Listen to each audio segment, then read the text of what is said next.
Hello, everybody, and welcome to Everything Paranormal Podcast Show 2021, episode 25. Holy crap, our second live view. And over that way, I'm still trying to get used to my camera, over that way is the lovely Gothic Paralore. Hello! Hi. So, what do we got for today? Let's see. First, I'm gonna get to through the movie stuff first. Ah, yes, the movies. That should be a fun thing to do. The movies! Yay! Okay. Shouldn't I be? Shouldn't I see the podcast live on the page? You should. I don't. Hold on, folks. I'll be right back.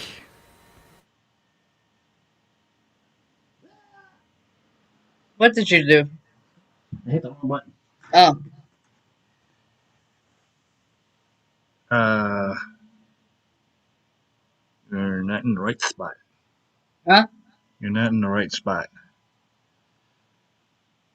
Okay. Where am I supposed to go? Hi guys. Let me see.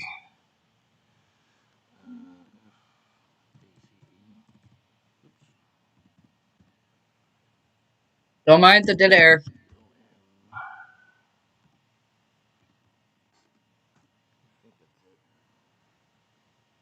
There it is. Okay, there we go.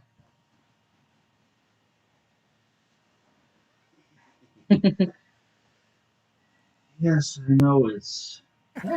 Yes, I know it's funny. Well, I actually see it now. Well, of course. On my notifications. Now I fucking see it. Yeah. Because we're on Facebook Live. We're Yeah. on Yahoo. Not Yahoo. Yeah. My wires are getting screwed up. We're on YouTube. And we're on Twitter. That's right. And like I said, your comments will show up if I go like that. See? That's how that works. And everything. And you can comment. We'll comment back. Either one of us. I have the option of checking both. Regular comments and private chats. Which is pretty awesome. Yeah. So, and I think Paralore can only see the private chat section, correct? Yeah. Yeah, I believe. Private chat, yeah. Yeah. So, the chats that come through regular comments, she won't see unless I do that. And she'll be able to read it and see it, which is pretty cool. But all that stuff right down there, that's how you can find us. Here comes Facebook.com/that. Twitter.com/that name. You want to check out our website? It coming up. That's how that is. And the last part, our email address, which you can email your para stories to us, and we'll read them on the air. I know we got a lot of good stuff and everything for news. And I also got a couple other things that I saved on my laptop, which is interesting to me. I think. I'm not sure. But who knows? Who seriously knows? Yeah. Hopefully everybody will be joining in as we go on through the show. And hopefully everybody's enjoying it on Facebook, YouTube, and Twitter. So you guys can comment on any three platforms that you want. I was trying to do another platform, but unfortunately what we're paying for is limited to only 3, not multiple. I was trying to do it for my side of Facebook so everybody else could see it, but unfortunately, it didn't work. I have to upgrade to the full one, which is about $40 a month. No, I'm not doing it. Don't worry. Don't worry. It's just now I have to let everybody know, hey, you need to go to this page and you can see us and everything in chat instead of, well, you have our Facebook page, which is down here, our YouTube, and Periscope. Now, I did have one email while you were out for your little stroll to clear your head and relax. Yeah. It didn't help. I figured. But they were asking a weird question, which is confusing. It's like, how do we find your page on YouTube? Just type the fucking thing in. No, I ended up shortening it a while back. And I keep telling everybody, if you're on YouTube and you want to see us on YouTube live, you have to type into the search bar of YouTube, EPPS2021, and you will have to look for our little symbol, which is, for some reason, they have it as a circle. Hang on, I'll look for it right now. Yeah. See if it works. Yeah, hopefully it You works. fucking piece of shit. Uh-oh!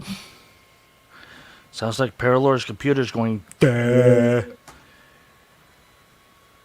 Outside Okay, I of see it. You see it? I see it live. Okay. That's pretty cool. Because I just got an email saying, now live on your channel, EPPS 2021, episode 25 live. Which is good. It's funny when you open up the mail, it's just you and me, and you get your hand like this. I'm just like, duh. Seriously? Weird. Although, it's going to go good. So, you want to kick it off, or should I? Parallels gave me that thing, like, duh? Me? Yes, you. I don't know. Oh, that's creepy then. What? I don't know. That's creepy. That's really creepy. So. What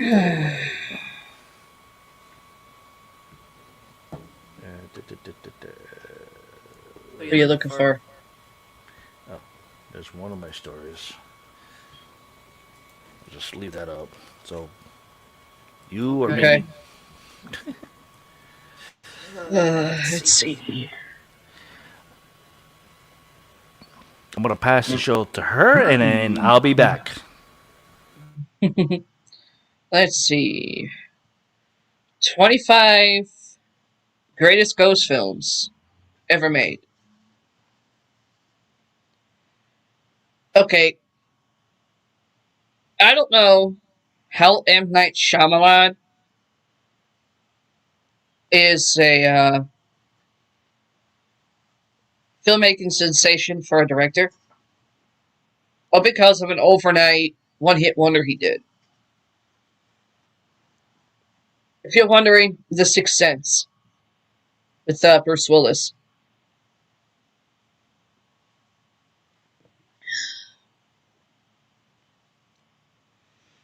Let's see. First one we have, oh good God, it's only back in 1953. Yugetsu. And no, I didn't spray it anything.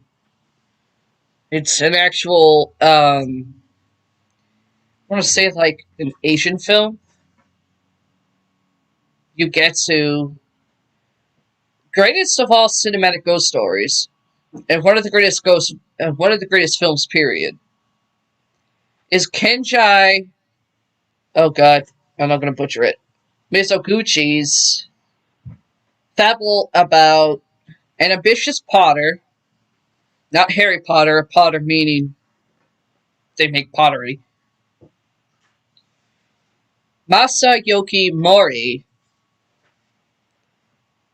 who is persuaded by the spirit of a deceased noblewoman, Machiko Koyo, to leave his wife and child. Oh, that's real nice. He does for a time, and then upon realizing his folly, or folly, how you want to pronounce it, he returns home to his family where he unexpectedly encounters another ghost. Okay, so that would probably give me a headache. Mizoguchi's masterpiece is an exquisitely directed yet profoundly simple meditation on greed and kindness that will resonate so long as men stubbornly succumb to their worst impulses. Okay. 1980. Okay. Let's see. This one has Jack Nicholson in it. And actually one of the best. Really? Yeah. Well, there's a kick. Horror movie. 1980. I thought the only horror movie he was ever really good in was The Shining. That's what I'm looking at.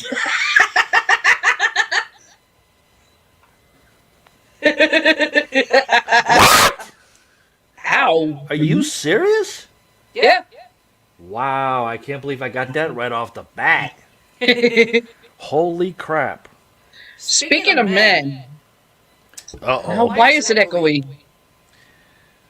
Because I'm also recording on Audacity as well. Oh. I had to change the little option from the regular way we do it, which is direct sound, and Yeah. we're doing it live on here as well, so I had to switch it to Wasabi just for it to record. Okay. But I will try to fix my volume over this end. Speaking of men succumbing to their worst impulses. Oh, that's real nice. There's the none so cheery story of Jack Torrance, Jack Nicholson, Oh, an author who's seeking isolation okay. as the winter caretaker of their Overlook Hotel finds madness instead. Really? Stanley Kubrick's adaptation of Stephen King's bestseller makes early use of the Steadicam to thrust the viewer into the vast emptiness of the hotel, where the ghosts of a previous caretaker's murdered. Yeah. No, I'm not drunk yet. Take a drink. She stumbled. Murdered family await. If you're making a list of the creepiest specters in film history, no one would argue if you place the Grady twins right at the top. No, I'm sorry. From what I know about Stephen King, he wasn't too keen on the movie. Even though he said, "Oh yeah, you can do a movie on it." Yeah. But it was kind of weird. Yeah, he doesn't like the movie, but he gave the okay before it was made. Yeah, I know. That's the part I don't understand. I bet she doesn't like Pet Sematary either. If he didn't like Pet Sematary, why the fuck did he make it in the first place? Well, the book is one thing. it's usually the type of what's better, the book or the movie. Obviously, the movie for The Shining has been better than the book. You know, that's been my biggest thing through school Uh-huh. and after schools to this day is that why is the movie slightly the same as the paperback or hardcover back book that comes out Yeah. to the movie that has stuff into it that's not in the book? It just doesn't make any sense of Well, one thing versus another, which is ridiculous. well, one thing I can say. Oh, we got a love. Thank you, Debbie. Debbie. Hi, Debbie. And that's we got 2 viewers on Facebook, so that's a good thing. Yay! Who are the other viewers? The viewers, it doesn't say. It just tells you on like Yahoo, Facebook, and Periscope, which is Twitter, and how many people are watching. Oh. I just can hover over and see the reactions, like from Debbie Norgad. Thank you.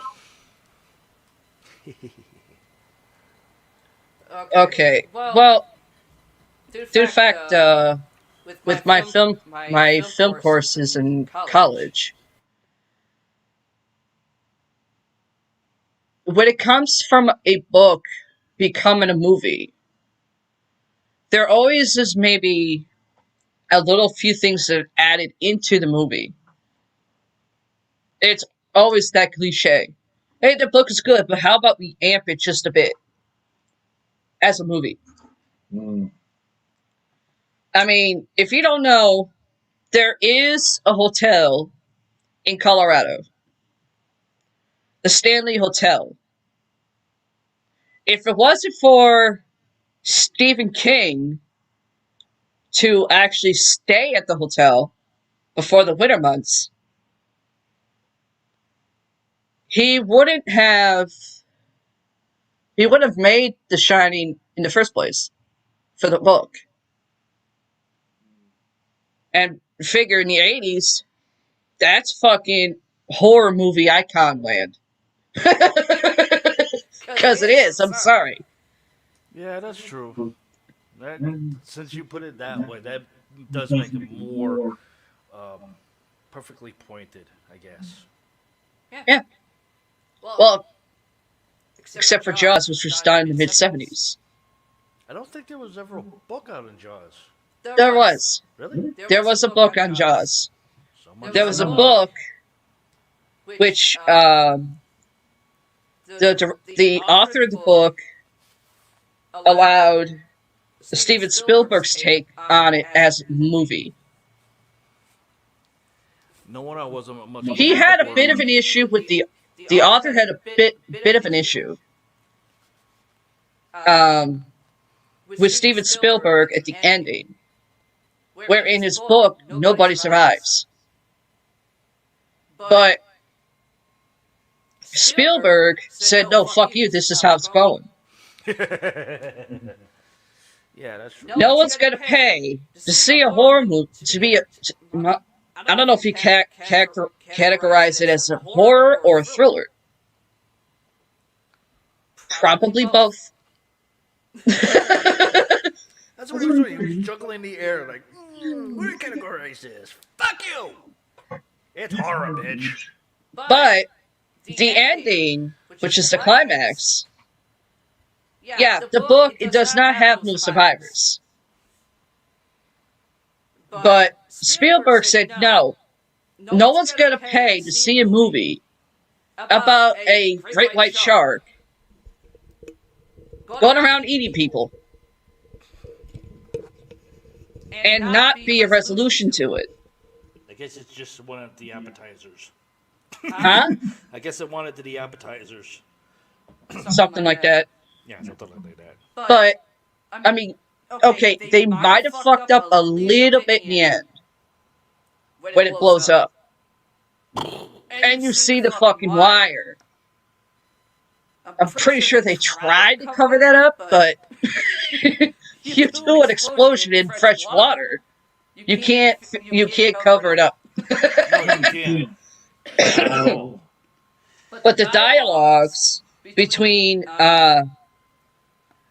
Hooper between Hooper and the mayor, wonderful line. I love it to death. I might say it here and there. See if anybody knows where it's from. The song that the three guys were singing in the cabin. And you know they were drunk.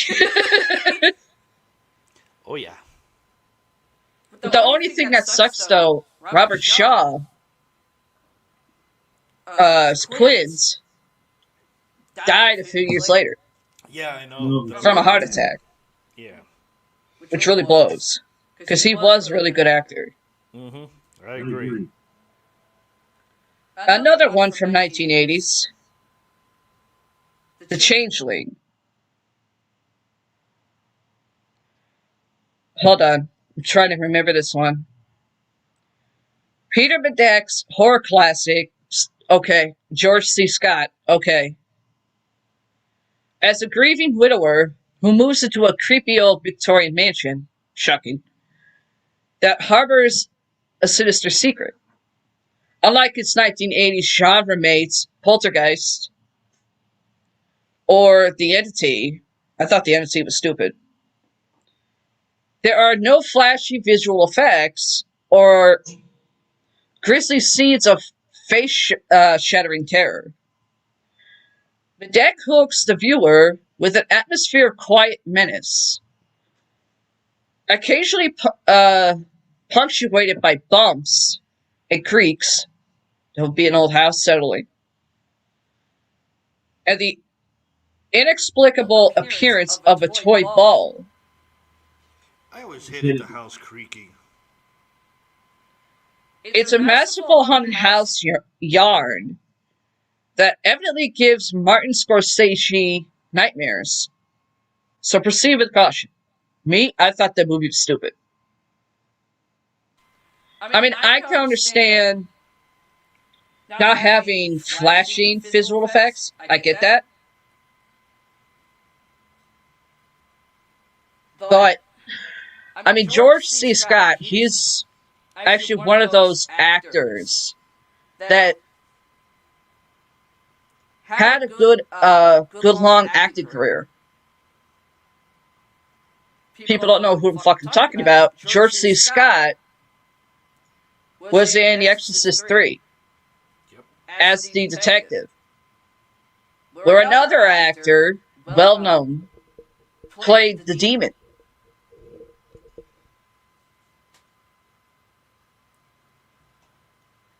Without looking it up, you guys can figure it out. Comment your answer. Huh? Wait a minute, our niece might be tuning in shortly for that. Like she did on episode 24. So, just to let you new viewers know, if you're tuning in for the first time on one of the three platforms, I was a DJ and everything, and 2016 I had a tumor and I lost all my memory of everything, computers, doing this, website designs, stuff like that. And Paralore decided, I'm trying to remember if it was episode 22 or 23. I can't remember. One of the two. To try to re-educate my brain and see if I can remember certain bands or certain solo artists for certain songs. And I've been doing pretty good. Yeah. And then our niece popped in, all the way from what I call Dirty Jersey. I love you, sweetie. And she popped in and she got a few of them that she could remember, but one of them I beat her to the punch. And then she commented it, and then I threw it up. Yeah. So, just to let you guys see, what I mean about website designing. Well, remember, I'm the fucking queen of horror movies. Yeah, I know that. Trust me, I humbly know that. But you know, I'm not a horror buff. I like action movies. I like movies that kick your ass and blow you away. That's my type of movies. Horror movies, not so much because there's too much flashing compared to what I like. Because I Well, do have epileptic nowadays, seizures. nowadays there is a lot of that, but in the '80s there wasn't any of that Oops. until they should say revise the VHS into a DVD. Yeah, I know. If you see the DVD version, there's not that flashing. Right. The Blu-ray has it Yeah. Just a to, lot more than it should. yeah.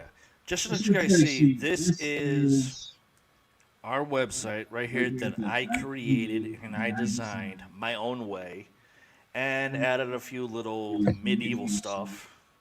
As you see the background there. Shit, look at your Uncle Dagon. This one here I did.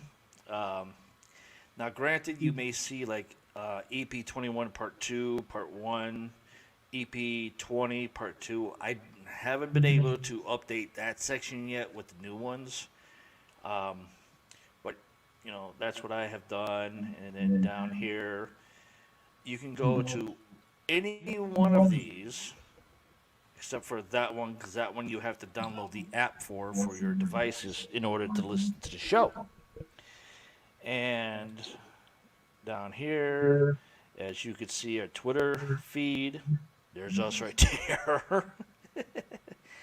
Our SS feed right here, where you can check it out for new and updated shows, or any ones you miss. You can always click onto it, and so this is what I've been mainly doing. This one here, which is the podcast episodes for you guys for internet or mobile devices, which I also have right here. You can still listen to all the episodes. Here, you can read the PDFs that will go with most of the episodes. As you can see right here, the movie Chucky. You can read the PDF files on that, and you can go to our archives and everything, and you can listen to our our very first podcast show that I created back in 2016 when Paralore shot me this idea because she how was it again? Well, I didn't get the idea until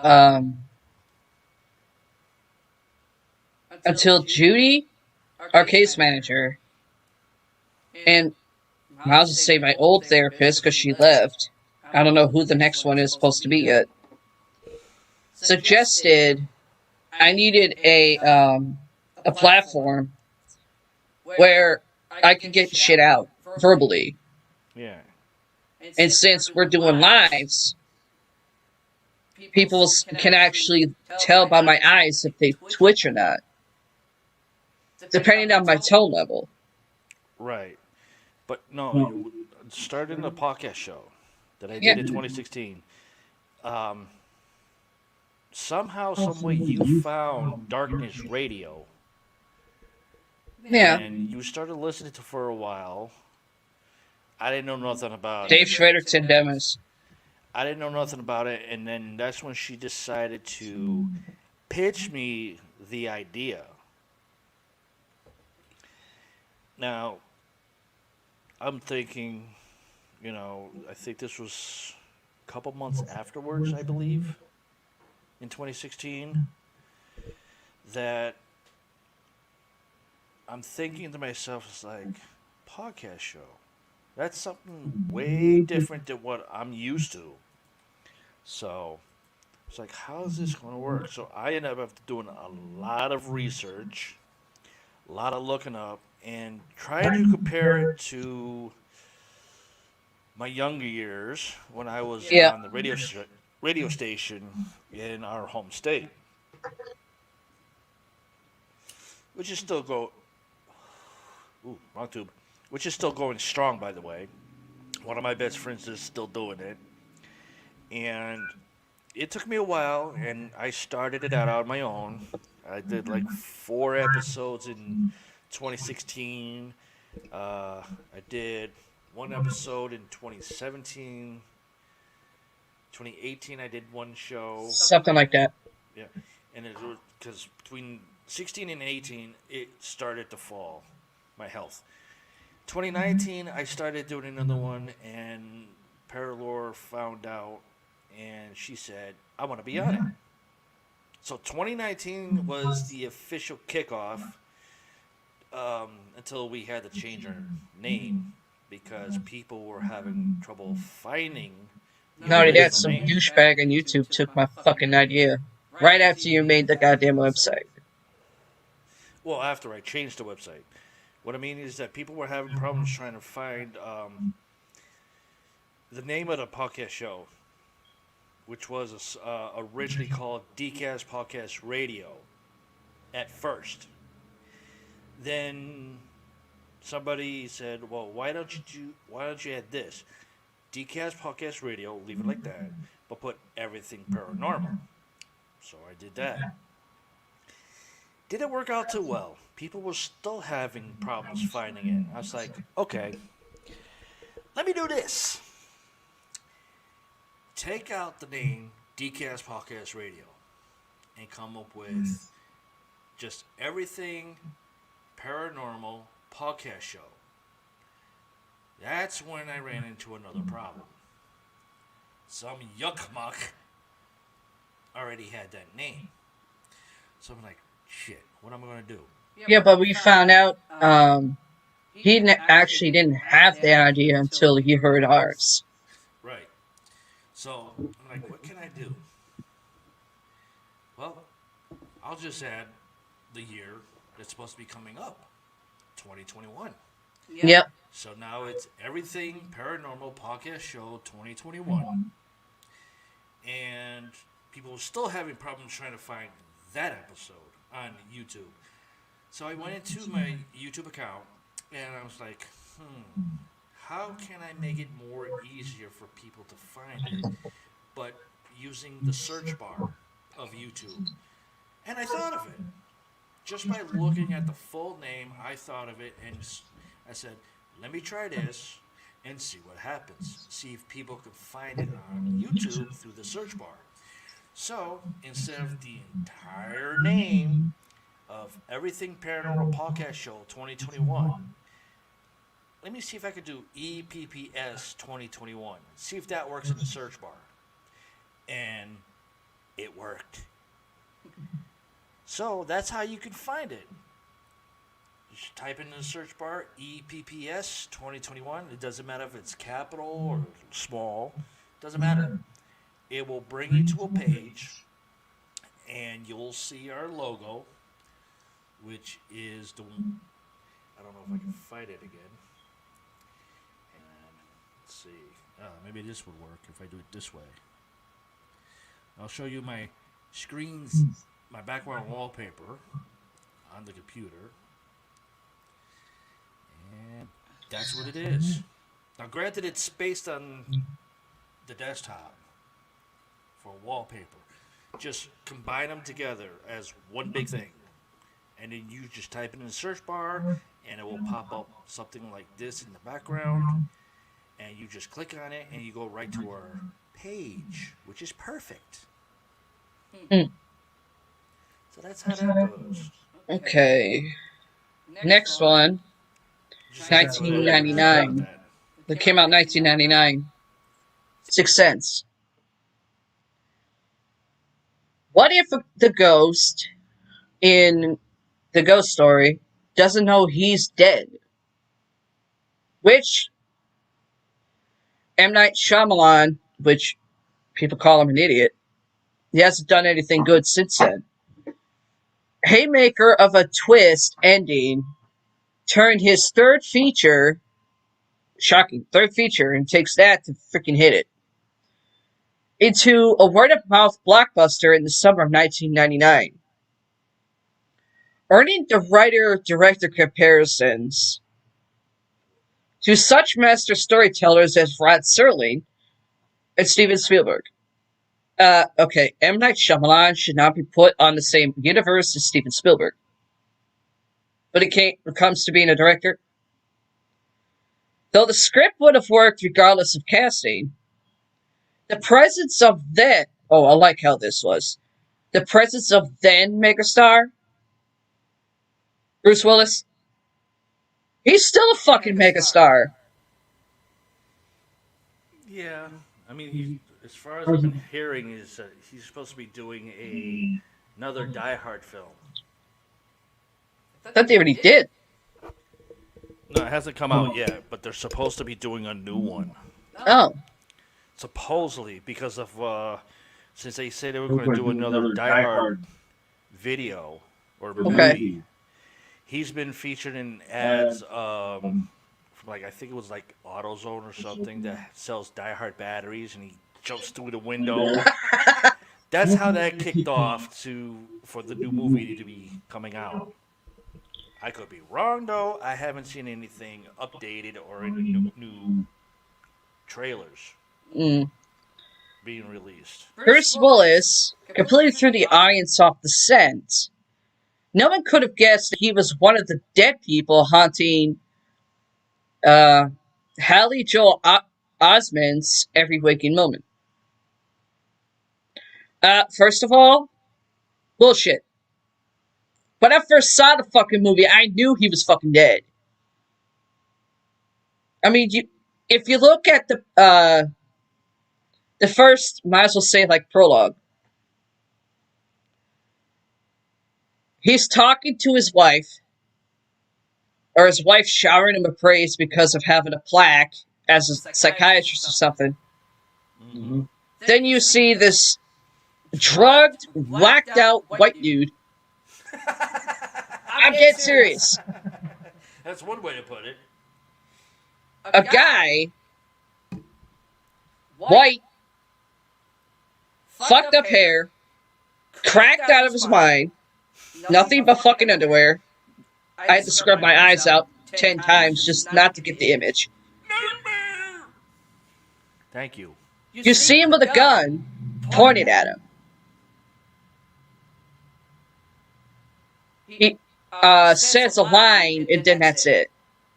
Next thing, Bruce Willis is with the kid. It does not take a scientist to figure it out. He was, you could tell he was already dead. Just, I think the way Bruce Willis did the acting, to some people that don't have that keen eye like I do, wouldn't notice it until that ending of him realizing, oh shit, I am dead. True.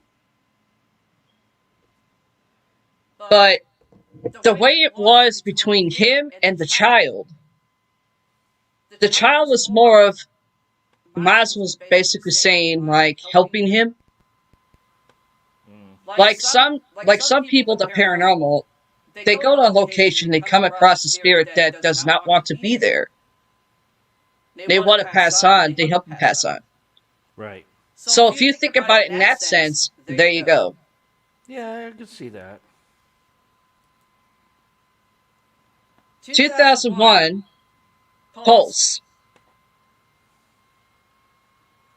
Am I the only one who thought that was kind of weak? I don't remember ever hearing it. Kayoshi Kurosawa's, I think I know I just fucked that up, J-horror masterpiece, never heard of a J-horror, is a deliberately paced nightmare machine of a movie in which ghosts are fatally viewable via webcam.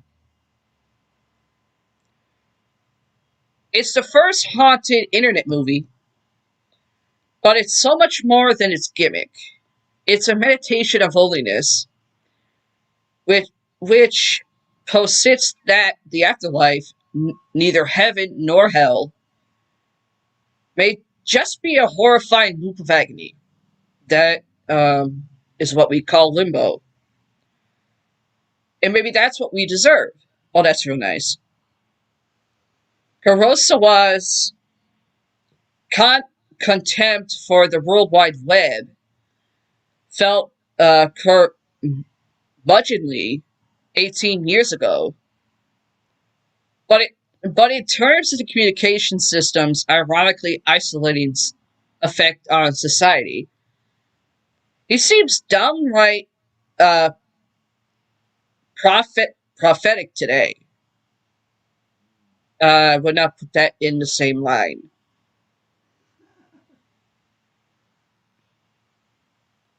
"1963, the original The Haunting. Not the one that came out in the late 90s. That was a reboot. Right. The 1963 version, filmed in black and white, this is the Cadillac.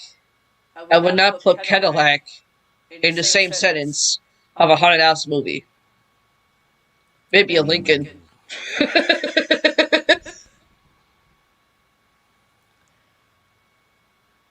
Movies and are arguably still the scariest.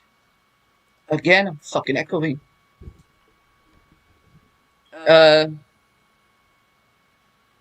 Robert Wise is on fire in this movie, making skillful use of the widescreen frame. With brand spanking new anamorphic 30mm lenses, that's millimeter, to enhance the claustrophobic horror of being stuck in a paranormally distressed mansion. His amazing cast, particularly Julie Harris, Claire Bloom, and Rush Tamblyn, I said Russ, not Rush, sells the largely unseen terror with a broadness that could have easily teetered over into parody with the wrong director. Mike Flanagan's 2018 loose take on Shirley Williams' novel for Netflix, shocking. It's well worth checking out too, but this is how it's done. Okay, maybe Netflix may have some good shit on there, but not for a novel version.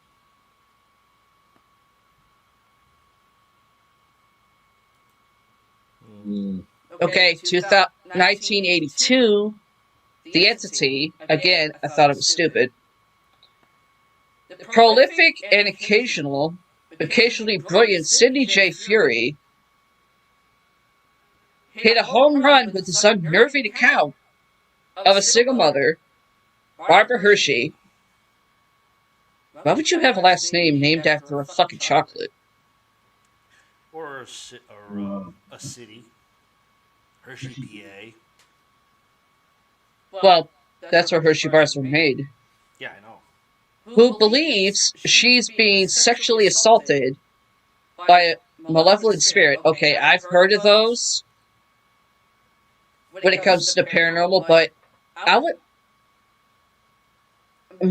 Malevolent spirit, that's something called a succubus.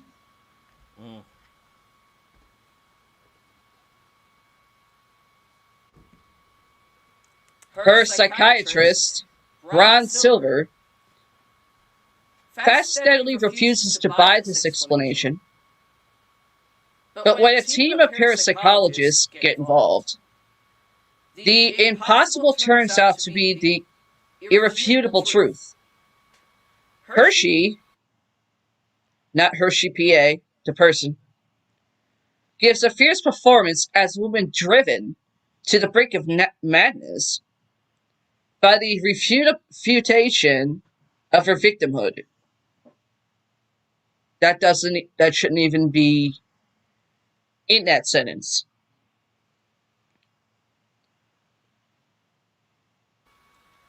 An incubus is what actually sexually abuses living people.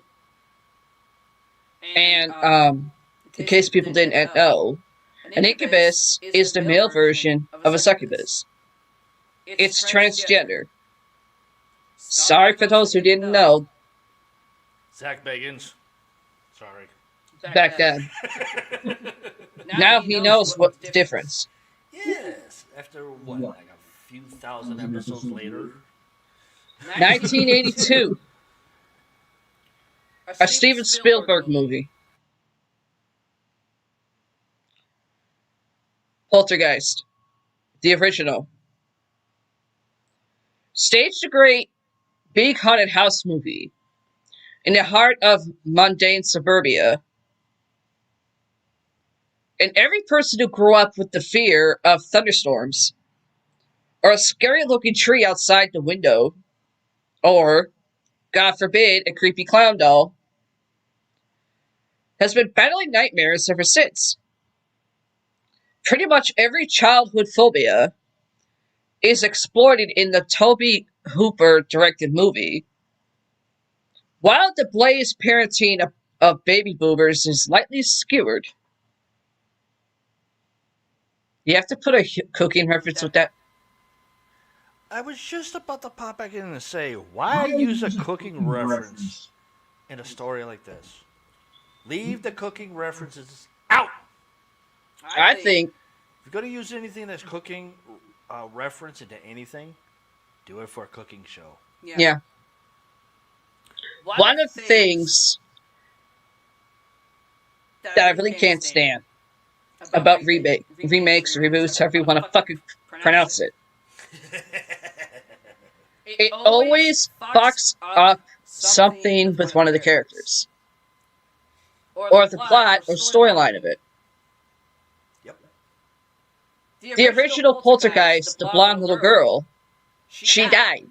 Yep. I believe after the third one was done. She died. Which I believe the remake should not have been done. Simply because of the original girl. Right. But this is And Hollywood. not only that, Craig T. Nelson was really good. Yes, he was. As the father. Though not much roles I could see him playing the father. Huh? Not much roles in certain things. I could Yeah. never see him playing a father like he did in that movie, Oh, yeah. which is wow. I figured it would be on his TV show, Coach. Coach, yeah. He was I could see also him in being another a father movie. in that one, but not in a movie. I could see him more like maybe an officer There's two movies. or a detective. There's two movies where he actually was a father in. That one, we just said, and I can't believe I'm saying this, Troop Beverly Hills. He played Shelley Long's divorcing husband, I don't think I saw divorcing wife, and they had a daughter. I didn't see that movie. You're lucky I had to. Oh boy. Fortunately, I had to deal with it because of my fucking college. Yeah. God dang, my glasses are dirty. Anyway, 1987, a Chinese ghost story.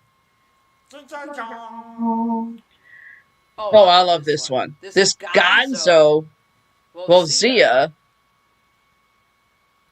Please tell me that's not the first name. I don't think it's a name. I think it's just how it's being said. As a classic. Okay. The first part, this Gonzo. And the last part of it, WUXIA. I don't know how that's even a word. Oh. Classic of the gory days of Hong Kong cinema. isn't much in the scares department. I kind of agree. But it's a highly influential work from the great Tazui Hark, which I know of him. He is one of those Asian directors that literally makes people stars. For whatever reason, isn't as celebrated as other films of that era. Chelsea Cheung plays a hapless debt collector who, while spending the night in a haunted temple, falls in love with a beautiful ghost, Joey Wang. Not the Wu-Tang Clan. Wang. Enslaved by the evil tree devil.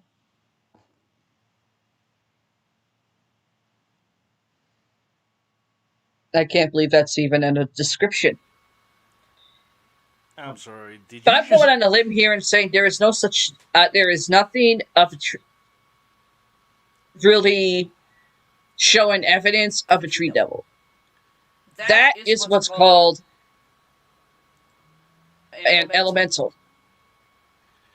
That is an elemental, not a fucking devil. Okay, so you uttered the words tree devil. Okay. It's a thrilling film. It's a thrilling film stuffed with wacky ideas and set pieces. I don't know about all that. Most of which work far better than they should. I really don't think so. Including Wu Ma, cast as a master swordsman who wraps the Toe Ti Chang. That's in parentheses. I don't know what the fuck that's supposed to mean. Sounds like you just broke your vulva. Yeah, I did, I think. 1965, another Asian one. Kwaidan, 1965. Saki, oh boy. I'm gonna butchering this one. Kobayashi's supernatural anthology certainly lives up to its title's translation, Ghost Stories. Though probably not in the manner Western audiences expect. The filmmaker's deliberate, contemplative approach to these stories is formal in the extreme. He's not telling tales so much as reflecting on their meaning in Japanese culture, where they're all very well known. At 3 hours, it's a 3-hour long movie. It's a demanding sit for audiences primed to pick up their cell phones every other minute. I agree. It's like Titanic. Unfortunately, we didn't have cell phones then. No. Because I would have had my face in it. In other words, I thought you would I kind of did one better. I had those glasses where they made you look like you were awake. the type of glasses you get from a circus.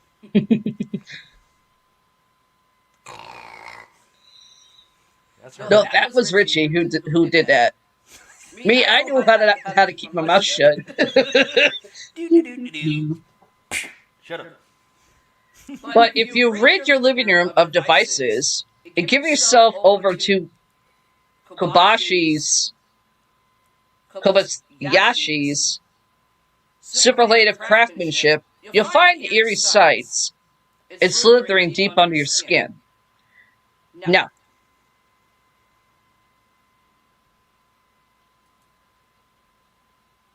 points for the guy that tried looking at it as a different way. 2001, Spirited Away. Why the fuck am I looking at an anime? I'm dead serious. I'm seeing an anime. For a fucking ghost story? Okay, I know I'm butchering this one. Hayao Miyazaka's enchanting masterpiece concerns a young girl's journey through a spiritual world of a fantastical hot springs bathhouse.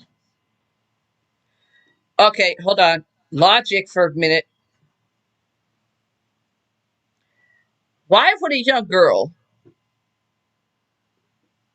in an animated, maybe anime, but I don't care, logically thinking,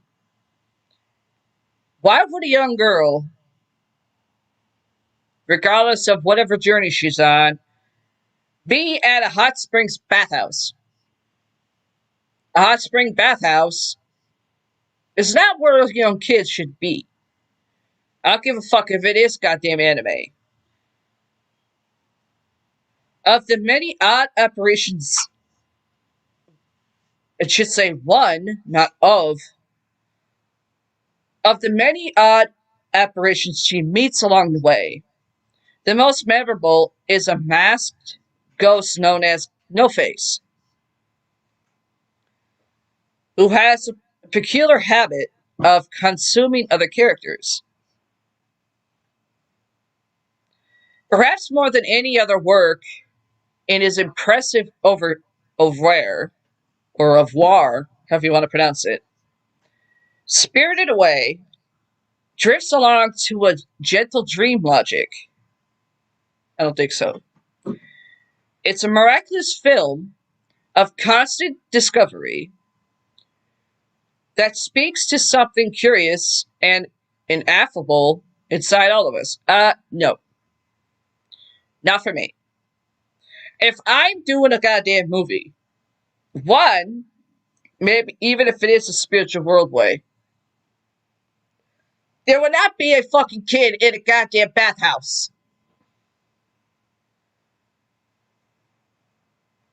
A bathhouse in regular English is a whorehouse.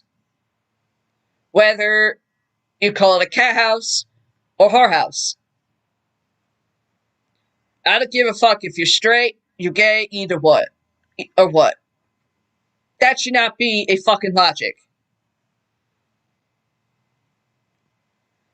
Okay, 1972. The Legend of Hell House. Unfortunately, no, it's not by one of my relatives. The definitive gore. Thank God for that one. No, I'm stunned. Hold on. The definitive gore in Orgy Pact version of Richard Matheson's terrifying Tomb, the scariest haunted house novel ever written, according to Stephen King, has yet to be made, but John Hughes, or Hughes, however you want to pronounce it, briskly paced take on the material, adapted by Matheson, capably hits most of the horrifying highs. Clive Reville stars as a physicist who hunkers down with a small group of spiritually active individuals. Oh, that's nice. Spiritually sensitive. That's nice. In what is reputed to be the most haunted house in the world. They confirm this fairly quickly and spend the rest of the film simply trying to survive. It's a good movie, but read the book first. Preferably during a week when you don't need much sleep. In other words, if you're an insomniac, read a book. Read the book.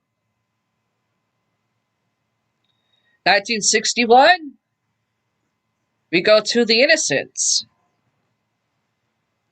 Henry James is subtly chilling the turn of the screw. Okay, I've heard of something called The Taming of the Shrew. That's a Shakespeare reference. but not the phrase subtly chilling the turn of the screw. Is that supposed to mean the person turns around after a screw? That'd be considered pitch and catch. I think. I'm not sure, but I think so. It's such a perfectly unadorned narrative that many filmmakers mistakenly feel the need to amp it up with jump scares or sex.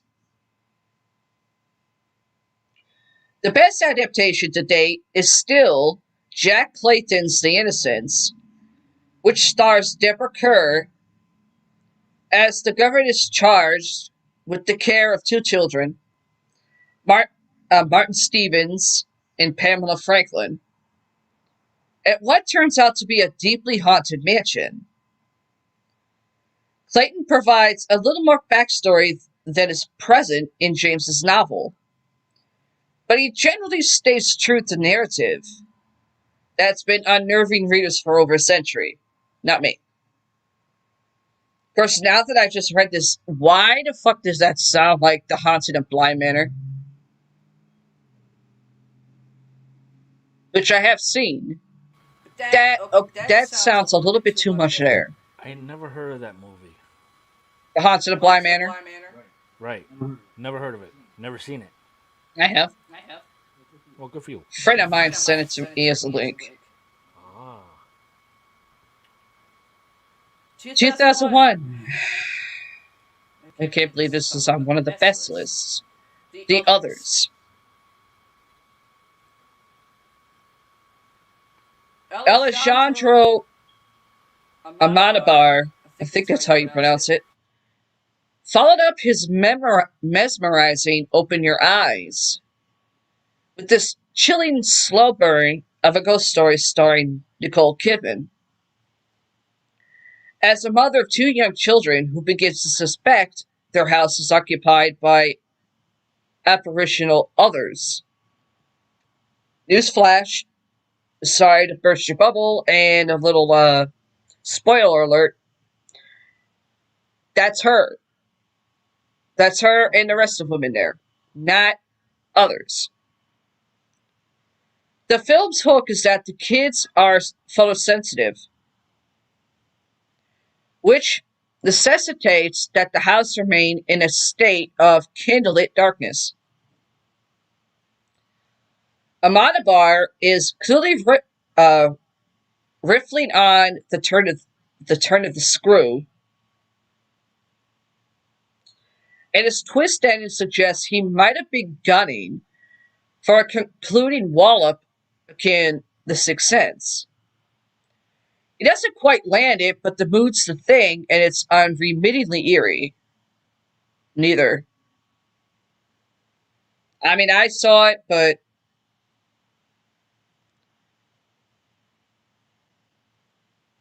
no. Okay. 2013. The Conjuring. The first The Conjuring. 2 years after scoring, oh, I love this one. Scoring. How do you score a haunted house? Don't know. Hit with Insidious. James Wan doubled down with the genre. Okay, I'm echoing way too much here. Go for the Jungular Scarefest, based on a real-life paranormal investigation undertaken by Ed and Lorraine Warren, Patrick Wilson, who played Ed, and Vera Farmiga as Lorraine. I still say she's a fucking spitting image of Lorraine. Pierre Mike didn't think so until I showed it to him. That is true. Patrick Wilson, not so much with Ed. I think we did talk about this before, and I had a lot of issues just with the way it was done. Yeah, I know. And I still think the way the first one was done was bullshit compared to now. Juan is at the height of his fright-inducing powers. as he places inventive new spins on old chestnuts, like the creepy basement and the antique wardrobe. In this case, it's not what's inside, but what's on top. That's really a clarification on that. The blockbuster has inspired not just a franchise, but also a horror universe, of course, Warner Brothers. But thus far, the returns have been greatly diminished. Well, I know the third one was in one of the cases they had in England. Mm-hmm. The third one, not out yet, 1990, Ghost. Hold up. How do I go from 20 something to 1990? They're not in fucking order here. Again, with idiots that can't do shit right in order. If anything, no. Yeah. No one expected much schmaltzy paranormal romance directed by one third of the creative team behind Airplane and the Naked Gun. But Bruce Joel Rubin's achingly sincere screenplay and powerfully erotic chemistry generated by the late Patrick Swayze and Demi Moore. You're forgetting Whoopi Goldberg. Transformed this midsummer programmer into the top grossing film of 1990. It's a clever love story slash whodunit combo in which Swayze attempts to solve his own murder Mm. from beyond the grave with the help of a crabby medium. Okay, now they put her. Really crabby medium? Oscar winner Whoopi Goldberg, which gave her first Oscar. And Zucker balances all of these elements with stunning ease. It gets away with two tear-jerking reunions in the last 20 minutes. Why he didn't quit filmmaking after his follow-up First Night flopped is a frustrating Hollywood mystery.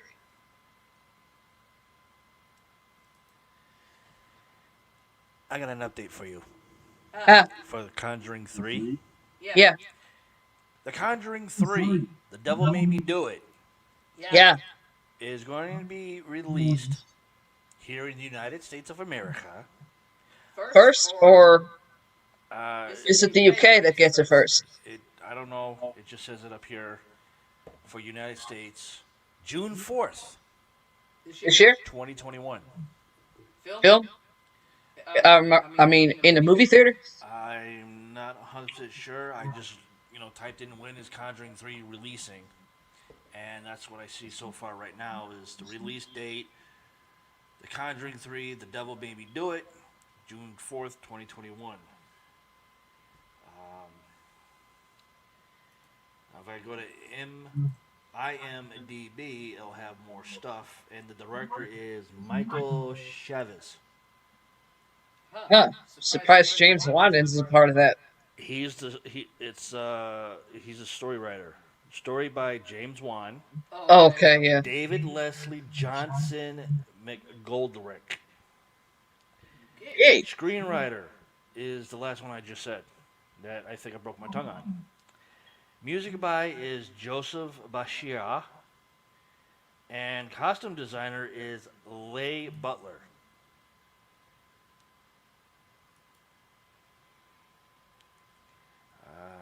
Let's go to Wikipedia. Of course, 99.2% of the time, it's usually not the correct thing. But it's up there.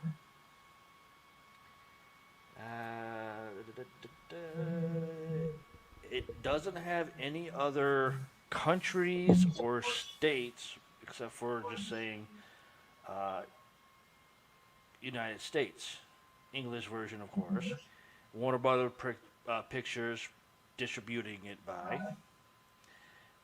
Production companies that are involved is New Line Cinema, the Saffron Company, Atomic Monster Uh-huh. Productions. Okay. That's got to be a new one. Possibly. I've heard of New Line Cinema.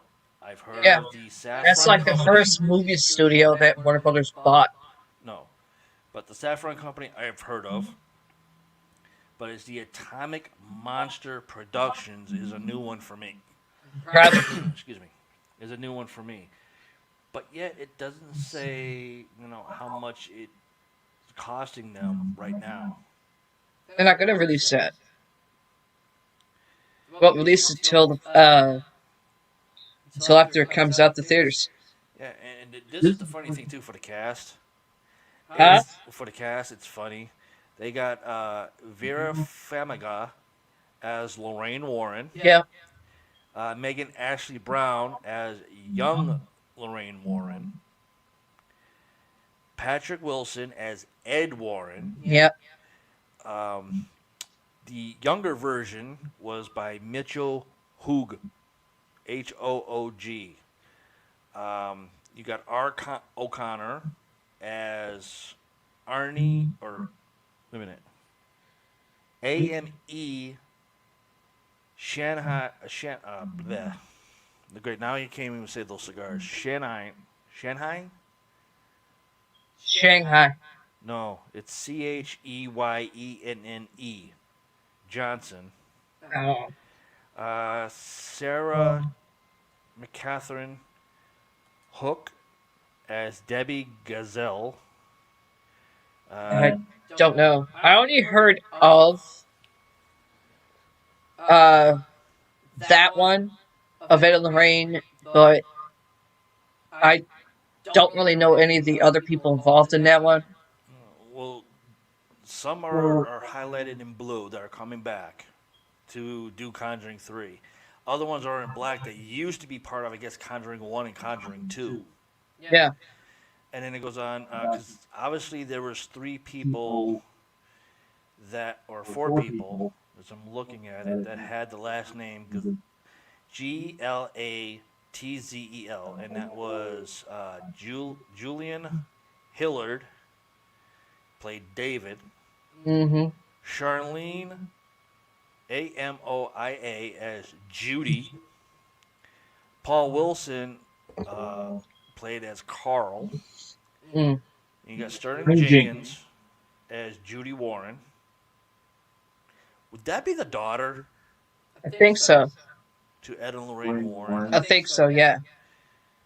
Shannon Cook as Drew Thomas. That's how Superior probably became Lorraine's son-in-law. Fucking douchebag. Steve Calder as Father Gordon. Gordon. Gordon. Gordon. Ronnie Belivens as Alan Bono. Oh, God, I can't even say this name. But I think I can say the first part. Ingrid. Okay. BISU is the last name. Eugene Bonrant. Stacy Johnson. Davis Osborne as John Beckett. Ashley Campbell as Meryl DeWitt. Mm. Sounds like one of my characters from my game, DeWitt. Mark Rowe as Sergeant Thomas. Kalika as jury foreman. Hopefully that's in a courtroom for that movie. Mm. I think so. That would be a weird name for a character. Huh. Jury. Mm.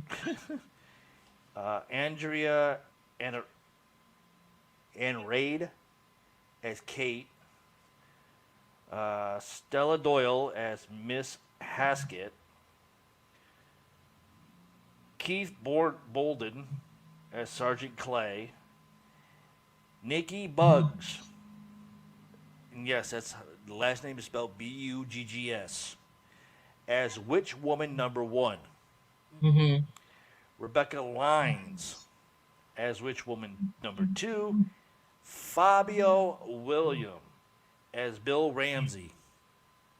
Okay. Are you kidding me? How did this movie even get continued on? Is on my fathom of movies. No idea. But I wanted to throw that out there. Next one, 2001. The Devil's Backbone.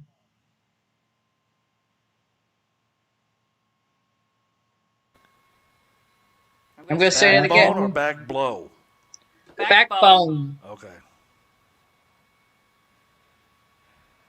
The Devil's Backbone.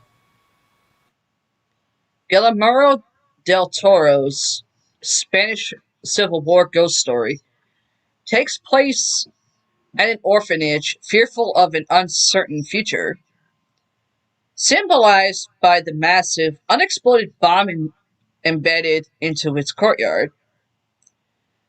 A new arrival, Fernando Tevel, however you want to pronounce it, to the estate is given the bed of a boy who has perished and is said to haunt the orphanage. Del Toro generally opts for the somber, understated tone of The Innocents and The Changeling. He prefers slow-building dread and the terror of an unseen too easy jolt. That makes no sense. He worked a lushy romantic variation on this aesthetic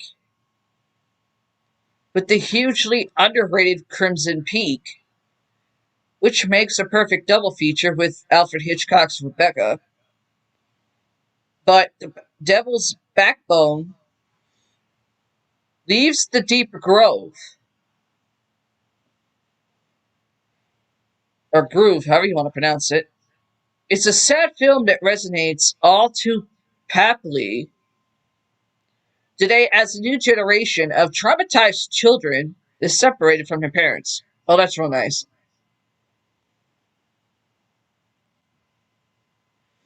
1996. Michael J. Fox. It's supposedly a ghost film. That would be strange to watch. Due to the fact that it's supposed to be doing Back to the Future 4. I don't know. I did see the movie, but I wasn't quite sure where the fuck the thing was going. Oh, from 1 to 3? No. The movie The Frighteners. Oh, that one. I thought it was... Sorry. Peter Jackson's first studio film flopped at the box office. Shocking. But this restlessly imaginative horror comedy stands as a worthy companion to Ghostbusters. I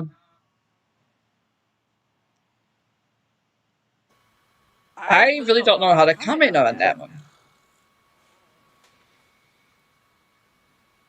Nothing is a worthy companion to Ghostbusters. No. Not even And close. Ghostbusters wasn't even a horror comedy. No. It was a fucking comedy. It was a comedy about paranormal. At least Michael that's what J. I thought. Huh? At least that's what I thought. Well, tell, we got the movie. Don't know if you got part 2 yet. Michael J. Fox stars as a paranormally atoned con man. Oh, that's nice. Who teams up with 3 ghostly accomplices to stage bogus exorcisms. Fox's skills wind up proving vital when the spirit of a deceased mass murderer begins knocking off the living to up his body count. Jackson careens from juvenile comedy to blood-curdling horror with such abandon that you expect him to eventually utterly lose the plot. He wraps up the film with a brilliantly edited hospital sequence that might be the best thing the Academy Award winner has ever done. Be honest, Michael J. Fox could have done something better than that movie.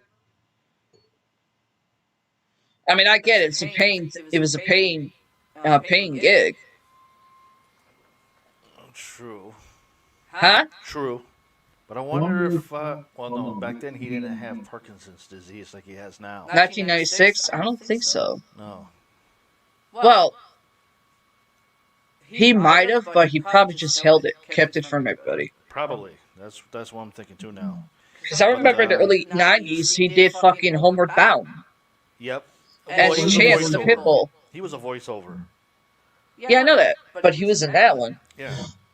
But Ghostbusters, we don't have the movies yet. We don't have one and we don't have two. Although I'm trying to find it so I can have my hands on it. So when 3 is released on DVD, or if it comes into the theaters and we can actually have a chance to go see it here, I would enjoy it. And I will have all the collection. Shit, freaking Ghostbusters Afterlife still hasn't come out yet. I know. I haven't been able to I find it. want to like it. I want to like it the way the previews are doing it, because it's playing homage to Egon. Yep. Harold Ramis. But I don't know what it is. I'm thinking it's a little bit too much like an It comparison because of teenagers or having kids in the goddamn thing. Yeah. Well, 1984. Like I said, I can't wait to see it come out in the movie theaters or DVD because I'm definitely going to go buy it. I wouldn't mind watching it, Oh, thank you, Don. but Likes the video. 1984. We just talked about it. Ghostbusters. What sounded like a lazy Saturday Night Live sketch, or worse, a retrend of a so-so Bob Hope / Paulette Goddard vehicle, wound up being a lightning in a bottle smash that dominated the 1984 box office. The key to the film's success, aside from Bill Murray being, of course, now, the key to the film's success, aside from Bill Murray being Bill Murray, we know every movie that Bill Murray's in, he's almost like the same persona. Is that it's legitimately frightening when it needs to be. Ivan Reitman's movie opens with a sensational scare in the New York Public Library. It scatters a series of massive jumps throughout, courtesy of a crack ILM visual effects team. That included John Bruno and Robert Englund. That's Englund, not England.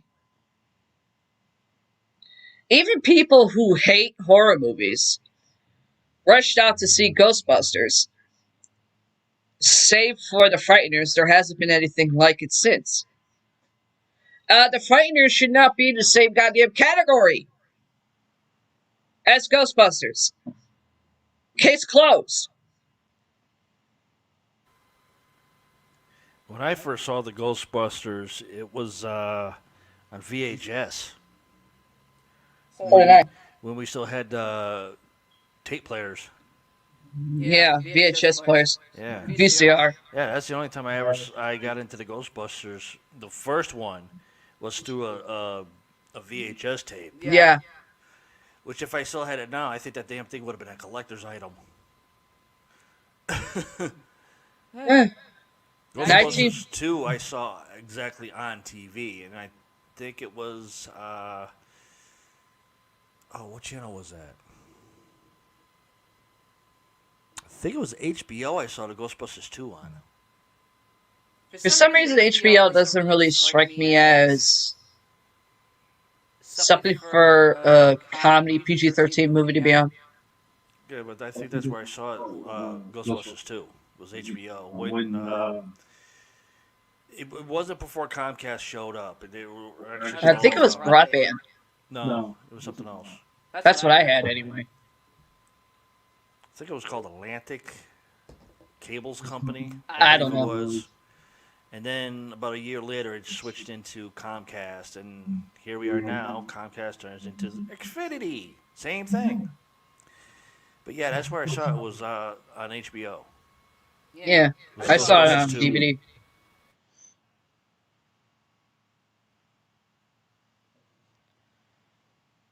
"1959, House on Haunted Hill," the original. I'll give you a hint. I would say probably the best start of the fucking movie had a certain person's voiceover. William Castle's Finest Hour, in 15 minutes, stars Vincent Price in fiendishly fine form as a millionaire who baits 5 financially struggling schemers with a promise of $10,000 if they can hack it out for one night in a haunted house. Frank Lloyd Wright's famous Enos House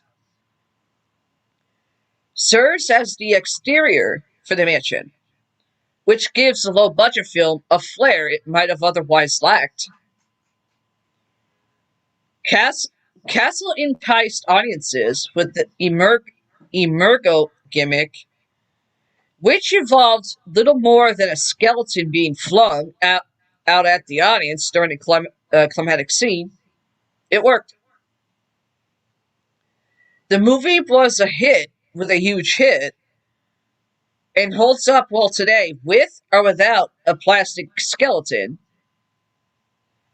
as as does William Malone's 1999 remake. Hold on a minute.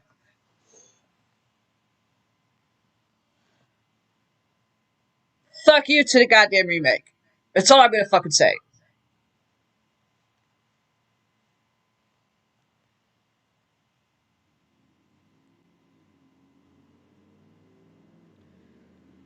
Okay.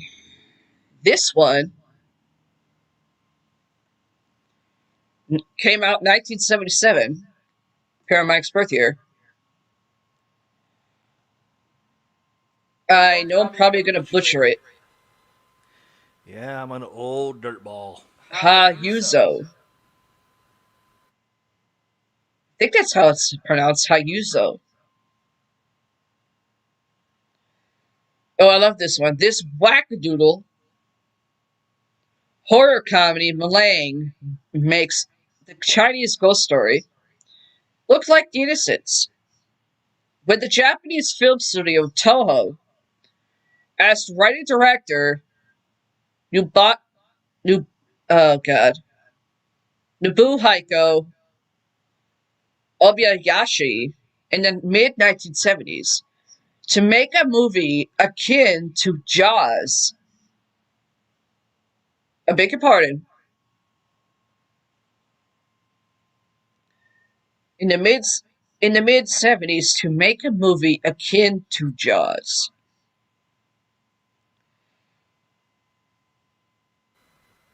No, That doesn't I'm even sorry. make sense. I'm sorry, nothing in the mid 70s can hit fucking Jaws. I don't give a fuck who you are. No, outside of that, it doesn't even make any sense, anyways. No, it doesn't.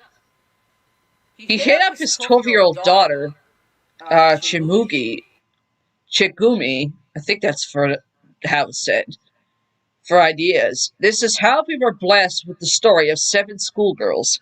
Shocking. With names like Gorgeous, Fantasy, and Kung Fu. I'm sorry, Kung Fu is a martial arts style, not ain't something that should be put as a name in a movie. who make the ill-fated mistake of dropping a carnivorous house. Mistake of dropping by a carnivorous house. You might say it's Little Red Riding Hood on acid. But really, it's a fever dream of a whole lot of stuff on acid. And it's an exhilaratingly great trip. I don't think so. I know some of my old friends from high school one time actually did acid once. I guarantee you, if you showed this movie to them on their acid high, they would literally get up and walk out of the room.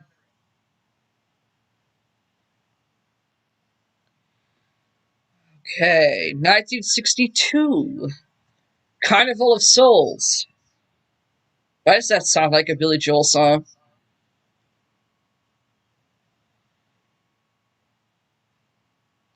Herc Harvey's massively influential ghost story is an early triumph of American independent cinema and a testament as to what a talented director with a unique vision can pull off on a shoestring budget.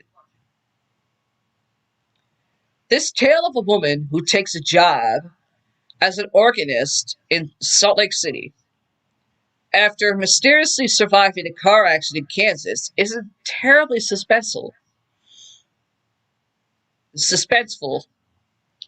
The twist ending should be clear to anyone paying attention.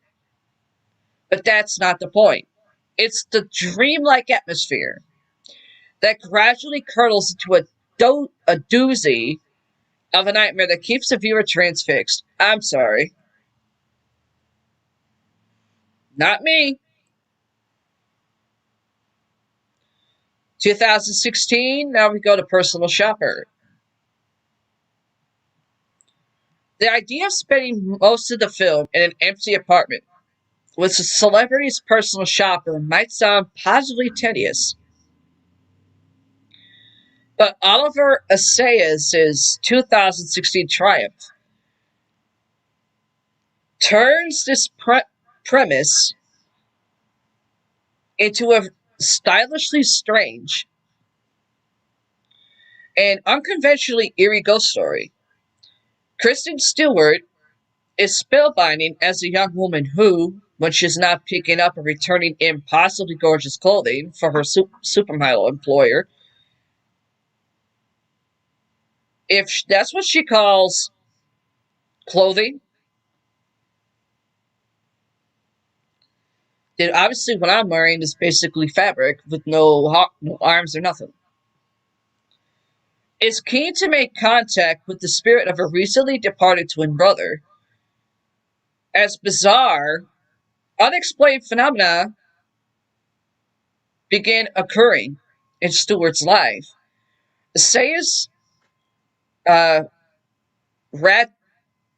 ratchets up the suspense in woolly, unexpected ways. That probably would have tuned me out real quick. 2017, we have literally a ghost story. Casey Affleck, that's not Casey Affleck, plays an actual ghost under a sheet with two eye holes poked out. Affleck.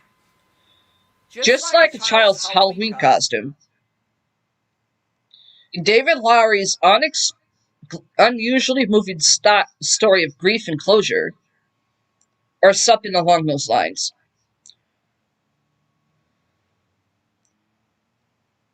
Lowery sidesteps thematic clarity by using Affleck's journey into a time travel story, narrative of sorts, at which point you're wondering if the film is going to turn into a spook-laden riff on Primer.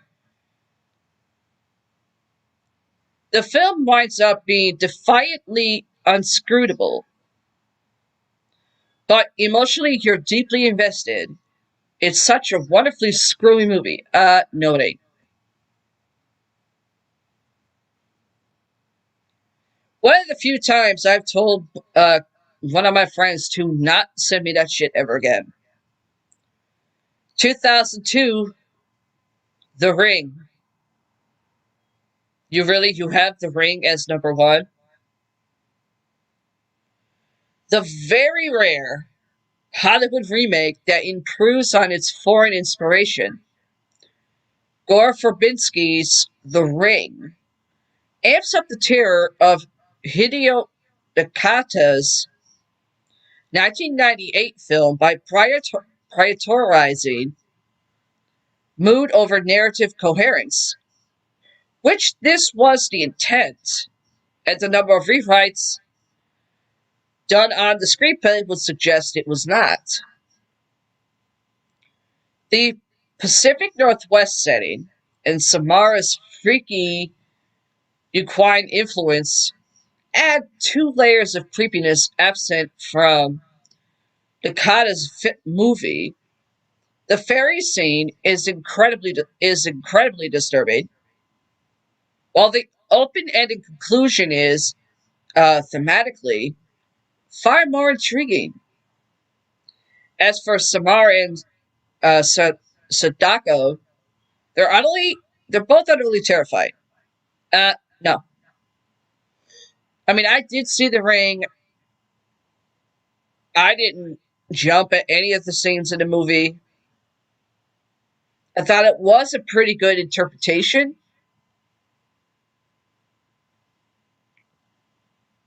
of something that was done from a long time ago.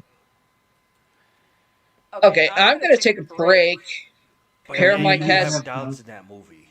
What? The I Ring? take it, yeah. Yeah. Just by listening to your voice, the way you're talking about it, it's like you have doubts in that movie on the way it was created. Well, remember, it was like a takeoff of an actual Asian culture. Okay, that makes it more sensible to me now. Nakata is an Asian director. So his version was set in a whole different environment and a whole different belief system than The Ring is. Yeah. I mean, The Ring, it wasn't that bad of a movie. It was just, they didn't need more than one. But what did they do? They end up making like at least 1 or 2 more. Yeah, I think so. I'm not sure. I'll look that up. I could have sworn they made at least 1 or 2 more. Yeah, I'll look that up. But I mean, it wasn't that bad. It wasn't that bad of a movie. It's not something I would want to go out and go get. Right, I understand that. Okay. I mean, if anything, the story was there. The story behind what was going on in the movie was there. I just thought the main actress was a little flat. Yeah. On what her character was supposed to have been doing. She was a little bit flat on that delivery. Yeah. Technically, I see it as a 2.5. Or 2.5. Something like that. Okay. I'm taking a breather. Paramike's has I got some stories. a couple of news stories. I got more than a couple. I have more than a couple. So Okay, a few. Yeah. All right. You go ahead. All right. I'm gonna mute her, and she'll be back shortly. So we come to me, and I got a story, and this one's confusing because when I saw it, it didn't say exactly where this was, but it says DNA found on vanilla Coke. Now I'm talking about the soda from the Coke company. Leads to an arrest in a cold case murder. DNA found on vanilla Coke leads to an arrest in a cold case murder, police say. Cold case murder. Yeah. Interesting. Police have arrested a man in the cold case of Sylvia Quayle. think I might have heard of that. What year did that come out? Hold on. I gotta get you back up here. This was just the other day. Okay. I meant the cold case itself. I don't know. Doesn't say? No, it doesn't. It didn't say when I printed this out. Huh. But I'm still trying to find more linkage to this story. But it goes on. Sylvia Coelho, who was found dead in her Cherry Hills, Colorado home in August of 1981 1981. Okay, so it was my birth year. by her father. Police say the 34-year-old was strangled, stabbed, and shot. Authorities preserved hundreds of pieces of evidence. A key component was a rug found near her body, which police say matched the DNA found on a discarded vanilla Coke can or bottle. Can belong to David Anderson of Nebraska. He was arrested. For more of this story, you can check out the Inside Edition Digital, Interesting. which has more stuff to that, and I've been looking for it and just trying to put it together, but I really don't trust the Inside Edition Digital, so I try to go somewhere else for it. Let's see, what's the next one here? Ooh, this one might get somebody's attention, What's that? but I think I'll hold on to that one shortly. Okay. Now we're going to go to Italy. Ah! This was just last month. One of my homes is away from home. Mount Etna decides to blow her top. Oh, yeah. I told you about that before. Yeah, For some reason, it came across my freaking weather thing. yeah. Mount Etna, Europe's most active volcano, has been bleaching ashes, Yeah. or in this case, belching ashes. I don't know how a volcano could belch. That's signaling the bitch is gonna blow. Get the fuck out the area. Smoke and lava over the Sicilian countryside for more than 2 weeks now. Fortunately, no injuries. That's good. Evacuations or serious damage have resulted from the volcano's latest spurt of activity. But the eruption may occurring at night. Oh, that's unusual. Yeah. When a volcano erupts, usually it's during the day. From what I know in science. Well, according to this picture, it's nighttime. Let me see it. See? That's at night. Yeah, that's at night. See, guys? That's at night. That's the volcano right there. Mount Etna. She blew a gasket. That's one hell of a goddamn picture of it. Or she decided to have a really bad period. Have drawn the world's awe and attention with their eerie displays of light and lava. During a series of eruptions between February 20th and February 23rd, fountains of lava soared up to 0.9 miles, which is 1.5 kilometers, Yep. over Etna's summit. Roughly 3 times the height of One World Trade Center in New York, according to NASA. No. No. I would not have anything according to NASA's Richter scales of No. One World Trade Center. No. NASA deals with space. I don't think NASA should have anything to do With volcanoes. with volcanoes. Yeah, leave that to the other scientists. In one particularly striking photo shown below, which was this one right here, Oozing triddles of magma spread out of the darkness toward a church in Catania, Ugh. Italy.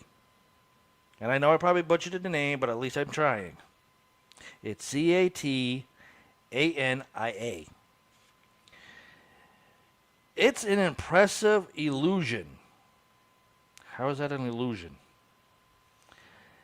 Downtown Catania, more than 15 miles, 25 kilometers, from the volcano crater, is in no danger from the eruption, according to the Associated Press. That's just for the AP. Yeah.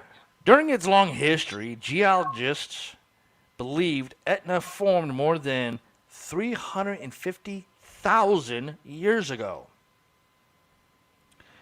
The volcano has occasionally turned lethal. Well, no shit. All volcanoes are lethal, you fucking morons. The deadliest historical eruption by far occurred in 1669. Mhm. I almost said 1969. Better, Mike. Better, Mike. When the volcano spewed, That's what he said to his partner. and that's exactly what Mount Etna did. She spewed continuously from March to July. Ooh, that's gotta suck. 4 months? Holy crap. Well, one thing of volcanoes, maybe in Europe, especially in Italy, they um they end up maybe doing basically going longer than the ones that are basically known in the U.S. Probably. Let's see, it goes on. This became known as the Great Eruption. Yeah, that's what the guy said inside the female. It's like, I hope you're ready for the Great Eruption, babe. Boom! That's what he said to his partner. His partner said, "What the fuck?" There it is, the Great Eruption. Early in the Great Eruption, several. Oh, I can't even say this word. Fissures. Yes, there'll be times I'll be spelling, guys. Sorry. Words are hard for me that are bigger that I can't remember. Cracked open on the southeastern side of the volcano, according to Britannica.com. Okay, I've heard of Britannica. Yeah. And there are a bunch of dictionaries. How is it according to them? Don't know. Unleashing a river of lava. Well, what else is supposed to release? Water? Cans of tuna, Bologna? Pasta? cheese. Red sauce? Babies? Fur balls? Dogs? You name it. Ash and rock over the countryside. The flow destroyed a dozen towns and briefly overtook the city walls of Catania, submerging the town's western quarter before oozing onward to the sea. No one knows exactly how many died in the Great Eruption, but later reports estimated thousands of deaths. I wonder if they had to chip away just to find it. Eh, During the current relatively mild eruption, ash has posed a bigger problem than lava. Sicily Catania Airport, or in this case SCA, was temporarily closed due to the ash column. And residents of small towns closer to the volcano have had to deal with an occasional raining of ash and stones, the AP reported. Well, that gives a new meaning of throwing stones at a glass house, Eh, or just being ashy because you were in a chimney. Either way. Let's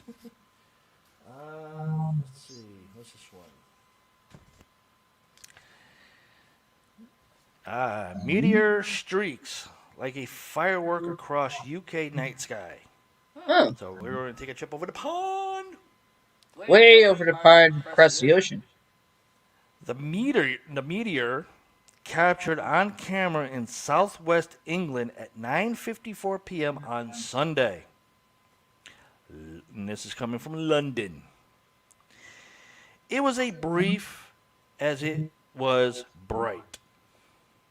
For 7 seconds, people across Britain who happened to be casting their eyes to the heavens shortly before 10 p.m. on Sunday retreated to the site of a fireball meteor that lit up the sky. Isn't that what usually happens when asteroids or meteors come flying through Earth's atmosphere? They light up the sky. Yeah, Isn't that the nature of something like that. human anatomy? Of thinking, oh crap, the atmosphere lit up the giant-sized rock. One witness described on Twitter a huge flash that burst into a massive tail of orange sparks trailing behind like a giant firework. So it burst into a massive tail, which will probably be spurting and everything. Footage captured by security cameras across England in places including Milton Keynes, Northamptonshire, and Solihull, something like that. Solihull. Showed the meteor flashing brighter and brighter as it streaked across the sky before disintegrating. Okay. The bright flash of light is emitted when an object in space from something as small as a grain of sand to a hulking behemoth like an asteroid crosses into Earth's atmosphere and begins to burn up. That's what usually happens in atmosphere. Things burn up. While millions of people might wish upon a star, which never brings you any good luck. Even if Jiminy Cricket's singing the damn thing. No shit. Squash the bug. When they see the incredible light show in the sky, they are actually wishing on a meteor. I don't know. Okay, did the UK just go stupid? Possibility. How are you going to wish upon a meteor when it's supposed to be a shooting star? That's life. I would love to meet a person that wishes upon a star that's a meteor and see if they get lucky. I think you can kind of tell the difference between a shooting star and a fucking asteroid. Obviously not. If anything survives the journey and lands on Earth, it is then known as a meteorite. Huh? Don't try to figure it out, dear. I think I'll give myself a headache on that one. Okay. Richard Kay, co-founder of the UK Meteor Network, a group of amateur meteor spotters, said their cameras detected the meteor at 9:54 p.m. in Wiltshire, England. That makes what I'm a part of sound lame. Yeah. They have a meteor spotters group in the UK. While here in America, we have Sky One spotters, and I'm part of it. We're astronomers. And we, in spotters for Skywarn, usually watch weather and things like that, hurricanes, and try to get stuff like that, or an F5. These guys watch meteors. Usually astrologists do that shit. Yeah, that too. Uh, it goes on in quotations. We think it's a piece of a comet or something softer, like an asteroid that hit the atmosphere, he said. Yeah. One, comets are not soft or softer. An asteroid is not softer or soft. They are both hard. Like I think some of these people's heads without the brain cells or the brain itself, they just hard. In this case, the fireball appeared to be moving slowly, he said, meaning it was visible for longer in the sky. That makes no sense. No, it doesn't. Some people reported hearing a sonic boom. However, which would suggest a relatively large object traveling at a high velocity as it sped close to Earth. Anything with a very high speed would normally do a sonic boom, like a really high class, highly advanced past our own technology of a jet doing Mach 1 for a sonic boom, Yeah. or when something blows up. The second half of the flight, we could see different pieces falling off it, he said, and it was possible that some had survived as meteorites. Hundreds of people from across England and as far north as Scotland and Northern Ireland, aye laddies, reported seeing the meteor to the network.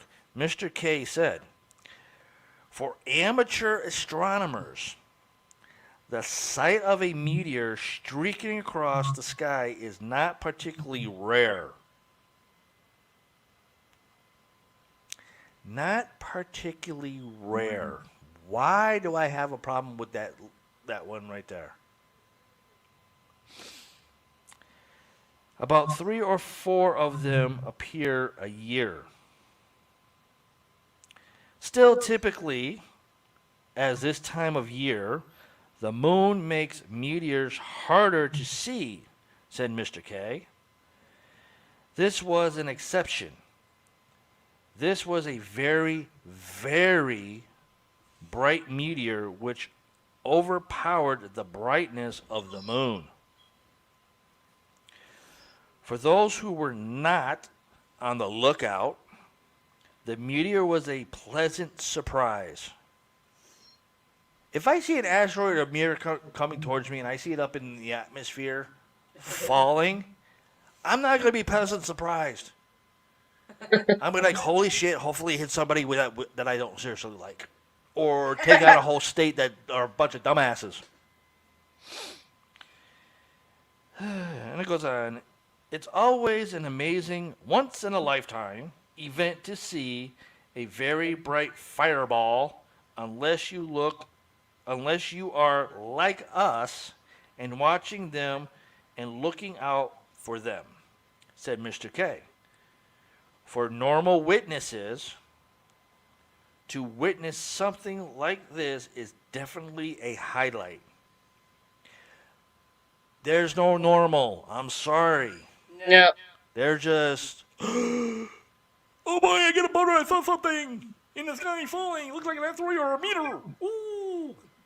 Come on. Give me a break. Give me a goddamn break. Seeing an airplane maybe come from outer space down and make a landing on Earth, that'd be amazing. That'd be something I would want to. Oh, look, there's an airplane coming in the atmosphere from space. Yay! Or a car. Oh, shit, look at that. It's a 1962 Volkswagen coming down. Oh, shit, it just exploded like a punch buggy. Yeah. Roller skate. Okay, for my next stories. Craziest true stories from film sets. Making movies is a community effort. It starts with a screenplay. No shit. Which gets bought by a producer or a studio. At which point a director gets attached. And then, with any luck, you get the green light and you're off to the races. Not according to mine. And then, anything can happen. Given to sour temperament of a director, or a star, or a volatile climate of your location, or the dubious means of a financer, you could find yourself in a dire situation. Films, both great and horrible, have faced production turmoil. Let's find out who these films are, shall we? Of course. Apocalypse Now. If you've seen the harrowing documentary Hearts of Darkness, a filmmaker's apocalypse, you know the score. Francis Ford Coppola's Vietnam set variation of Joseph Conrad's novella sailed way over budget and over schedule as a series of calamities hammered the production. Shooting was halted when a typhoon destroyed the sets. The film's stress-ridden star, Martin Sheen. If you don't know who Martin Sheen is, I'm sure you know who Charlie Sheen is and Emilio Estevez. Sons of Martin Sheen.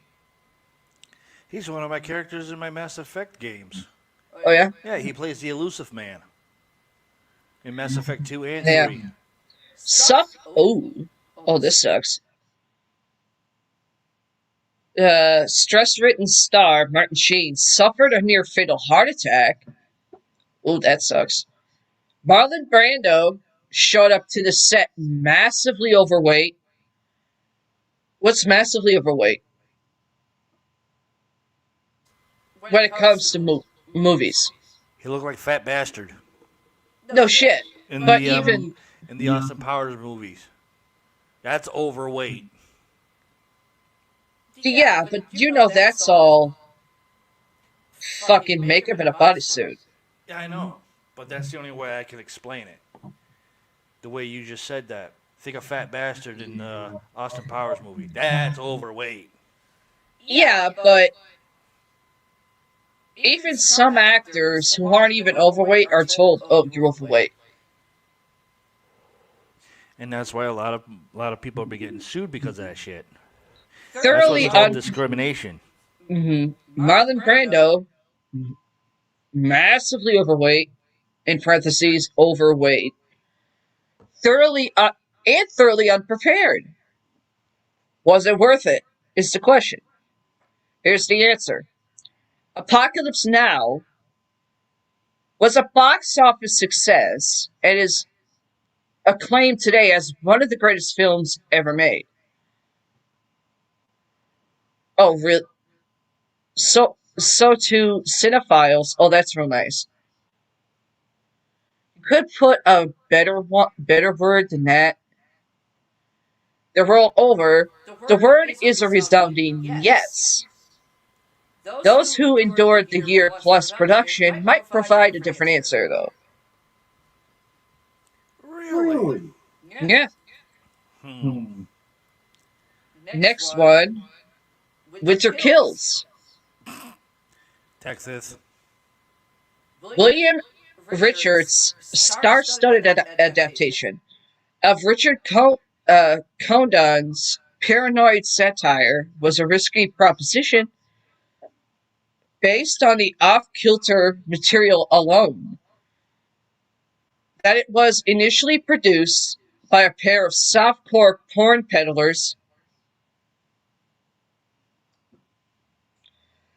Robert Sterling and Leonard Goldberg, who secured a chunk of their financing via the mafia, made it a deadly undertaking. During the production, Goldberg was chained to his hotel bed and shot in the head, presumably by the mafia for raking up a mountain of debt. Sterling, meanwhile, would later snag a 40-year jail sentence for marijuana trafficking. That would be weed trafficking. The set was also shut down 3 times for failure to pay the crew on time.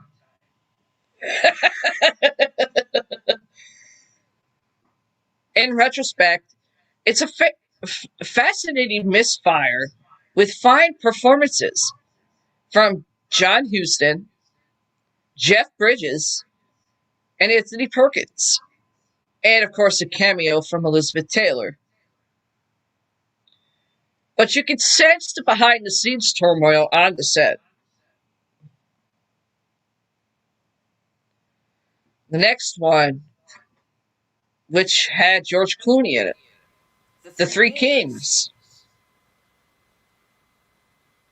See, Three Kings, behind the scenes, tensions of the brilliant Gulf War adventure comedy starting the production, when director David O. Russell, resolved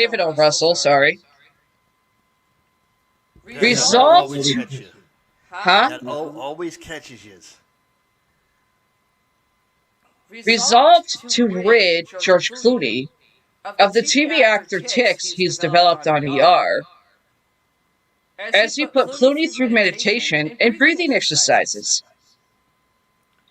The actor grew anxious over the lack of a completed script with which he could prepare for his role. By the time they got on set, Clooney had gotten tired of O. Russell's hectic creative process, which was compounded by his abusive treatment of the crew. That's real good. Piss off a movie star actor. That's how they do it in Hollywood.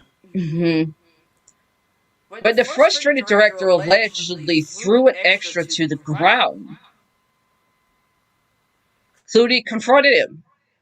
A fight between the leading man and his director ensued. I wonder if the fight was physical. Did George Clooney kick his ass? Only egos were bruised, but the conflict leaked to the media. Oh, that's real nice. He probably whooped his ass like he was Batman. Don't get me started. No, I'm just throwing that in there. Because Yeah. you asked, did George Clooney whoop his ass and win? He probably pulled out Batman moves on the dude. You knew that shit was choreographed. Of course. It was merely a stunt double doing the fight scenes, not George Clooney. Yeah, but who knows? You never know. Giving the film a troubled reputation prior to release. Though O. Russell and Clooney eventually reconciled, it's unlikely the two will ever work together again, though.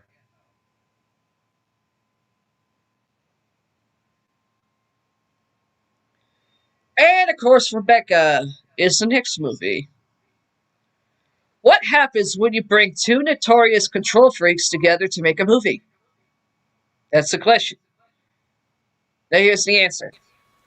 In the case of Rebecca, you wind up with a masterpiece, but not without a tussle. Producer David O.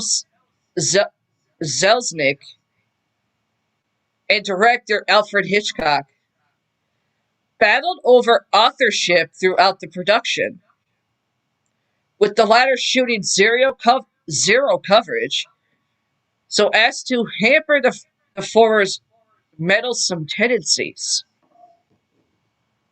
It didn't work.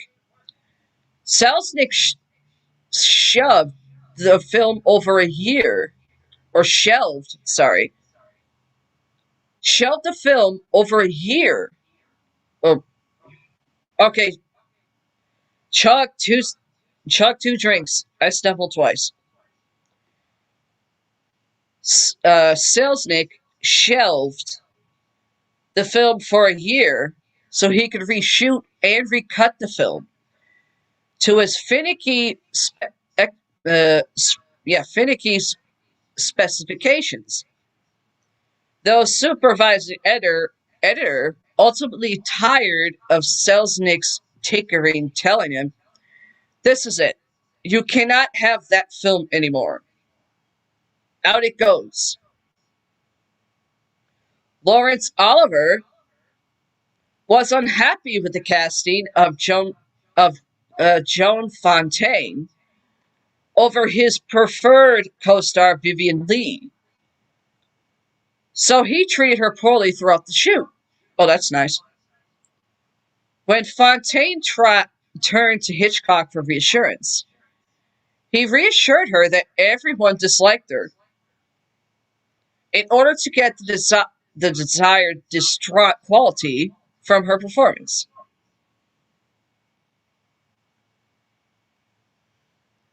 Okay.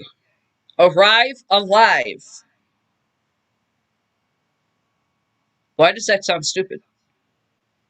No one remembered. Oh, obviously. Here's my answer for that one.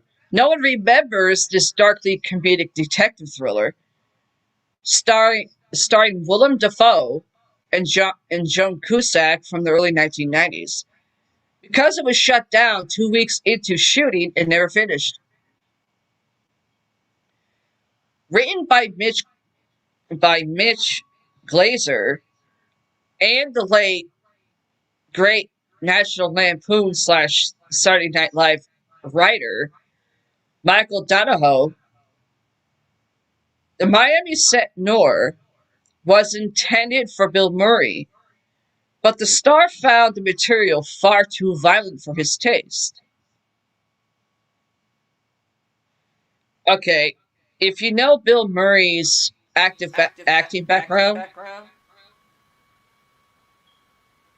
you don't see him in movies where his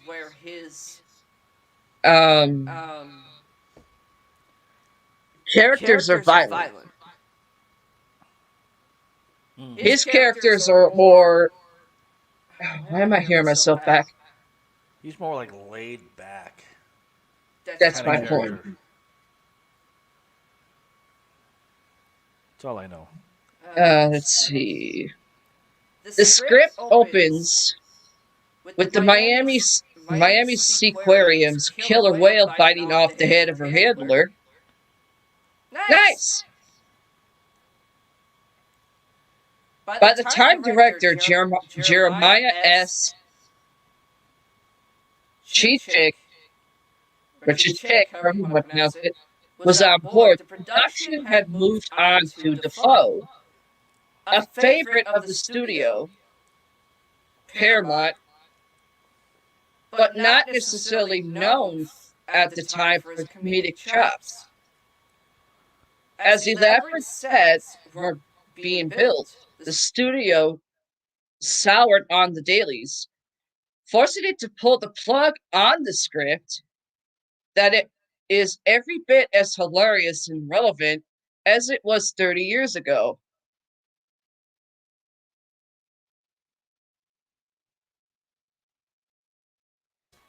Okay.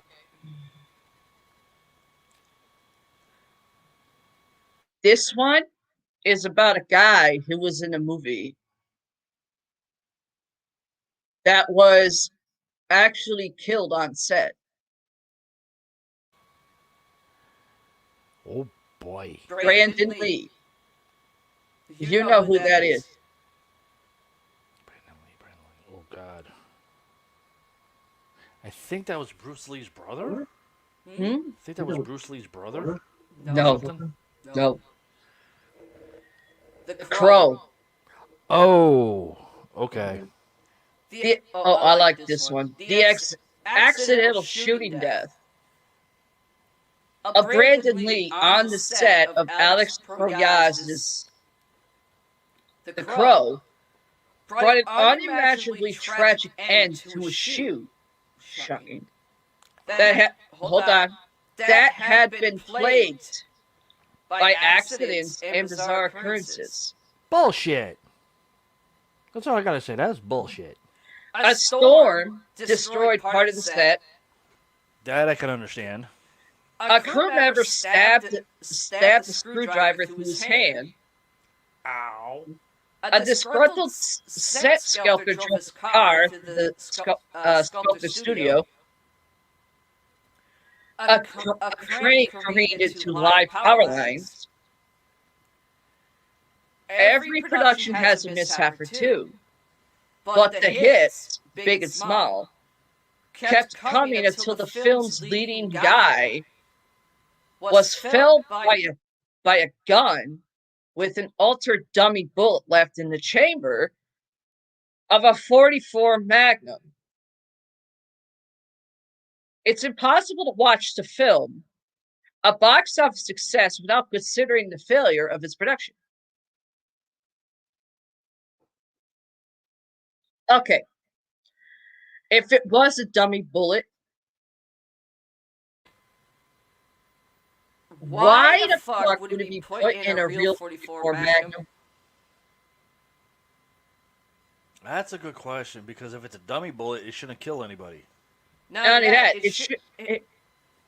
when you're doing a film and there's guns, Right. they have a dummy gun that is supposed to look just like the real ones. Yep.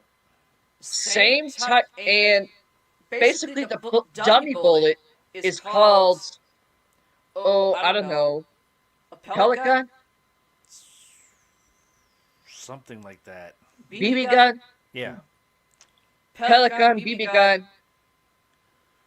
Those things, if you look at them, and they're BB guns or pellet guns, they look real. Right. They look like real ones. Yeah. So, if they had a dummy bullet for a dummy gun or a fake .44, why the fuck was it put in a real one? A real .44 Magnum should not have been on fucking set. No. Due to the fact that they have more power Yeah. in the firing chamber. That I do know. But still, a dummy bullet shouldn't have even killed No. whatsoever. But if you put a dummy bullet inside of a real .44 mag, Especially with if the it's power that it has in its chamber to push the bullet out of the hole of the nose, then I can see, yeah, that could kill somebody. Hold on, let me read it again. The leading guy, Brandon Lee, felled, I don't know why it's put felled, by a gun with an altered dummy bullet left in the chamber of a .44 Magnum. Okay, which means the bullet wasn't a dummy, and the gun wasn't either. Unless somebody would like to really tell me, oh, that's not how he died. Please Yeah. make your case, because I can easily shut your ass down. And if not,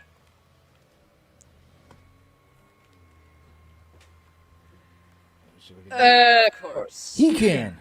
He'll definitely claw you down to size. That's our podcast, Kitty Batty. It's like, why the hell are you referring to me? Because I put you live, dumb.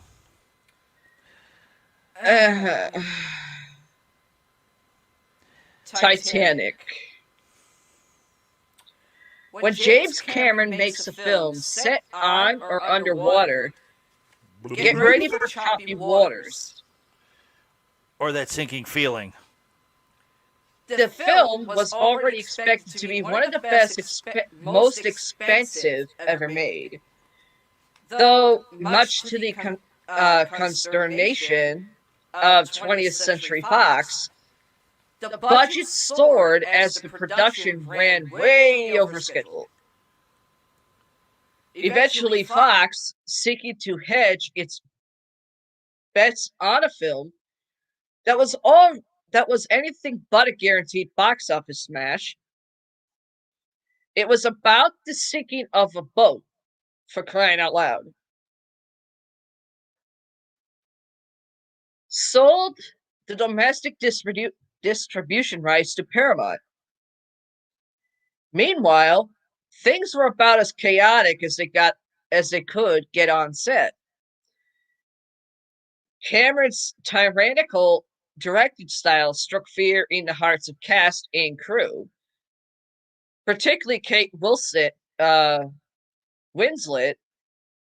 who feared drowning as Ed Harris had nearly done on Cameron's The Abyss. The 160-day shoot was grueling. Finally, a fed-up crew member spiked the set suit with PCP, causing over 50 people, including Cameron, to experience intense hallucinations. Despite all of this, Titanic, unlike its maritime namesake, pulled it to harbor and emphatic success. You want to know what I was doing? In fact, I had to fucking see that for my film class in high school. This is what I was doing. Did the whole fucking goddamn movie. More like nodding on and off, falling asleep. Now I really start falling asleep when I'm hearing Celine Dion in the goddamn movie. Not saying she's not a bad singer, it's just bad enough they made a Titanic too. Fitzgeraldo.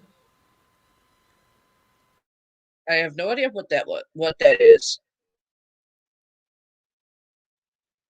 Hauling a steamship over a hill is an apt metaphor for making a film.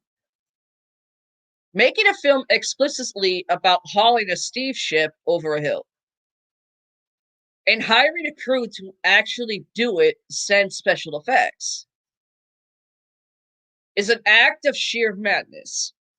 Based on the real-life exploits of a 20th century Peruvian rubber baron, Werner Herzog's Fitzgeraldo remains one of the most arduous productions in film history. The film's original star, Jason Robards, had to drop out of the film nearly halfway through the shoot when he contracted dysentery. Don't know what that's supposed to mean. And Mick Jagger stepped in, and of course, Mick Jagger stepped in as the lead, but eventually exited due to shooting delays. Need a banana. Enter Klaus Kinski, whose foul temperament on the set compelled one of the native Auguran extras to ask Herzog if he'd like him to kill the actor.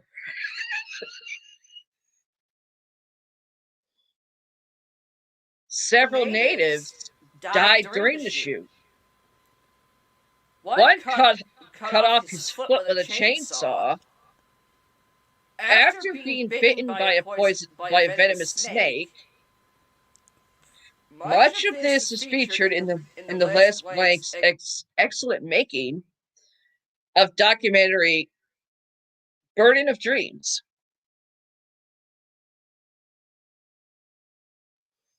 Let's see. Okay. Of course comes to one of my favorites, which I have in my collection. Jaws. Oh. Steven Spielberg's remarkable career was nearly nipped in the butt. I'm paraphrasing this one. Nearly nipped in the ass by a grueling shoot of Jaws. The trouble started with the Wonderkind director's decision to shoot the film on the Atlantic Ocean of Martha's Vineyard. Okay, a couple of those yanyas who's saying, oh, it was filmed in a pool. I just read it. It was filmed on the water, Atlantic Ocean, of Martha's fucking Vineyard. Where are your ass now? Oh, wait, not around. But you know the rest of the ones will start emailing the show and saying, you're wrong. I guarantee it. And if they don't do it within the next time we do another live show, I'll be amazed. If it is, it might be my brother Richie might say it just to get under my skin a bit. I love you too, bro. This caused multiple delays and one boat capsizing that left two of the mechanical sharks on the ocean floor. They were retrieved at great cost to the production. The sharks, the mechanical ones, also had a habit of not working when it was time to shoot. Rich, Uh-oh. which Richard Dreyfuss actually mentions a lot. Yep. Sure did. And then there was Robert Shaw, a dedicated drinker who blew a day of filming because he was too drunk to nail his legendary USS Indianapolis speech. He got it right the following day, though. As the movie's budget ballooned and the production's 59-day schedule hit triple digits, the studio viewed Spielberg's relative inexperience as the culprit. He thought he was finished. Then the sharks started working, and a year later, Jaws essentially invented the summer blockbuster. Where are those studio executives now? Oh wait, probably getting Spielberg's coffee. Cleaning his toilet, cleaning his house, his cars, probably his dog's ass.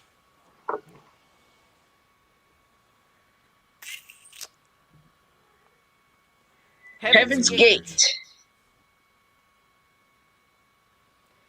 When your $12 million budget, production budget nearly quadruples, you've got yourself a troubled set.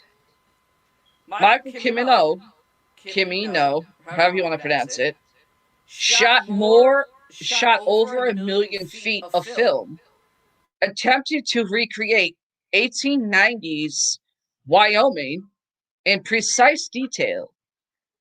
United Artists was so alarmed by his maniacal perfectionism.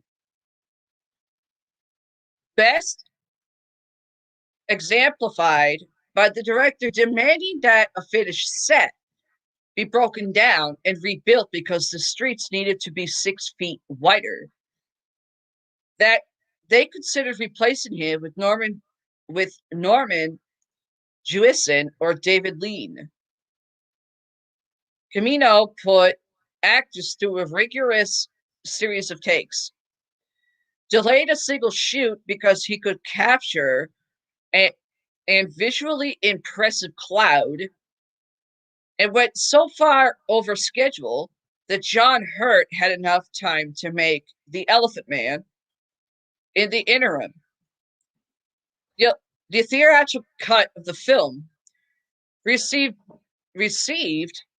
generally negative reviews and tanked so hard at the box office that United Artists, was forced to merge with MGM.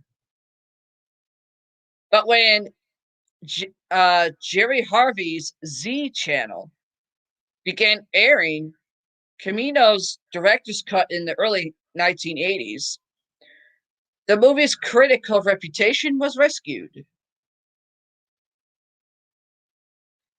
Now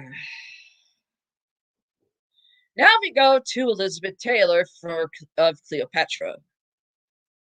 That came out in 1963. This extravagant retelling of the life of Cleopatra went so far over budget that it nearly put 20th Century Fox out of business, despite it being the top grossing film of 1963. Elizabeth Taylor received an unprecedented $1 million to star in it, but she fell early in the shoot, which led to a disastrous, unproductive 16 weeks of shooting under director Ruben Mamoulian. A game of musical chairs ensued that found Joseph L. Mankiewicz,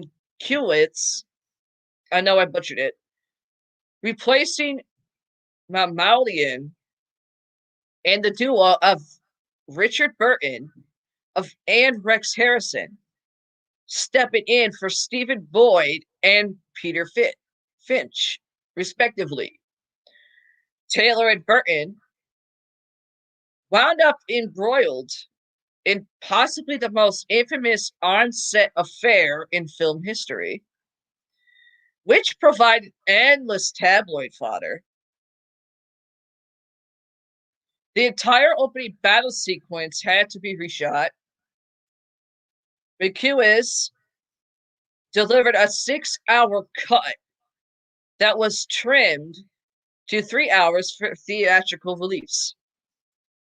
To keep itself afloat, Fox sold off a huge chunk of its backlot Aloka, which transformed the land into Century City.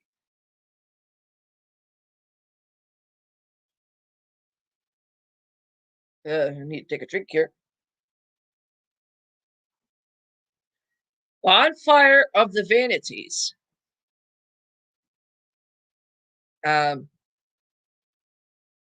Not familiar with that movie. A film undone in pre-production. Brian De Palma began his career making low-budget counterculture satires like Greetings and Hi Mom. So there was some hope that he'd be the perfect director to tackle Tom Wolfe's Dickens with Teeth document in 1980s Manhattan. Alas, not with this cast. A still boyish Tom Hanks was all wrong as the arrogant master of the universe, bond trader Sherman McCoy. Bruce Willis flailed in the role of a washed-up tabloid reporter who was supposed to be British and played by John Cleese.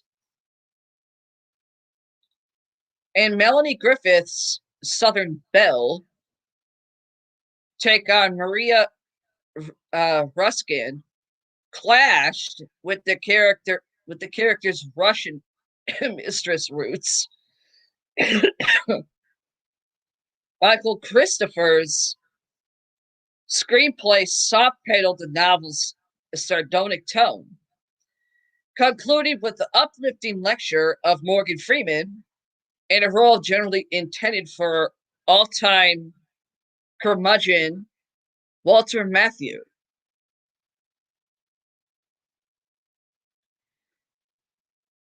Ishtar. I didn't know that was even a movie, let alone a word. The film that began industry shorthand for studio disasters is far better than its reputation suggests, but its production was something of a throwback to the new Hollywood way of shooting. Star producer and perfectionist Warren Beatty, however you want to pronounce his last name, threw his full weight behind director Elaine May, or Elaine, however you want to pronounce it.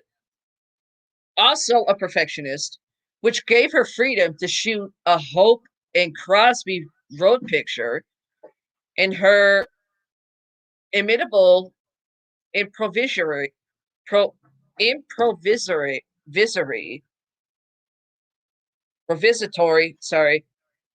style may clashed with legendary cinematographer and perfectionist Vittorio Storaro, who'd never shot a kooky comedy before. May's whims, while often brilliant, forced delays, meaning the flattening of a dune when, after scouting dunes, she decided she wanted a flat landscape. And her penchant for shooting loads of film to capture unexpected moments led to an instance where she continued to roll cameras after her stars had gone to their trailers. What if they come back, she allegedly said. Betty or Beatty was pressured to fire May, but admirably never exquisitous. Was Ishtar unnecessarily expensive? Yes. Is it also wonderful? It says absolutely. I say no.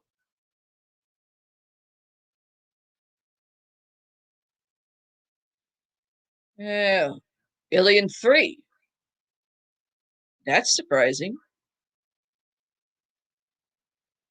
On Earth, everyone can hear you scream. So proclaimed the nifty 1991 teaser trailer for Alien 3, which hyped a spectacular version of the movie that the studio would not make. This was par for the course of the third Alien movie. Directors like Rennie Harlin and Vincent Ward, who wanted to set the movie on a wooden planet inhabited by monks. I'm going to read that again because I don't know if I read that right. Directors like Rennie Harlin and Vincent Ward, who wanted to set the movie on a wooden planet inhabited by monks, came and went.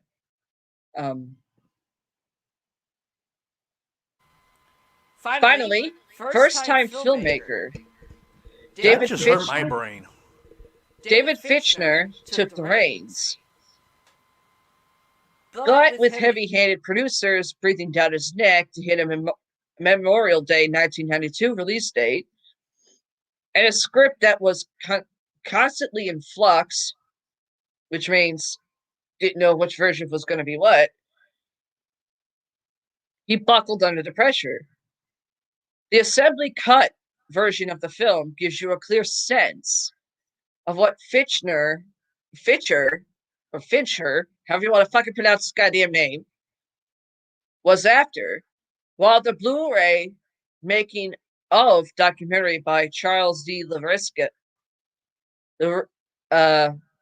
Lazarica is a warts of all most watch about what happens when you try to make a release date rather than a movie.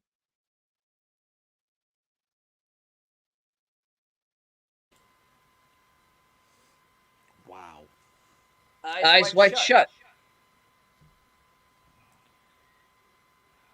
I had to deal with this from my fucking high school class. I went, please shut my eyes. Only Stanley Kubrick could take two of the biggest movie stars in the world, Tom Cruise and Nicole Kidman, off the market for 2+ years to make an erotic thriller about a man's near infidelity. The Travel of Earth, Kubrick recreated Greenwich Village to a precise degree of a Pinewood Studios soundstage at not insignificant cost.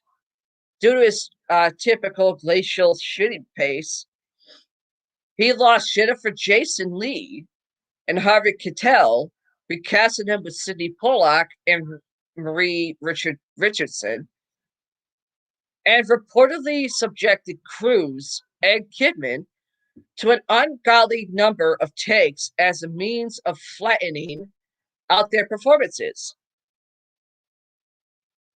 Though Kubrick died before its release, he got the film he wanted. Okay.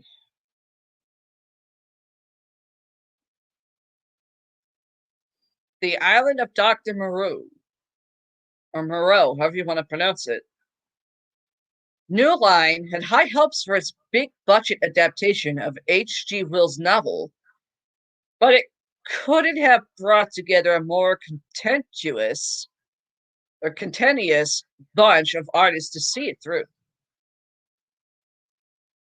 Director Richard Stanley was a full-fledged maverick, making his first major studio movie, and he proved totally unreceptive to the studio's notes once production began.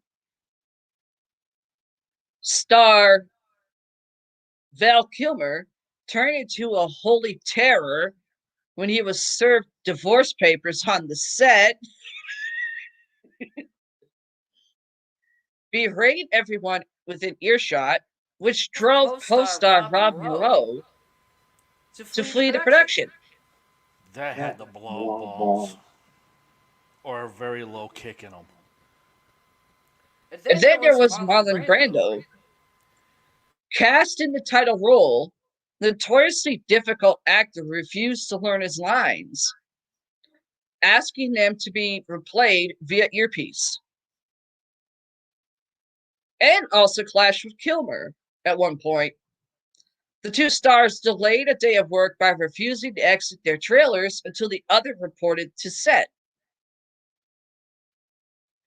Stanley was eventually fired, but worried about his erratic nature, New Line had to hire extra security to make sure he didn't sabotage the set. The mischief maker managed to infiltrate the production in full makeup as a dogman, but did nothing to harm the shoot. The film was unsalvageable, and it tanked at the box office.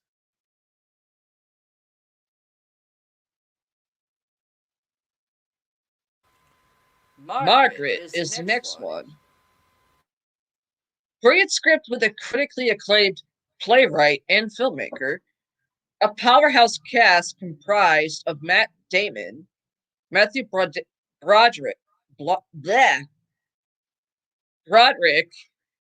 Mark Ruffalo, Anna Paquin,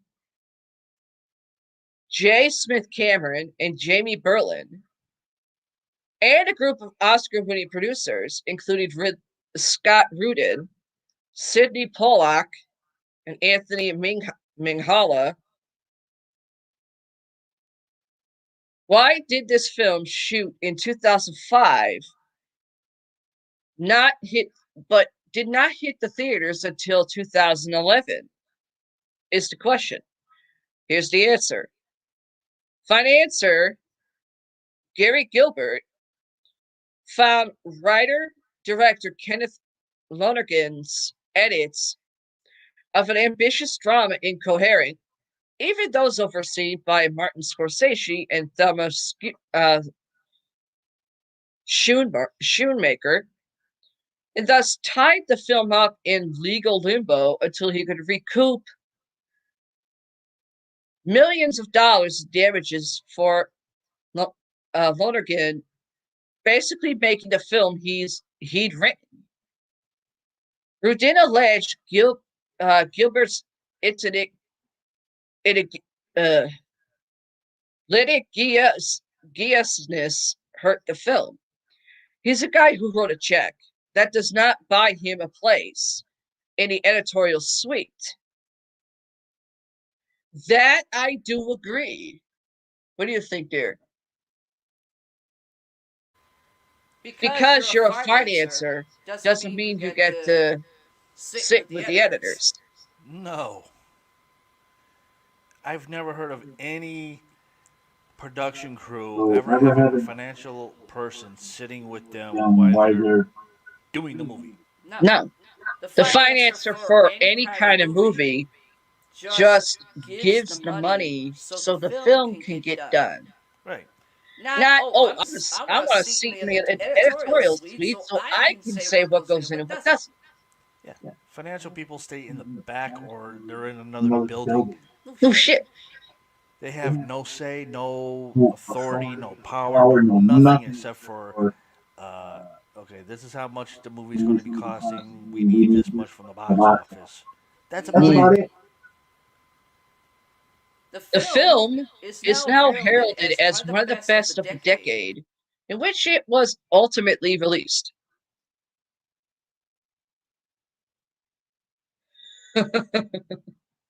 Waterworld. I knew this film had issues in the production. Dubbed fish tar by entertainment journalists prior to its release, Kevin Reynolds' post-apocalyptic action flick was yet another reminder that shooting on the ocean is an invitation to budget and schedule overruns. On the practical side, storms rocked Hawaii, causing the massive atoll set to sink.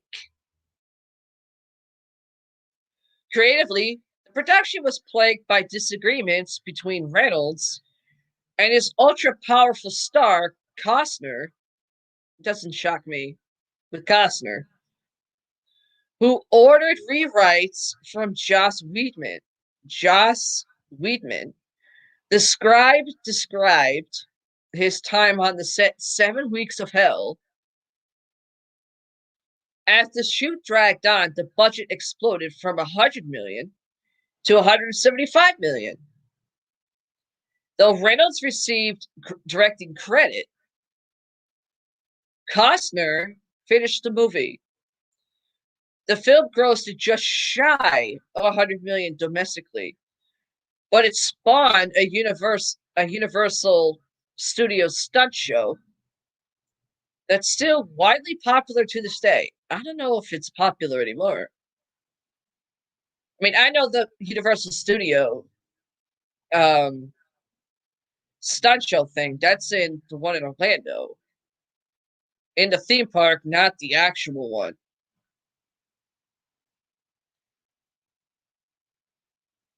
And the next movie is called Roar. Never heard of it. Tippi Hedren and her husband, Noah Marshall, channeled their wildlife advocacy into one of the most mind-bogglingly dangerous movies you'll ever see. Shot on a patch of land in Los Angeles' Soldat Canyon, the film stars Hedren and her family, including daughter Melanie Griffith, cavorting with hundreds of lions and tigers in what is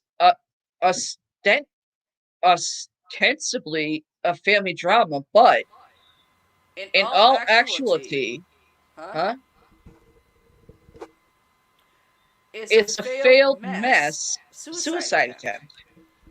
The big cats roam free, and Ron played with the cast. And at one point, a lion pins Griffith to the floor as the young actress screams for her mother to help her. Behind the camera was no party either. Hundreds of people were injured. Cinematographer Jan D. Bonds, who'd go on to direct Speed and Twister, required 220 stitches after he was scalped by one of the lions. Griffith nearly lost an eye after one particularly nasty attack. The film took 5 years to complete and was a box office bomb. Upon release in 1981, it has since become a cult classic. It's wow. Huh? That's wow. Let's see. The Lions, Twilight Zone. Huh? lions, tigers, but no bears in the whole thing. And Well, the that's same a lot of goddamn stitches Wizard for of one Oz. person to get in a body. God damn. This is why I don't get into movies Yeah. because of that mess. The Twilight Zone, the movie. The film industry was rocked on June 23rd, in 1982, when Vic Morrow, Mecca Din Lee,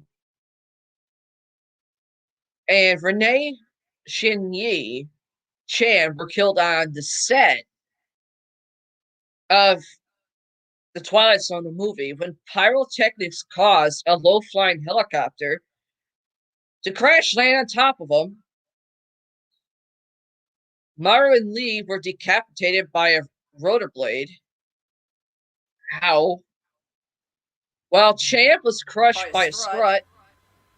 What the fuck is a strut? Talk about losing your head. A strut is like what's on a vehicle, Oh, okay. except in a helicopter term, it's part of the engine.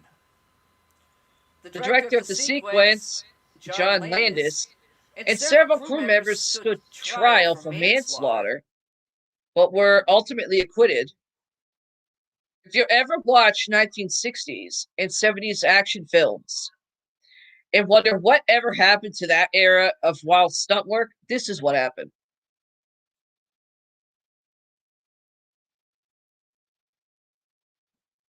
The Conqueror, quite possibly the deadliest film ever made. This Genghis Khan biopic was shot in St. George, Utah, downwind on a Department of Energy site in Nevada, where above-ground nuclear testing was being conducted. By 1980, 91 of the 220 cast and crew members had contracted cancer, and 46 had died. Agnes Moorehead, I didn't stutter on that one, Agnes Moorehead, Pedro Armendariz, Susan Hayward, and John Wayne. I thought John Wayne died before 1980s ever hit. That's a good question. Let me see if I can find it in. Let me finish while you look that up. While the extent to which the testing caused these ailments is unclear, some experts believe the correlation is hard to deny. Not to trivialize this tragedy, but the Howard Hughes produced epic is considered a nadir of Wayne's career and one of the worst films ever made.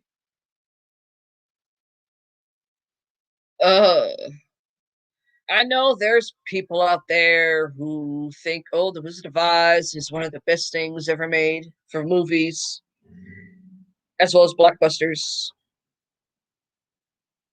But I am about, and no offense to anybody, about to kind of crush that dream.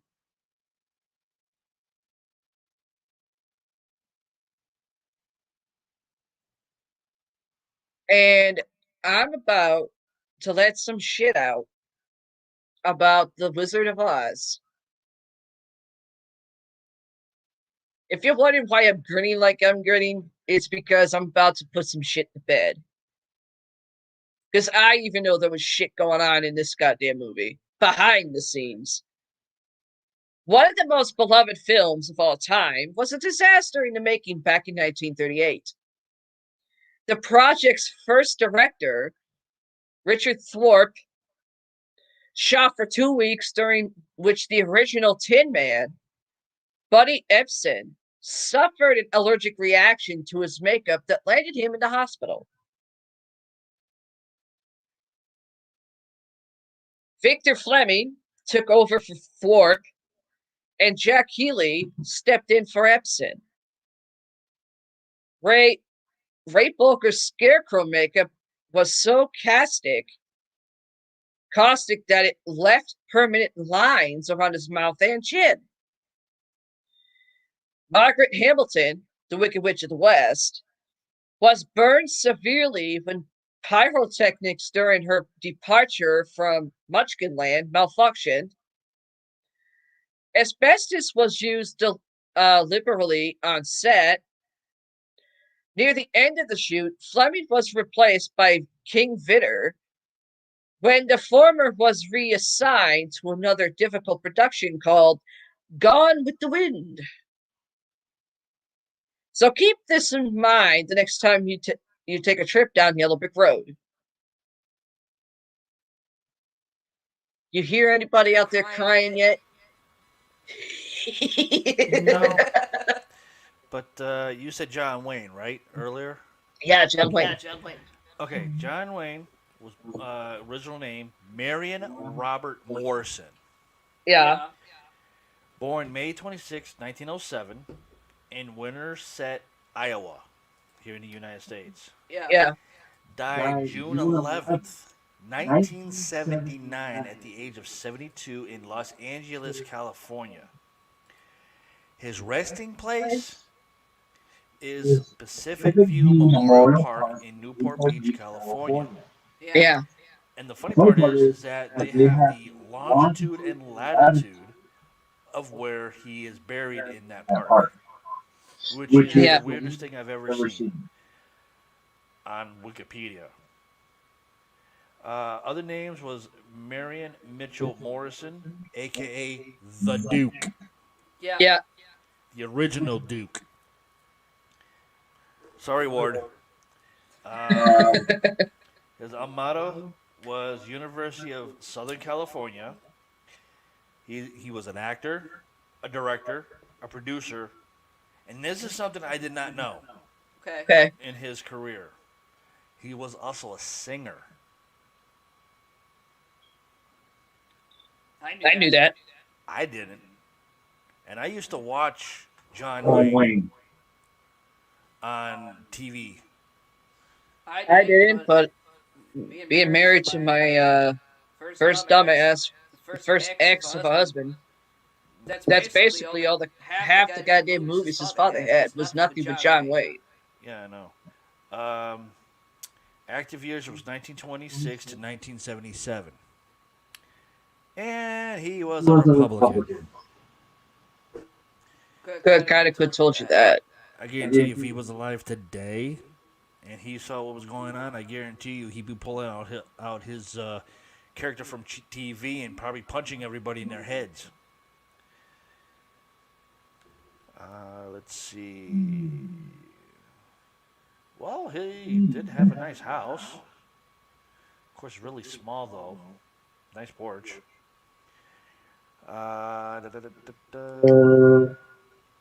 He actually wore a top hat in one of the movies in 1936. Let's see. There's a bunch of stuff here. Post-war, later career. You heard that, right? Yes, I did. Where the fuck did it come from? Came from over that way. I think we're having some paranormal activity in our own studio, guys, which is weird.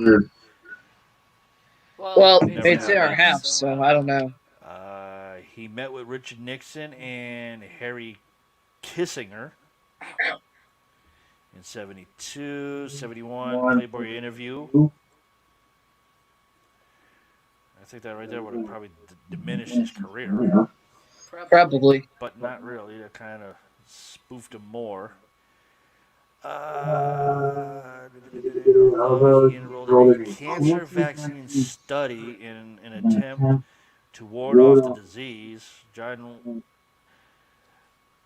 Wayne died of stomach cancer on June 11th, 1979, at the Oh, okay. UCLA Medical Center. He's had awards, celebrations, and landmarks after his death. Oscars. Uh, on his 72nd birthday on May 26, 1979, Wayne was awarded the Congressional Gold Medal. Hollywood figures and American leaders from across the political spectrum included Maureen O'Hara, Elizabeth Taylor, as you said earlier, Yeah, for Cleopatra. Frank Sinatra. Yeah, decades later, after that, after the movie came, Cleopatra was done. Centuries later, she came out with her own damn perfume. Smells like a whore. Frank Sinatra, Mike F. I can't say the last name because I think it's either Russian or German. I'm not sure. Katharine Hepburn, Generals and Mr. Omar Bradley, Gregory Peck, Robert Stack, James Amos, and Kirk Douglas. Let's see, let's go on. What else? You make me a cigarette too. Let me see what I'm on. Okay, 1950 for Academy Awards was Sands of IWOJIMA. Best Actor was the category he was nominated. 11 years later, The Alamo. Best Picture and was nominated. I'm sorry. I'm going to have to stop right here for a second.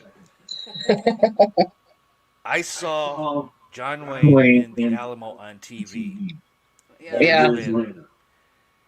And to get a category of being Best Picture and only being nominated, he should have won that shit. Because it's not just the best picture, it was the best freaking movie ever for 1961. When I saw it I think I saw it like in 87 or 88 and everything. Goes on 1970, True Grit. Yeah. Best Actor, and he won that one. Golden Globe Awards, 53. Henrietta Award. World Famous Favorite Male, he won that. 66. Cecil B. DeMille Award. He was honored. Yeah. 1970 again, True Grit, Best Actor, Motion Picture Drama. He won that one as well. I really did not see it as a motion drama film or picture drama. I thought it was like more like education in one aspect, a perfect plot to study like how he came up with this and how other people behind the scenes saw the vision of it and Yeah. how they wanted to exactly put things in certain places. I thought that was the best thing ever. In 72, America, Why I Love Her. Yeah. Best Spoken Word Album. And he was nominated. Now, how is that a word album to be categorized Yeah. for a Grammy Award in 1972, America, Why I Love Her? I just don't see the point in that. But That's that for John Wayne. And outside of that, Wayne Brady from Who's Line and Let's Make a Deal is a huge John Wayne fanatic. Yeah. Why are you doing that? Which I think it's awesome. I'm gonna reread this shit.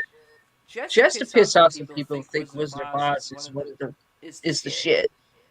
There's one too many Wizard of Oz out there, and I think they're all shit. Now, this is the original.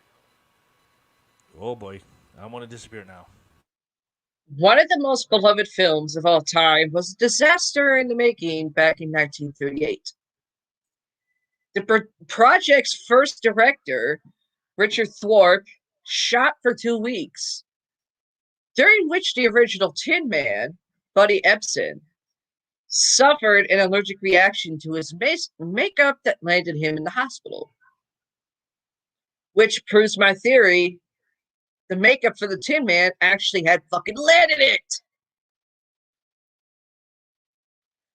Victor Fleming took over for Thorpe, and Jack Haley stepped in for Ebsen.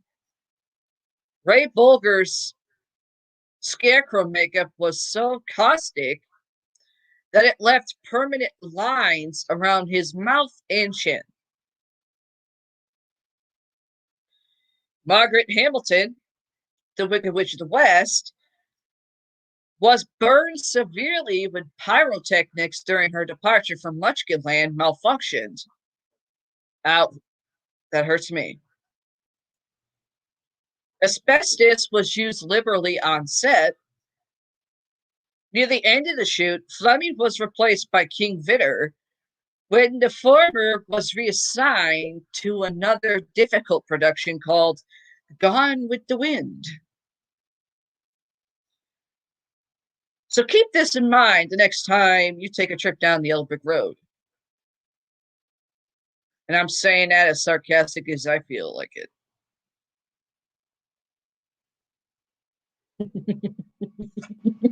I kind of hear some people bitching now. Cruising. Ever tried to make a movie while protesters are doing everything to make your location shooting unusable? That's a question. Here's the answer. William Friedkin had to pull this off while filming his controversial cop thriller Cruising, in which Al Pacino plays a New York City detective trying to catch a serial killer targeting gay men. The screenplay was based on the work of Village Voice journalist Arthur Bell, but the writer recoiled at the script's treatment of the gay club scene in Manhattan. As a result, he urged the gay rights community to protest the production wherever it shot, which included blowing air horns and training light off mirrors to mess up the lighting. Their efforts worked. The location audio was largely scrapped in favor of overdubbing. The film has a cult following, but is still widely derided by the LGBT communities.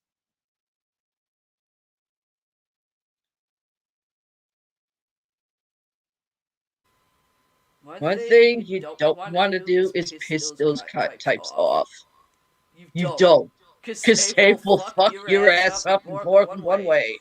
I'm surprised the dude that played the detective just didn't like walk off the set and punch these idiots. Al Pacino? Yeah. You don't piss off a full Italian person when they're trying to do a movie set. I'm surprised he just didn't stop, just walk over and say, BAM! Shut the fuck up and get the hell out of here. With the way Al Pacino's acting career is, what he does is he goes into depth about the character itself. Yeah, I know that. Not basically the movie itself. From what I know, because I done a report on it, Cruising the director doing the movie was actually bashing the gay communities. Yeah, I know that. So if Al Pacino found that out after he did the film, he would have, knowing Al Pacino the way he is, be like, good thing I didn't punch anybody. I would have gotten bashed as a freaking gay basher. Yeah, but these are protesters. Yeah, protesters for gay rights. I'm for that. All for that. Yeah, but I think what these protesters fail to realize is that one, he's a full Italian, and you don't want to piss those type of people off because they will kill you. And two, he sponsors the LGBTQ community. I know. He has friends in it. He's worked with gays in movies. Oh, I know that. But if you're going to protest for the LGBTQ community and you're at one of his filming locations and you pull in that type of bullshit while he's trying to do a script for a movie, I know, dear. I'm sorry, but you piss off an Italian no matter if you're standing up for the gay community and you're harassing a full Italian person trying to do a movie. He would have seriously either stopped, walked out there, punched all of them, or got in his car and ran them over like speed bumps, and then go right back to the movie. Hold on. Let me go back to this here. The screenplay was based on the work of Village Voice journalist Art Bell. But the writer, it was actually the writer that had an issue with it. Pretty sure the writer didn't realize Al Pacino. If anything, the Arthur Bell, he probably hid the reasons why people were protesting. But still, you don't do it when there's a movie set going on. Okay, the man who killed Don Quixote. I think it's supposed to mean coyote. I don't know. Don Coyote! That rare occasion when a film's behind-the-scenes documentary predates the making of the actual movie by nearly 2 decades. Terry Gilliam's The Man Who Killed Don Quixote is far more interesting for what it took to get up to the screen than what wound up on it.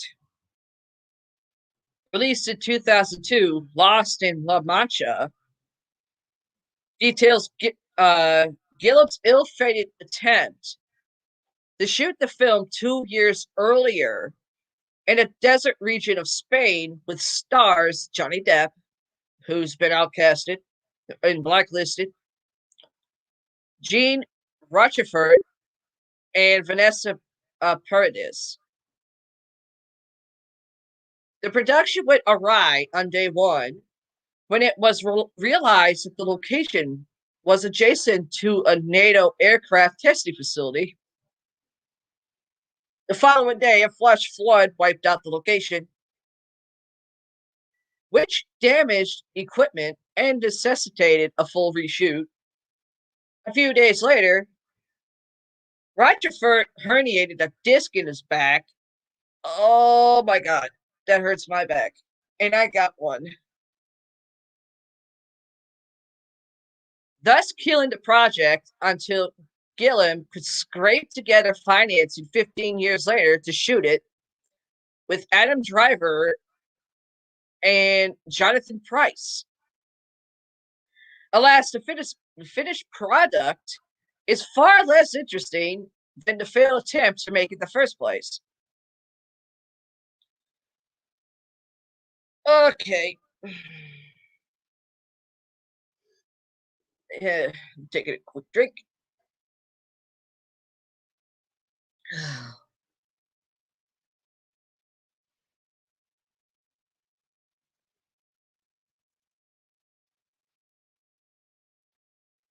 Let's see.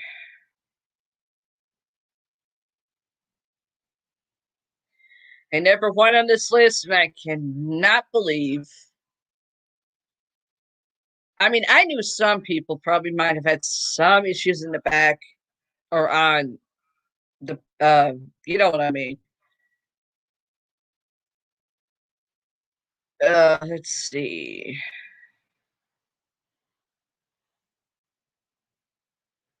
Let me take a quick drink here.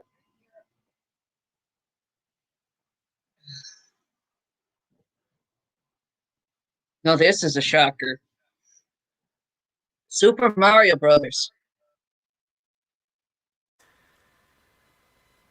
Really now? Roland Jove tried to one up his filmmaking career by expanding from the socially conscious realm of the killing fields and the mission into producing family-friendly blockbusters with this live-action adaptation of the beloved NES game.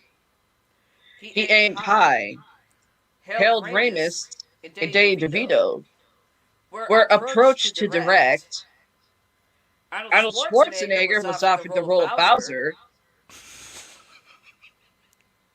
No. Rain Man screenwriter Barry Morrow took a first pass at the script. Ultimately, Joe settled on Max Headroom. Directors Annabelle Jankel and Rocky Martin, who inherited an incoherent, massively rewritten screenplay and a couple of unhappy stars in Dennis Hooper and Bob Hoskins. Hooper was particularly abrasive. In one instance, he berated the directors for a full day, including over lunch, about new dialogue unit until at last agreeing to say the lines as written. The result was Frankenstein's monster of half-baked ideas that bore little resemblance to the game. It bombed horribly in the summer of 1993. I think, and I've said this before, but not on here, but I'm saying it here. When Nintendo came out, what was the first goddamn game that came out with Nintendo? When you bought the fucking thing? It was Super Mario Brothers and Duck Hunt Well, on the same cartridge. yeah, there was another one because I had two different games in one. I had Super Mario Brothers and I had Zelda. Ah. I had Duck Hunt and Super Mario Brothers on one cartridge, and then another one, I had Zelda and Lynx. So did I. And then I had Knight Rider. But when the system came out in the 80s and the games came with it, the game spawned the TV show. The freaking starts with regular humans, like people like me and you. And basically as hosts, and then it went to the cartoon. No, first it was the cartoon. Well, the Super Mario show, I remember Lou Albano being Mario. Right. And another dude playing Luigi, I don't remember his name. As more like a build-up to when the cartoon first started. And, you know, in between, like, little commercial spots, it would pop up again. Yeah, I remember that. And back into the cartoon. Yeah. When they came out with that show, it was the right timing. Yeah. Because it was the mid-80s. 93, I think might have been a bit too late for the movie. Because if they did the game first and then the movie, it would have worked. In fact, to me, there is misconceptions. To me, the goddamn cartoon, the princess is called Toadstool.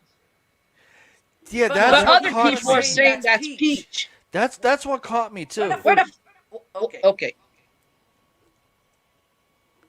I know the difference between Toadstool and fucking Peach.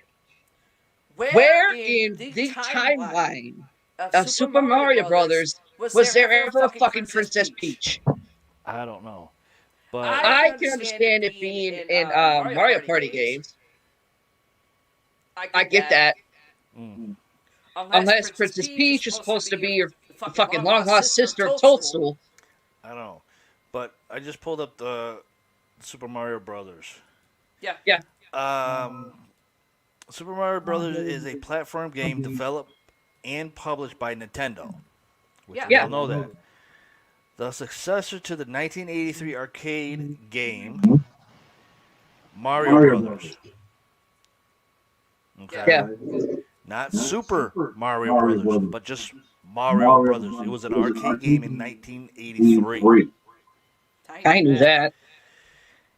And the first in the Super Mario series. It was released from the Icon in Japan in 1985. And for the Nintendo Entertainment System, NES. Yeah. The very first one, not the other type. Not the Super In NES. North America in 1985 and Europe in 1987. For that one. Now, the original Mario Brothers had Princess Toadstool from Bowser and King Koopa. That I can understand, but if you look at it in the original Super Mario Brothers game, it's not Princess Toadstool. It's Princess Peach. I've always seen Toadstool. Toadstool is that little fucking mushroom dude. No, the little mushroom dude is Toad. Yeah. Not Toadstool. That was the original name for that character. Was Toadstool. Princess Peach was supposed to be the princess out of the entire thing because she was blonde hair. Princess Toadstool is supposed to be her sister, but her hair is a different color. Yeah. That's Toadstool what has red hair. right. That's what really got to me in a lot of ways. Not only that, the villain in the goddamn, from what I saw on the show, was Koopa. Yeah. Bowser didn't come in until Super Mario 3. Well, Bowser is supposed to be the what is it? One of the enemies for Mario and Luigi, and it's supposed to be under King Bowser. King Bowser is supposed to be, one of the kings under King Koopa. It's supposed to be like his brother or something. But it says that Super Mario Brothers was first released in Japan on September 13th, 1985. 1988, the game was re-released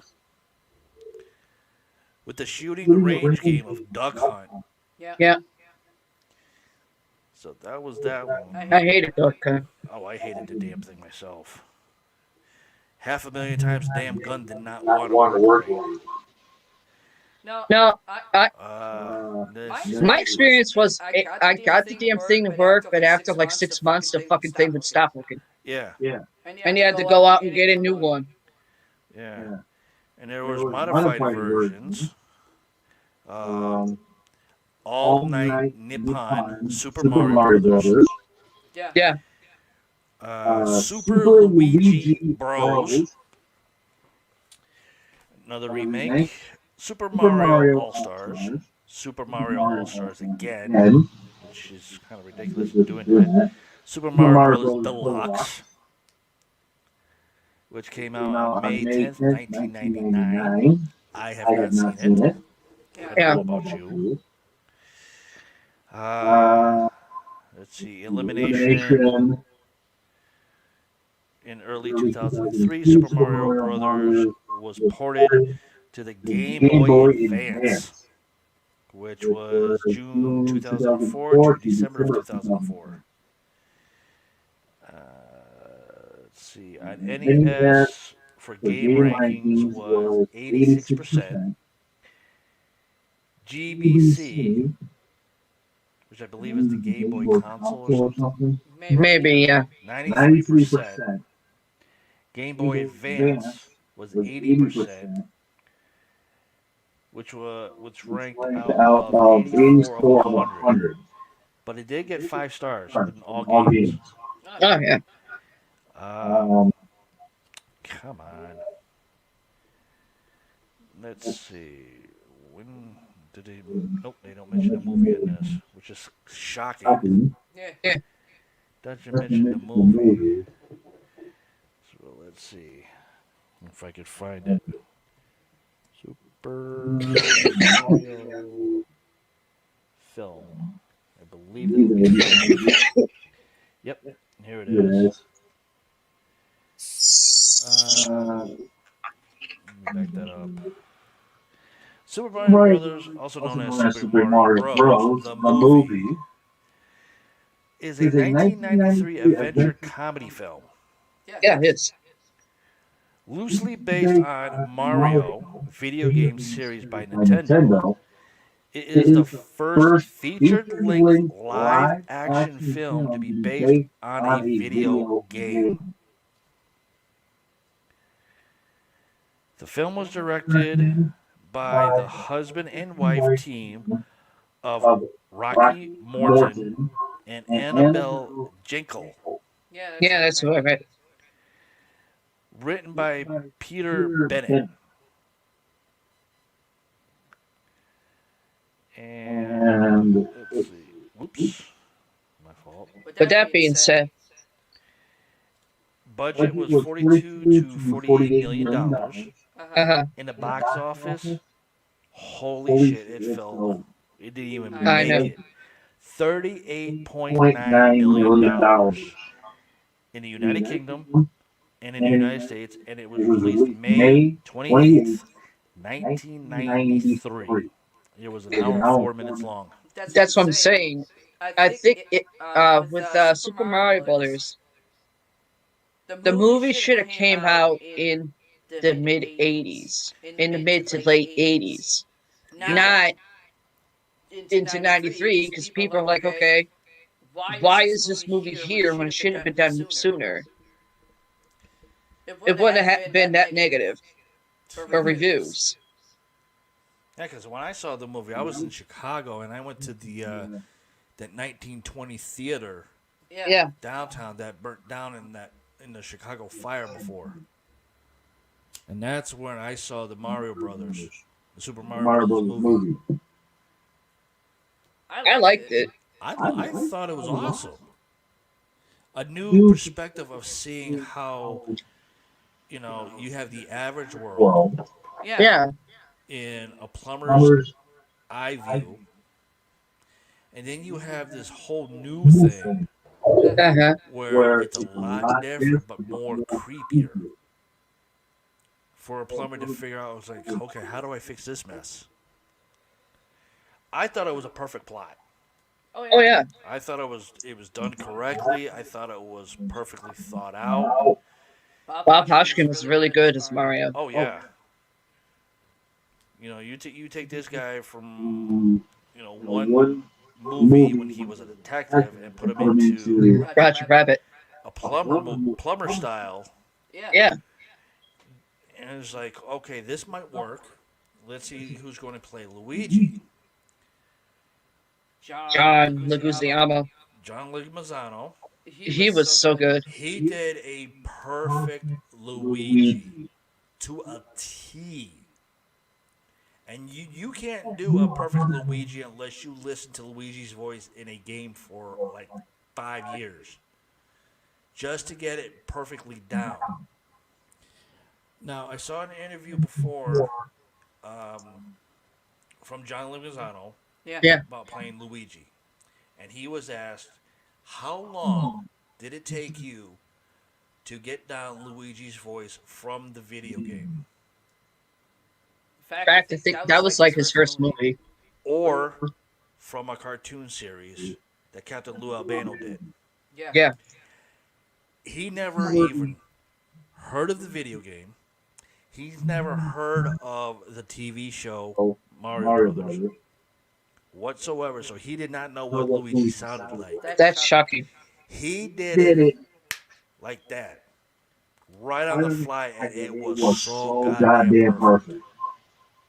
I'm like thinking to myself, okay, so I see this movie, Super Mario Brothers, in Chicago at the 1920 theater that burnt down in the Chicago fire.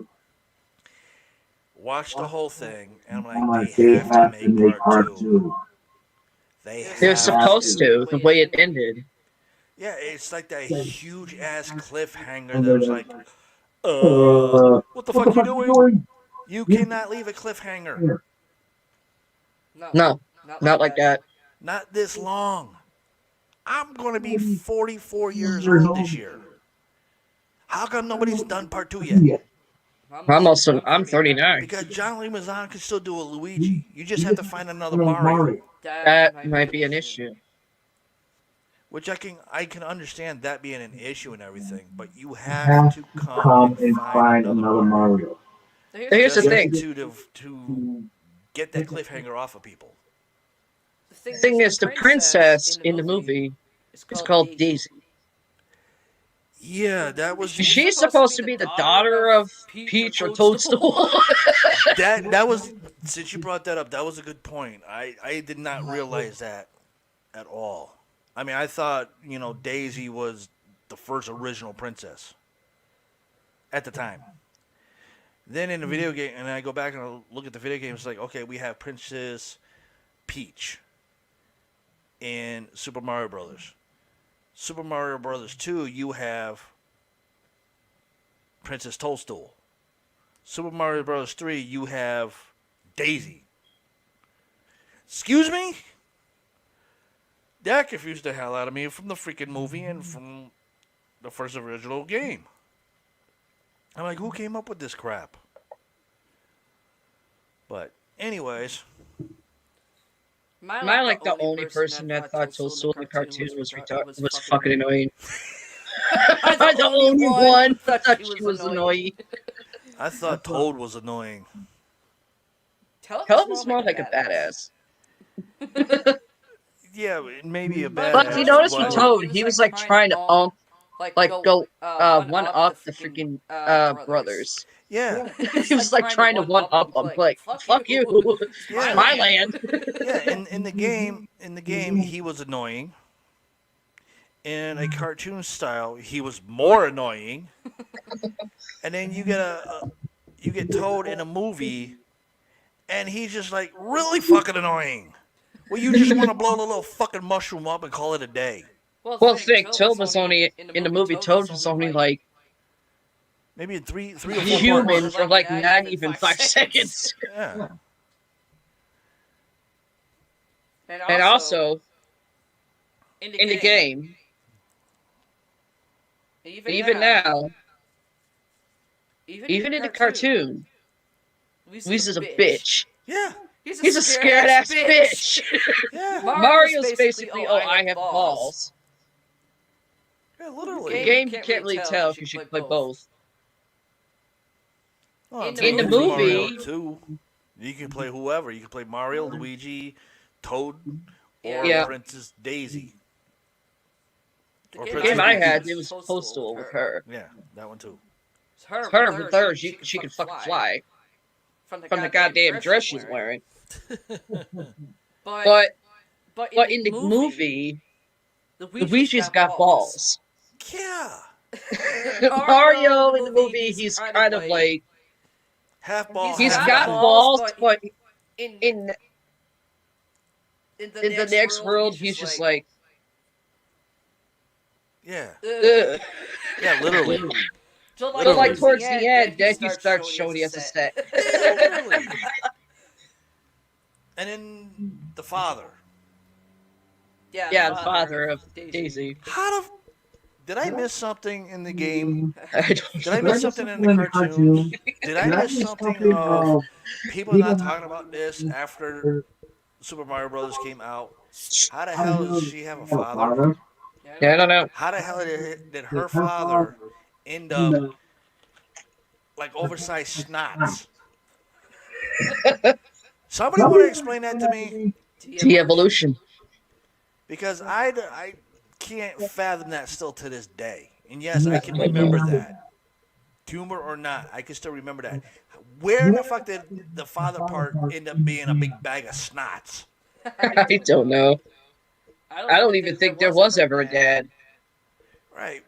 But we see the movie, and here's Daisy's father, a big bag of snots, coming back to look like a human. Somebody want to explain to me exactly how the hell that works? I don't think anybody can figure that out.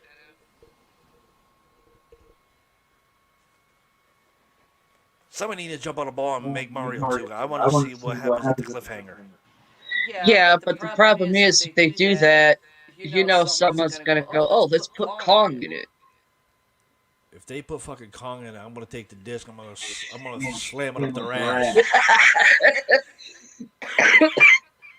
Kong sucks. Fuck, well, the game, Kong Country, yes, I actually had it. It's funny, especially when you know some of the cheat shit and the tricks. Would that be When you're used? used in your as big ass fucking Kong, he hits the you cause him to slap the ground, fucking bananas pop out. Yeah, what a banana. Then, but if you keep doing it, it looks like Kong's fucking the ground. Yeah, literally. I didn't realize it at first until my brother Richie's playing it, and he's like, and I see him laughing from the other room. And I'm studying for a calculus test. I'm like, what the fuck's so funny? Because I thought Alex was laughing because they were both playing it. I come out and I see literally my brother Richie playing the console, like making the damn monkey hit like he's up in the ground. I was like, oh my god.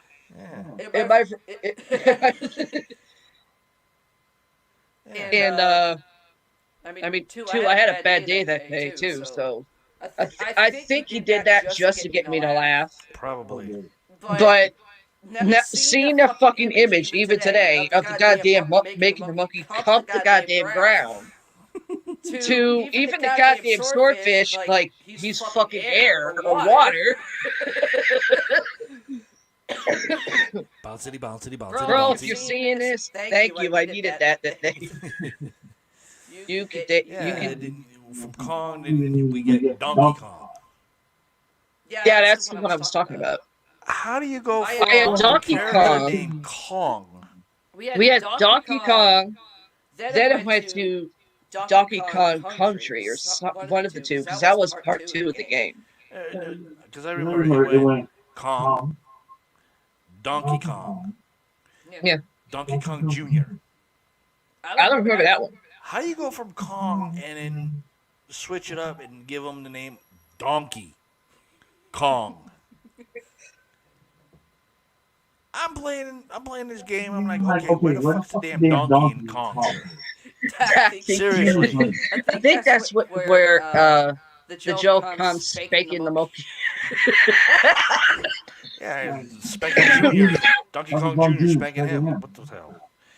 Oh my goodness. You got another story there? Look. Huh? Oh, look, now you can see an ass of a cat. Okay. Where should we go here? I got something about asteroids. Asteroids. Get it right. I have scientists find way to read priceless letters sealed 300 years ago and never opened it.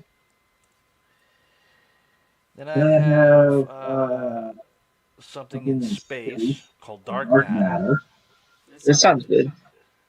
or the or the thing thing that that I I keep keep talking talking about. about. Let me shut your mic off. And then I got something here that I've been mentioning about quantum physics or quantum computing because of a goofy app where people are doing it. They're getting either stalked or shot at and things like that. So I'm going to read this interesting one because it seems weird. How can you read a priceless letter sealed 300 years ago and never opened it? Well, we're going to find out. 300 years ago, before envelopes, passwords, and security codes, writers often struggled to keep thoughts, cares, and dreams expressed in their letters privately. One popular way was to use a technique called letter locking. Intricately folding a flat sheet of paper to become its own envelope. This security strategy presented a challenge when 577 locked letters delivered to the HAGUE, sorry, I can't say it, in the Netherlands between 1689 and 1706 were found in a trunk of undelivered mail. That must have been one hell of a trunk. The letters had never reached their final destination, and conservatives didn't want to open and damage them. Instead, a team has found a way to read one of the letters without breaking its seal or unfolding it in any way. Using a highly sensitive X-ray scanner and computer algorithms, researchers virtually unfolded the unopened letter. Now that's crazy. And it goes in quotations. This algorithm takes us right into the heart of a locked letter. The research team said in a statement, sometimes the past resists scrutiny.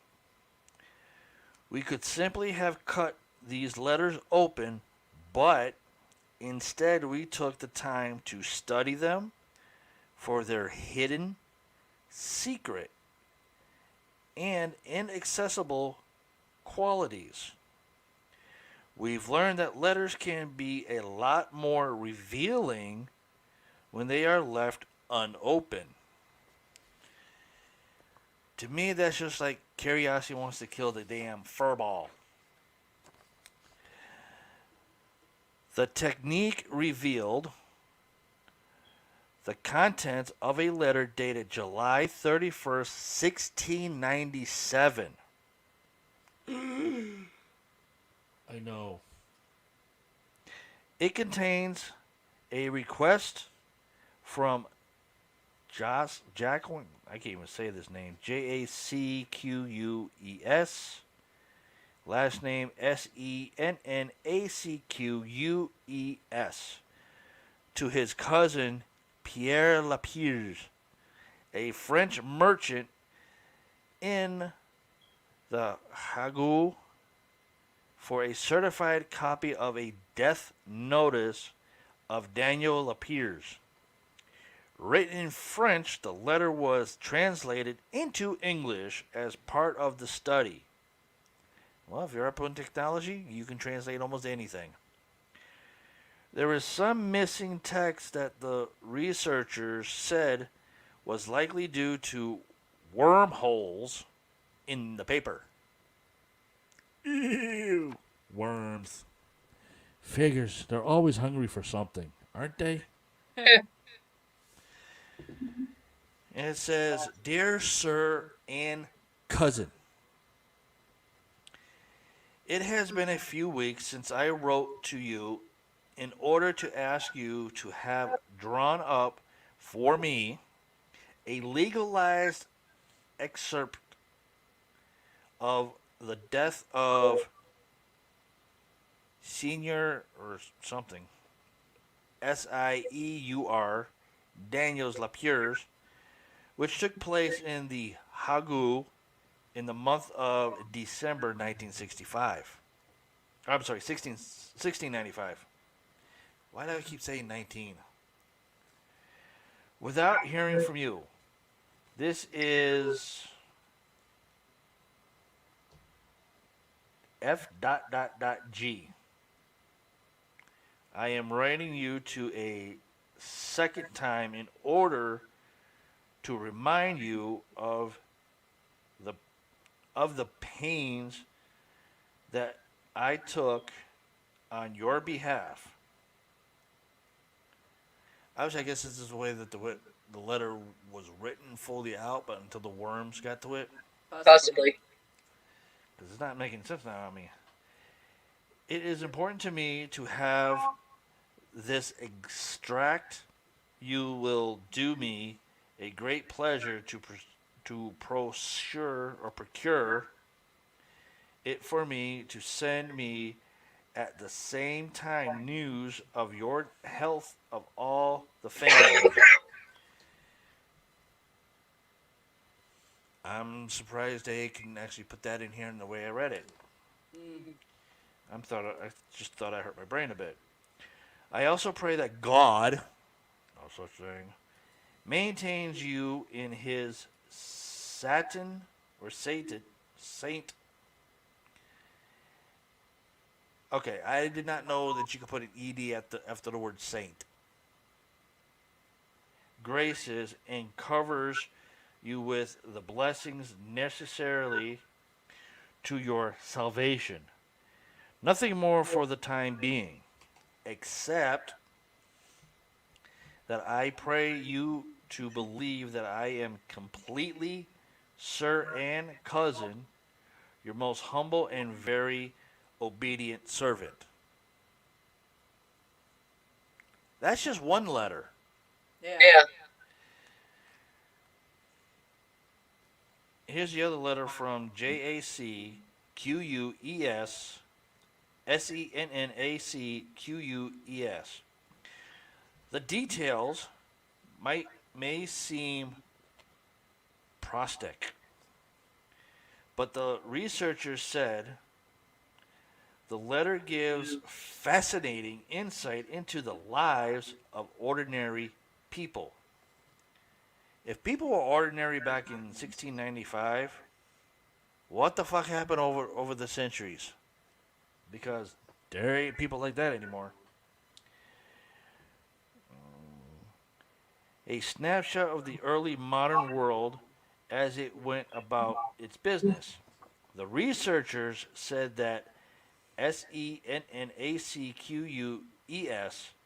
a legal professional in Lille,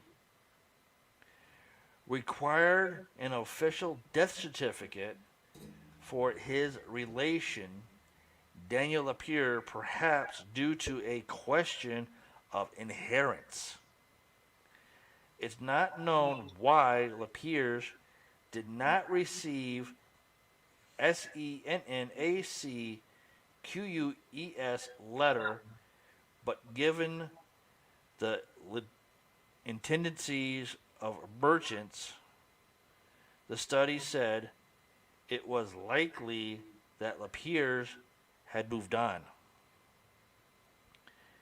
The trunk of correspondence belonged to a postmaster called Simon de Berigny and his wife, postmistress Marie. I can't see the last name because the page had the two goofy arrows on the side. acquired by the Museum Vorr, VORR people, Communicati in the Hagu in 1926. In addition to the unopened letters, it contains 2,571 open letters and fragments that, for one reason or another, never reached their destination.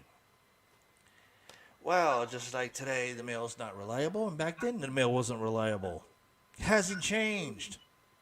No. All that time, there was no such thing as a postage stamp, and recipients, not senders, were responsible for the postal and delivery charges. In other words, it was free. If the recipient was deceased or rejected the letter, no fees could be collected and the letters weren't delivered. A new way to mine historical documents. The X-ray scanners were originally designed to map the material content of teeth and have been used in dental research until now. Kind of strange on that one. Mm. We've been able to use our scanners to x-ray history, said study author David Mills, a researcher at the Queen Mary University of London, in a statement. The scanning technology is similar to a medical CT scanner. And if you don't know what CT stands for, it's called CAT scan. But using much more intense x-rays which allow us to see the minute traces of metal in the ink used to write these letters. Okay, education time. Back then Yeah. was the very, very fancy type of pens that Yeah. some people use as a collector's item.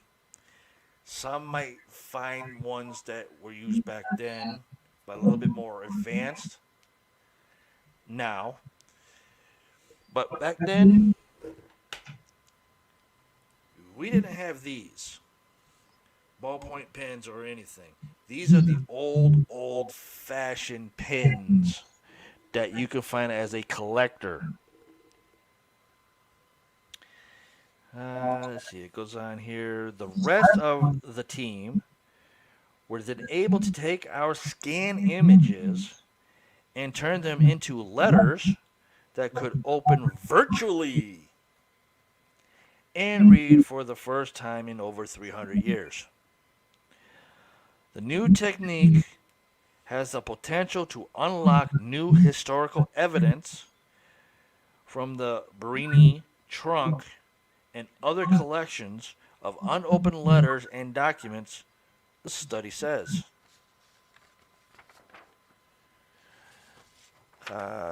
One tantalizing application could be to virtually unfold sealed items and letters in the prize paper, an archive of documents confiscated by the British from empty ships between the 17th and 19th century. Using virtual unfolding to read an intimate story that was never seen by light of day and never even reached its recipient is truly extraordinary, the researcher said in the statement. The research was published in the journal Nature Communications on Tuesday. And just to show you, that's the letter they're talking about that's 300 years old. Never been unfolded. That's really good technology for those people to do that. Yeah. Really good technology. I could not believe something like that. Um, let's see. Well, I might as well do this one. Now, you guys probably already heard like past shows that have been recorded and everything by us.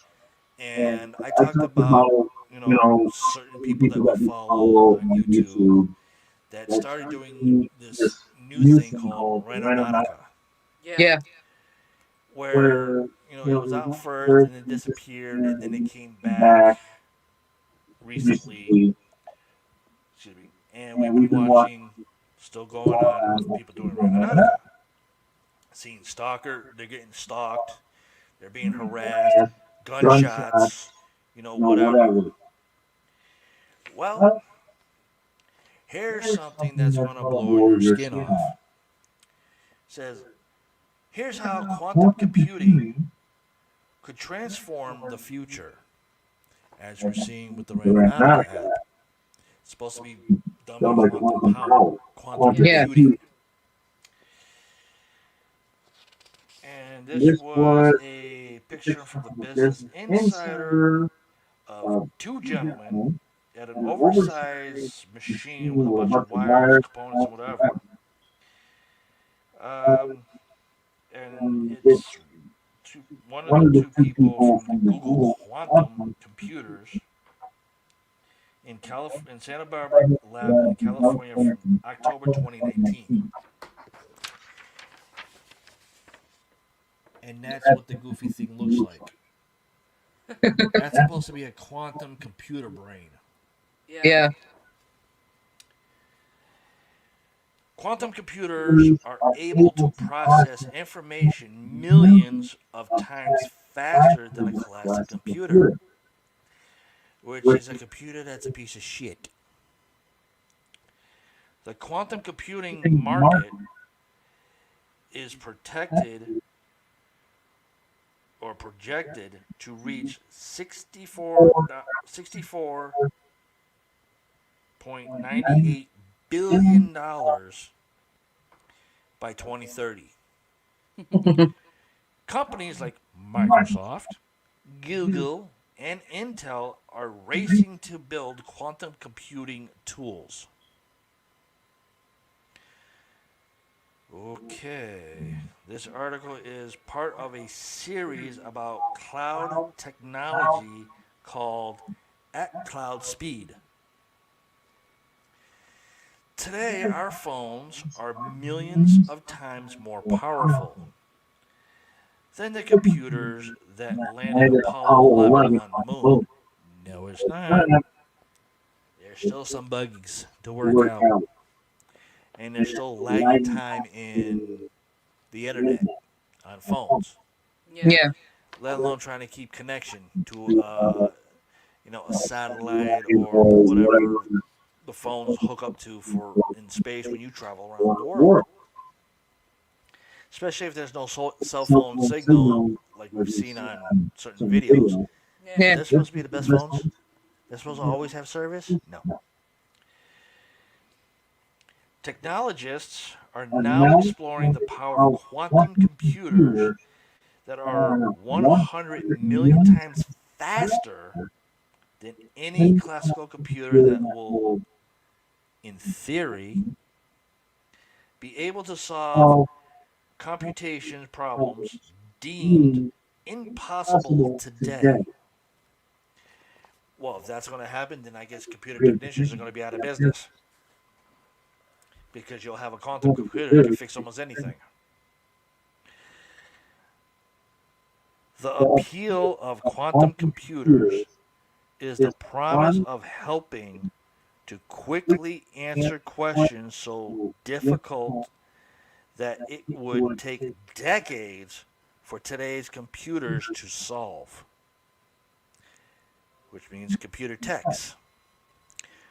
The differences between quantum computers and classical computers are even more vast than those between classical computers and pen and paper. Peter Chapman, CEO of quantum startup IonQ, told Insider, because quantum computers process information differently, they are expected to be able to address humanity's greatest challenges. If you believe that, if you're on Facebook, YouTube, or Twitter, comment below, please, so I can read it. And then I'll let everybody else read what you think about this garbage. Companies and researchers are racing to conquer the massive opportunity, but what exactly is a quantum computer? That's a quantum computer right there. Regular computers use bits or bytes to store information that only has two states, 0 and 1s. In English terms, binary codes.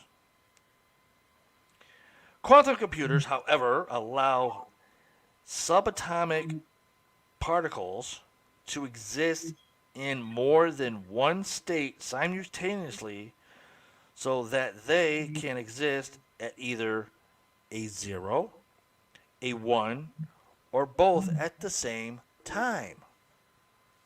Don't the computers already do that now? By not being quantum? Quantum bits, called qubits, can thus handle a much vaster amount of information much faster than a normal computer. Quantum computers are not meant to replace typical computers. In practice, they will be separated instruments used to solve complex data-heavy problems, particularly those that make use of machine learning, where the system can make predictions and improve over time. Tim Dennis' theory about AIs. Not going to happen. Well, according to this story, it looks like it's happening. It looks like Tim predicted it right. He called it right out of every show that he's done. Thanks, Tim. Not. I still say that is not going to happen. If there is anything wrong with AI, it's called people knowing how to hack into shit, Yeah. which universities actually teach. Shit, you can find out how to hack something online now. I know. A full freaking course on it. If anything, I'm going to hack is going to be my own computers. Big companies are investing in quantum tech. Oh, shit. Quantum computing has progressed from a research experiment to a tool on the brink of transforming a variety of industries, including medicine, where quantum computers have archived rapid DNA sequencing, and transportation, where they have precisely predicted future traffic volumes. If they start putting this shit in vehicles, Yeah. I'm not riding ever again. Bless Bless you. you. I will never get into a vehicle that has quantum computing. I will never get into a vehicle that is going to be sold like that. I don't even want to get into a vehicle that I see telling me, hey, come get a ride, I'll give you a lift for free. No, thank you.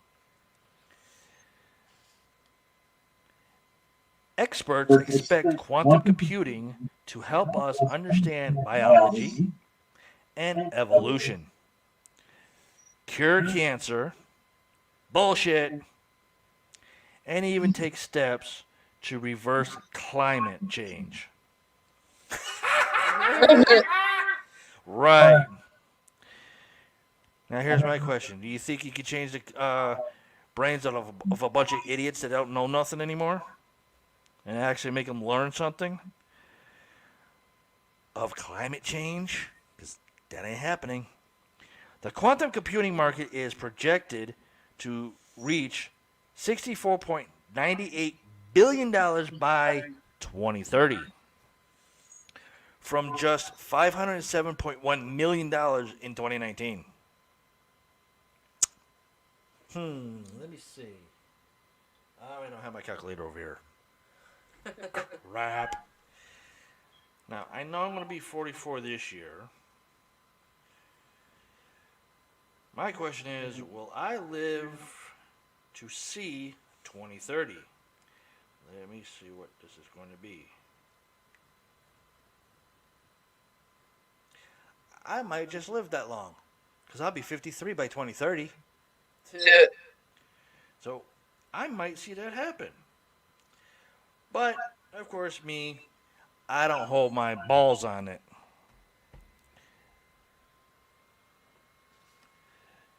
A handful of big tech companies have been investing heavily in the space.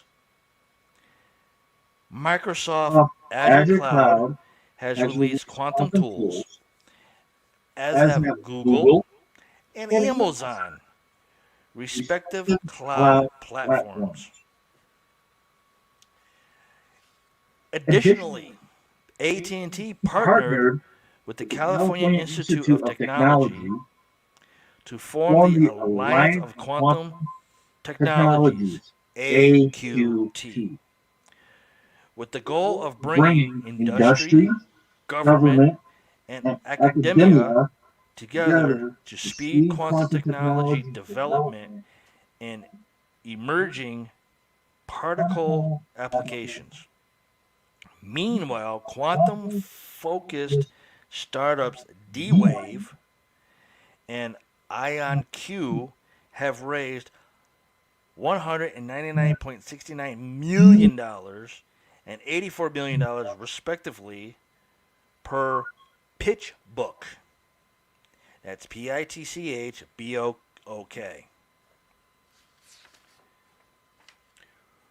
One of the major goals companies are currently striving for is so-called quantum supremacy.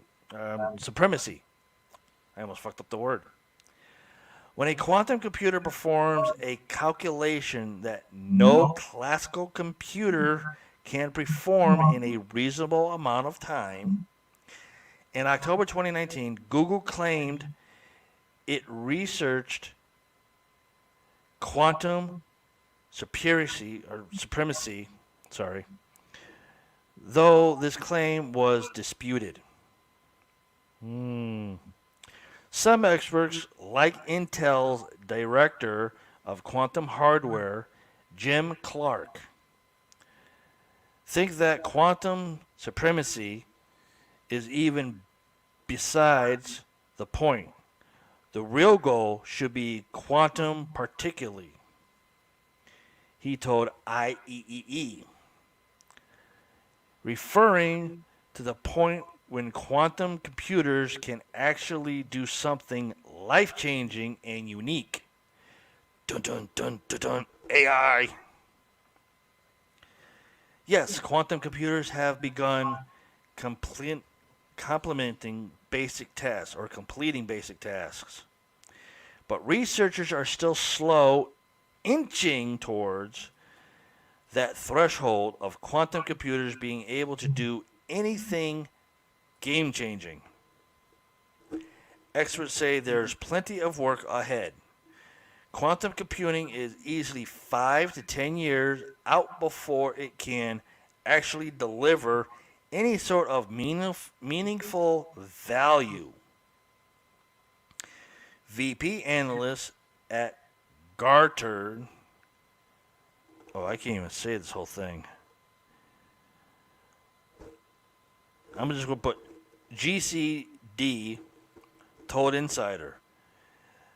That's in part because there are still so many problems to be solved around the physics of quantum computing, like stabilizing the qubits in a system.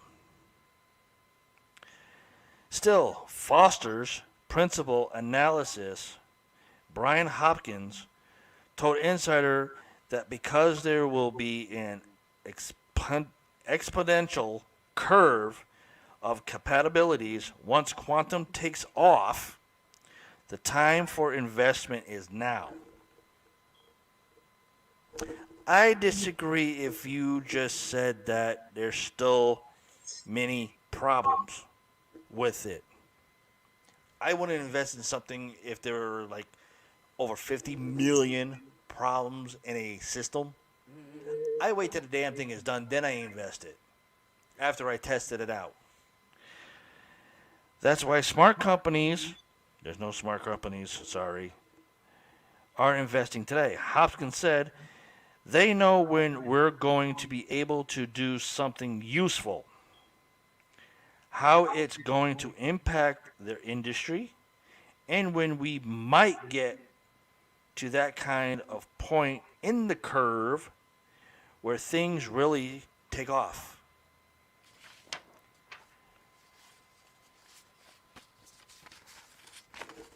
Tim Dennis has been talking about it, and he was right. And here's the proof. What? What was that look for? Just because I'm agreeing with Tim Dennis that he's right about what I just read, quantum computing, AI coming to life by 2030, and he was right about it, and been talking about it. There's as much chance as fucking that's about as much chance as it would be if my brother Alex resurrected. Not happening. I know that. Or, we end up going to the DMV to update our IDs and shit. And I get told, oh, here's your driver's license. Huh?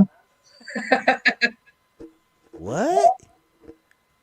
I'm 40-something years old now, and you're going to give me a driver's license? What, did the AI computer of quantum computers and quantum physics finally realize, oh, we screwed this guy over 50,000 years ago, and now we can fix him? I don't know. What the fuck? Okay, let's see. Jade Campbell and Dawn gave us hearts for reaction. And we got a Jade Campbell for a like. So we got a double. I don't see either one. You won't. Oh. You won't see the other icon that's above next to the live clock. Only I can. Sorry. But yeah, we have, two likes from Jay Campbell and Dawn. And, yeah, come here. And we got 3 loves from Jay, Dawn, and Debbie. Uh-huh. And there's only 1 viewer on Facebook. Still. So who's ever watching us, hey, comment. Right below. Yeah. Like to know who's paying attention on Facebook. Yeah, literally. To the fact it's 15 after 10 at night and nobody's popped in. Basically, not my niece. And not Vermont. What's going on? Well, it's 16 after 10. Richie could be still working. That's true. So, I got 2 more stories here. You got whatever. So, I'm going to go back to her. Okay, make me a cigarette. And I'm going to disappear. You sure you want to do that? Because I need to get the singer stuff out the way. But okay. Okay, this singer, male, born January 22nd, 1949. Key tracks, if we mentioned him on the last episode. Oh, Sherry, don't stop believing, and Open Arms.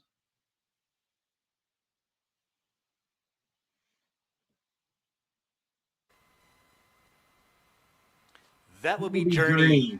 Yes, they just got Steve Perry, their singer.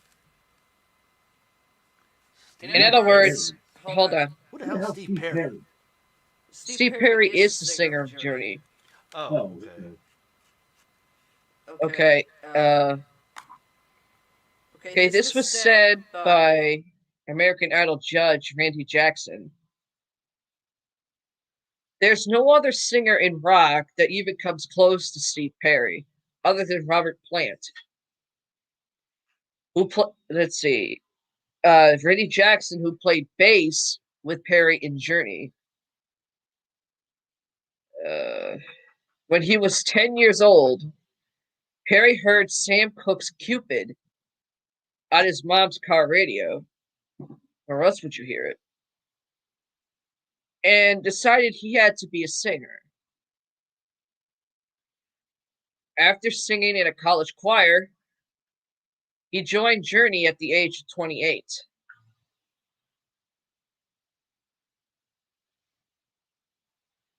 And let's see, Steve Perry was influenced by Chris Doherty, Chad Kroger, and Rob Thomas.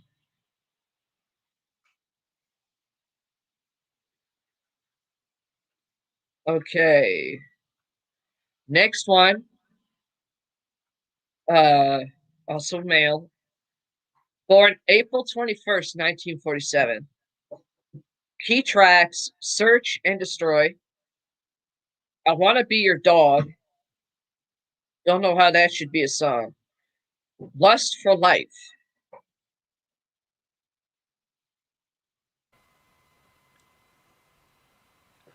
I have no clue on that one. Okay. Iggy Pop. Iggy Pop. Iggy Pop. Never heard of it.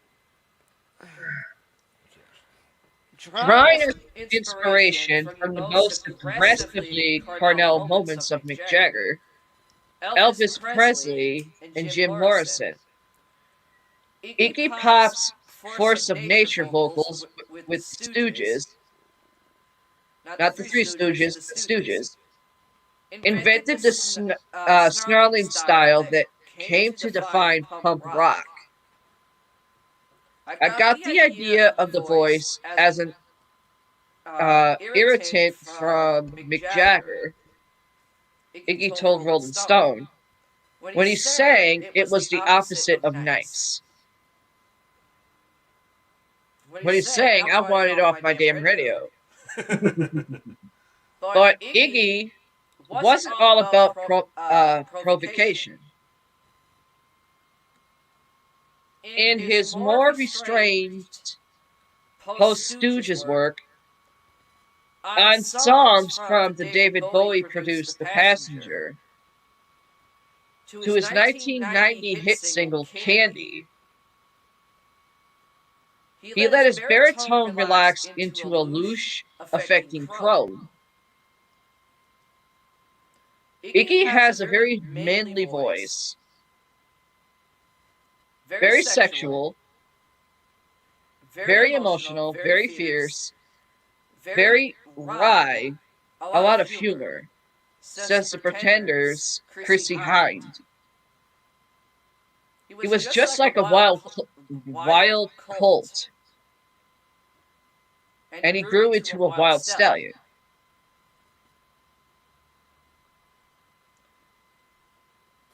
I would say on anything on that, say something on that, but I got nothing. Okay. Another male, born March 12th, 1948. Key tracks 5 and Rain, Sweet Baby James, You've Got a Friend.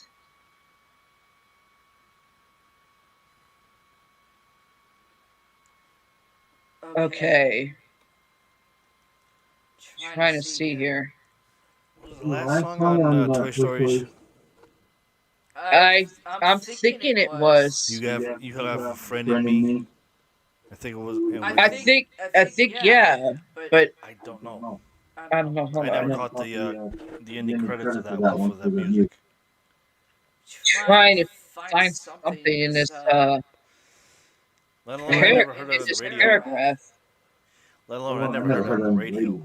Hold on. Yeah, I see nothing I could try to throw you as a hint. James Taylor. Oh shit! I mean, I've heard You've Got a Friend in Me by Frank Sinatra. Or was that Dean Martin? I don't remember. But James said, "Shit, I should have caught that one right off the bat." Although, like I said, when the last one that you mentioned, it's like you got a friend in me. I know it was in Toy Stories, but I never got the ending credit for it. Yeah, if I remember correctly, that was in the first one. Yeah. And it was sang by a penguin. By the toy penguin. But anyway, James Taylor's influenced. I'm also saying influence of his music. Jack Johnson. Okay, so he influenced people, others. It's a good way to start. Jack Johnson. And of course, someone who was supposed to be one of the country gods of music turns out to be a racist douchebag. Really? Garth Brooks. He supposedly inspired Garth Brooks. If he did, he would not be a racist douchebag. No shit. I don't mean James Taylor. I mean Garth Brooks. Yep. Okay. Okay, this is a female. Born January 19th. Let me say that again because I know I stumbled. Take a shot. Born January 19th, 1946. He tracks Jolene. I will always love you. 9 to 5. Dolly Parton. Very good. The only reason why when you said 9 to 5, I already knew who it was. The other two I never heard her sing. Yeah. Okay, let's see. She influenced Shania Twain, Natalie Maines, and Alison Krauss, or Cross, however you want to fucking pronounce the goddamn thing. Number 2, okay. A male, we're back to a male. Born May 28th, 1949. He tracks Bad Moon Rising, Fortunate Son, Proud Mary. Jim Croce. Huh? Jim Croce. No. What? No. I'm trying to see if I can find anything in here that I can give you as a hint. Sammy Hagar? No. The backwoods yowl that put the fire into Creedence Clearwater Revival's gritty late 60s hit like Green River and Proud Mary actually was not as the man says. Well, Proud Mary was done by Aretha Franklin, I think. Proud Mary? No. Or Tina Turner, one of the two. John Fogerty. Oh. Well, I know I was in the Jays. Yeah, you were in the Jays. If anybody was fucking in here, they can chime in on the game here. Yeah, literally. And I know I fucking announced it early. Okay, this is another male. Wait, who did John Fogerty influence? Bob Seger, Ronnie Van Zant, and John Mellencamp. John Mellencamp is another person I don't want on my music. Male, born December 8th, 1942. He tracks Funky Kingston, Monkey Man. I'm going to say that again because no, I didn't stutter.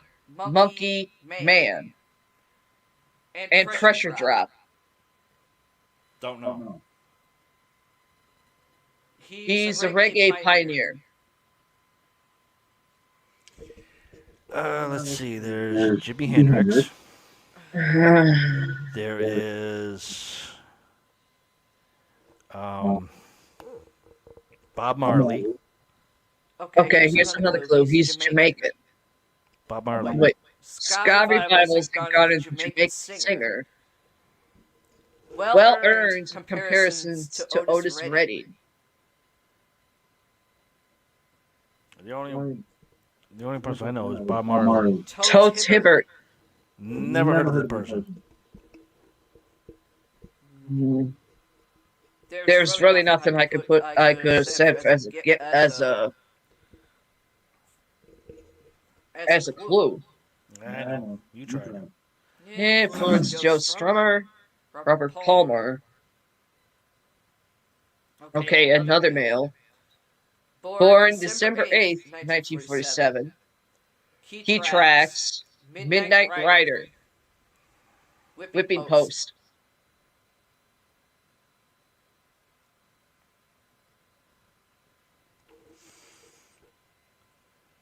Okay, hold on. Okay. The male I'm talking about in general.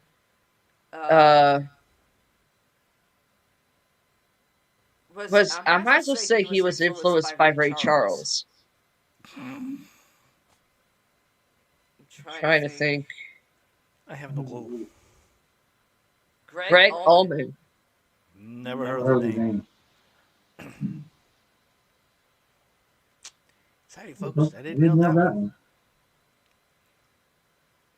Okay,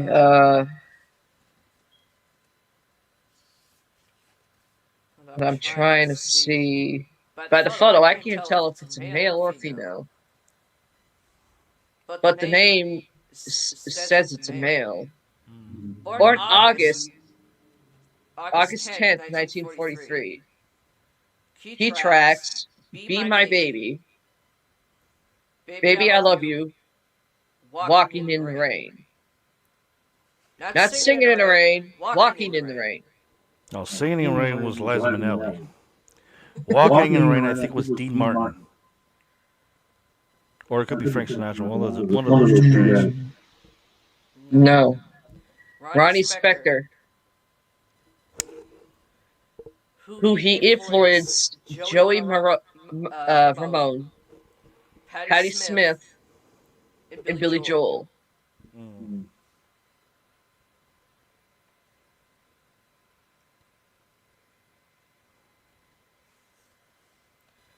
Okay, here's a male.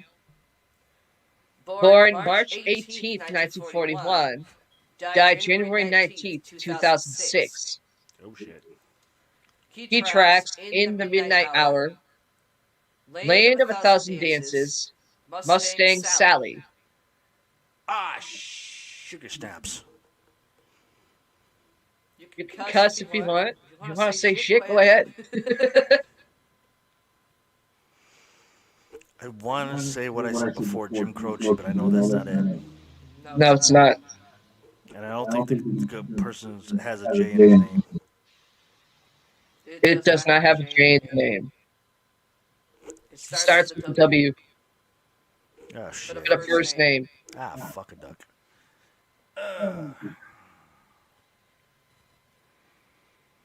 Well, there's a lot of W's to think of. But I doubt they're going to be the right one. Okay, hold on. Okay, the man's signature shout served as the climax for many of his 38 hit singles. You Can Feel It Coming. I don't think that's a song. I think the person was just saying it.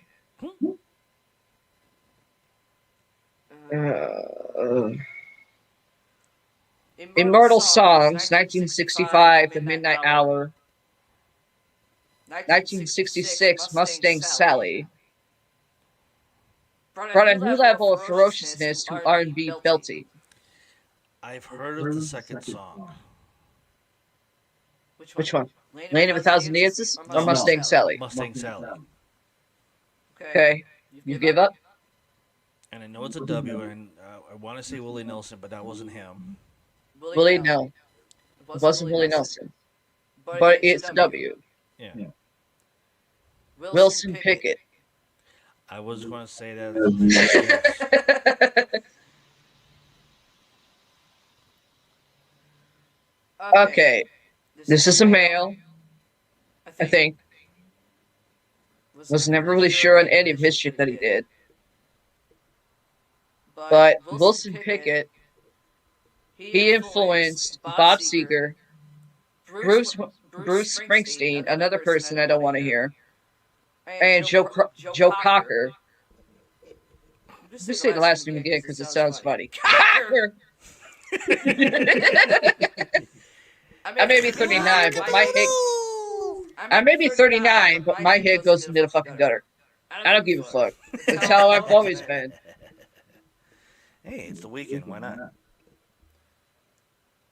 Born September 29th, 1935.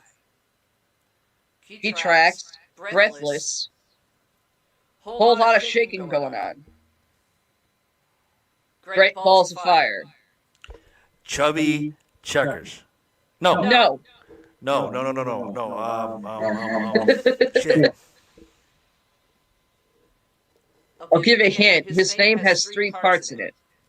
The first name begins with a J. Jerry Lee Lewis. Yes. Very good. And as you can see, our podcast back, Kitty. I don't know how any of his music was You're right evangelical. there, dude. You're right there in camera. Hi, Betty. Holy shit, what the fuck? How did mommy see me like that? Hi. Sorry about his ass, guys. That's what he does. Now you should be able to see it in paradise. What, you want to see it? You want to see people? Want people to see on my end? That's my... There he is, right there. Say hi to everybody. That's Say her hi, baby. people. That's her baby cat. And a pain in my Okay, butt. you can get down now. Mommy's got to do this. See? There he is. There he is. Oh, fuck with the mic, Daddy. Daddy just got it fixed like not even a few hours ago. Ah, crappy. So I love over you, here. but keep your ass in my face. Nobody wants to see your ass on deep. Now he's being a camera hog. Yeah, see, nobody wants to see your butt. But okay, I don't know how any of Jerry Lee Lewis's music was angelic or evangelical. I have no clue. Great Balls of Fire was the freaking hottest hit in his time career. Would that be before or after he slept with his cousin? Or married his cousin? I don't know the whole story on that. Growing up, I tried to stay away from it. Just, Great Balls of Fire was one of the hottest things on radio. I know. Let's see, he influenced Sir Elton John. They don't just have Elton John, not Sir Elton John. Figures. Kid Rock. Anybody who's heard Kid Rock singing does not symbolize Jerry Lee Lewis.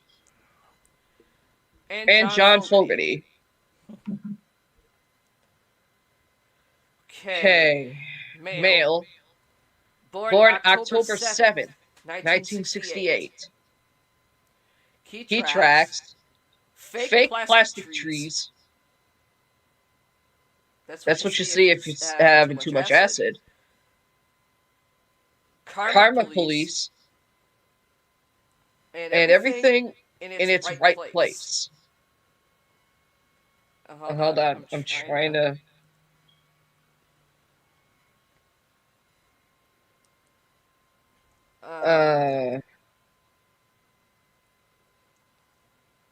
Okay, so this person obviously is inspired Coldplay.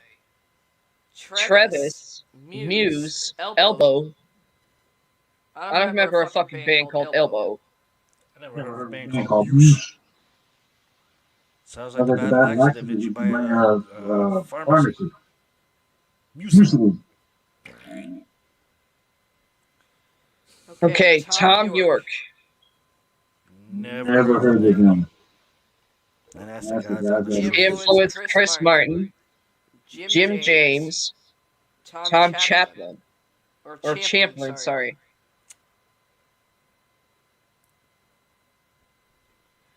Okay, another male.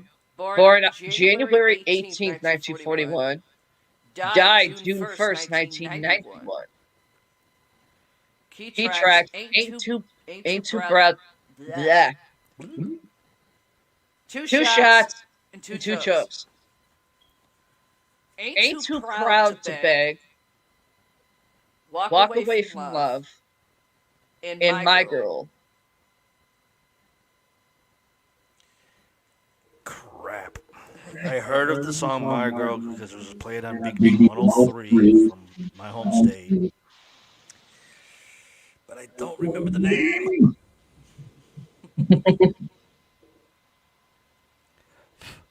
I really don't remember the name.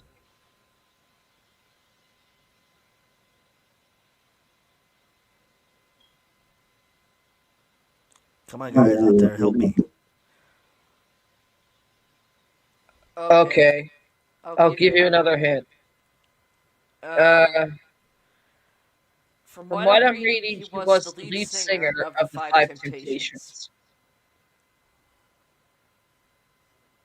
I know you remember the Temptations. Yeah, I remember the Temptations.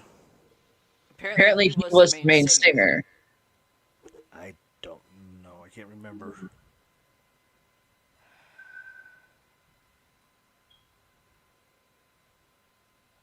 David Ruffin. Ruffin? Yeah, spelled Ruffin. What a weird ass name. But yeah, he did the song My Girl with the Temptations. Wow. He influenced Hall & Oates, Michael Jackson, and Rod Stewart. Of course, the person that put Rod Stewart's last name in respelled it. Stewart is spelled Stewart. Okay. This spelling is Stweart.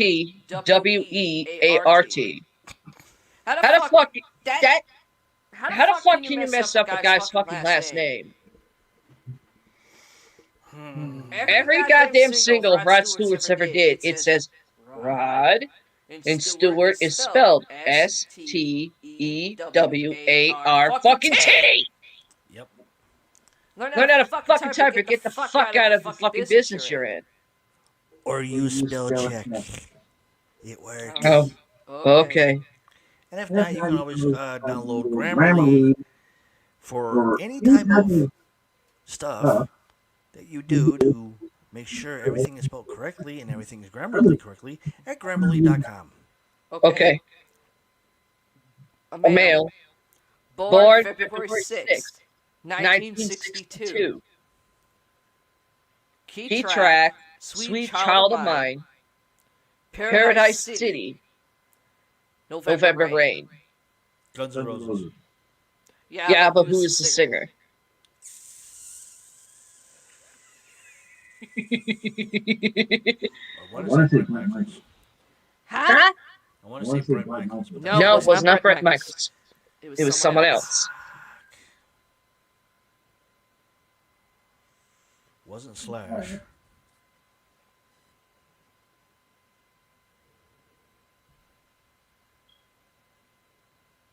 I can't think of the guy's name now. Okay, here's one hint. His first name begins with an A. Aaron. No.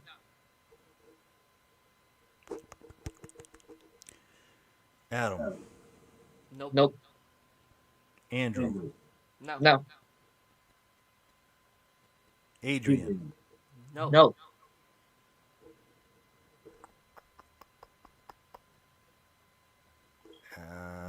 Alex. I'll give you a hint. He wore a bandana every time he did live. Yeah, I know.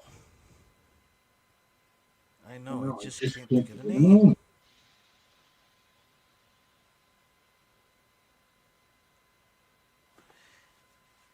Fuck. Can't think of the goddamn name. Can't think of the fucking name. If it's not Adam, it's not Andrew, it's not Adrian. It's not Alex.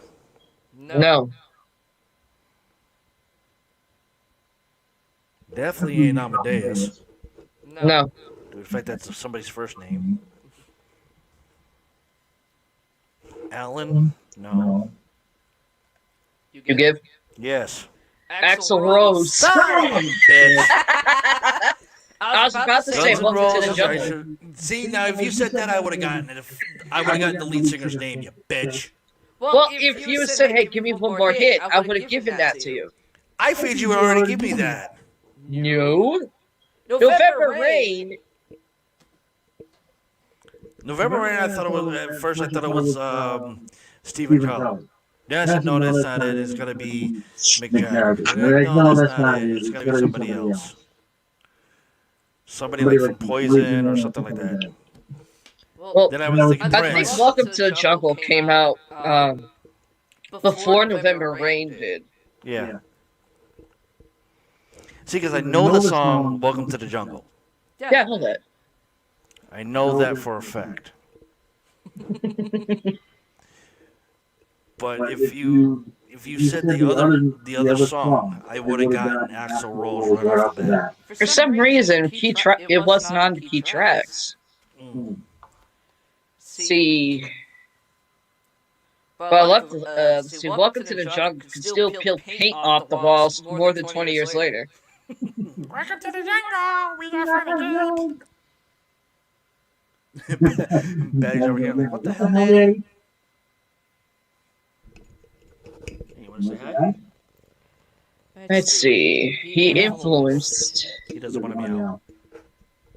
Josh Todd from Buck Cherry, Marilyn Manson, and Chester Bennington.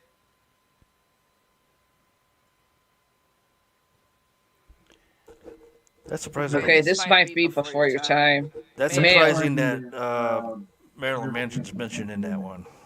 Yeah, I know. Due to the fact that Marilyn Manson is nowhere near Guns N' Roses or No. Poison, stuff like that. He's more like, I can see being influenced by Ozzy Osbourne, Maybe. Coldplay, Tool, Disturbed, Korn, shit like that. I can understand. Okay, male, born July 18th, 1939. Key tracks, Teenager in Love, The Wanderer, Runaround Sue, Abraham, Martin, and John.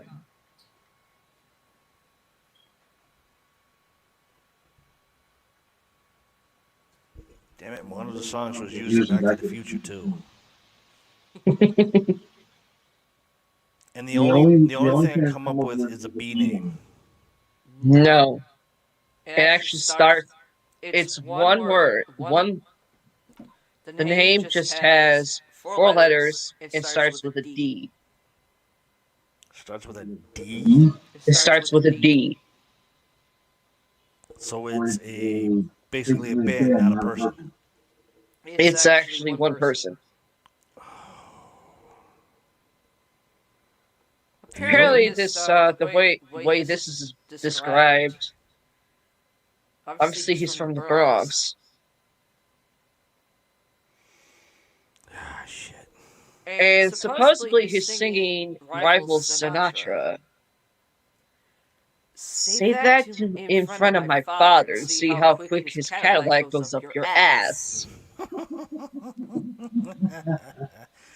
I've seen him actually do it to somebody. Ah, crap. Which was funny because I wasn't about to get into a fight that night. Oh, shit. Then I have no clue.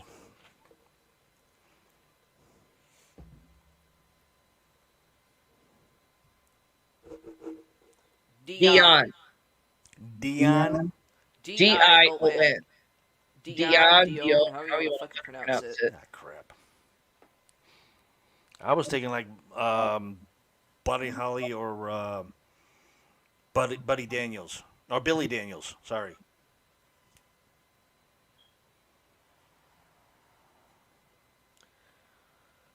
Okay. Let's Let's see. see. He He influenced influenced Lou Lou Reed, Reed, Paul Paul Simon, Simon, From Kiss. Bruce Bruce Springsteen. Springsteen.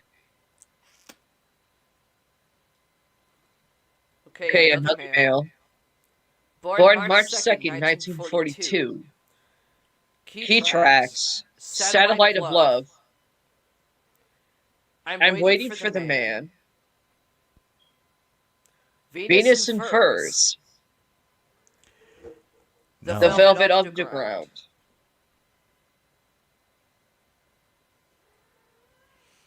Underground. Okay. Okay, he's from New York.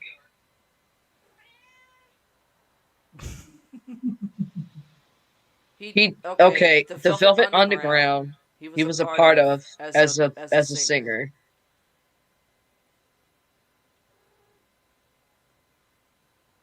Before he went solo, I think. Beats the hell out of my balls.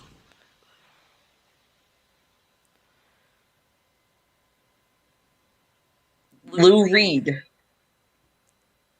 Never heard of it.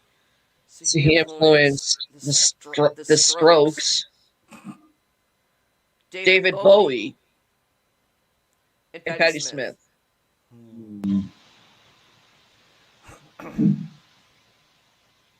Okay. Another male. Born March 1st, 1944. Key tracks. My Generation. I Could See for Miles. Pinball Wizard.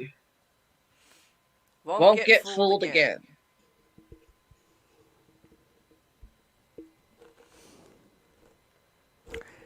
I have no clue. Hold Hold on. on, hold on.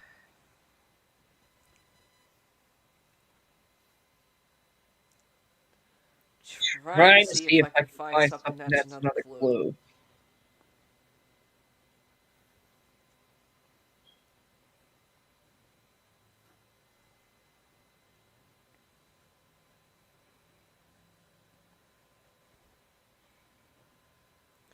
Yes, if you I guys don't see anything. If you guys look at me looking like this, I got my little podcast kitty down here. He's giving me those V eyes. Roger Daltrey.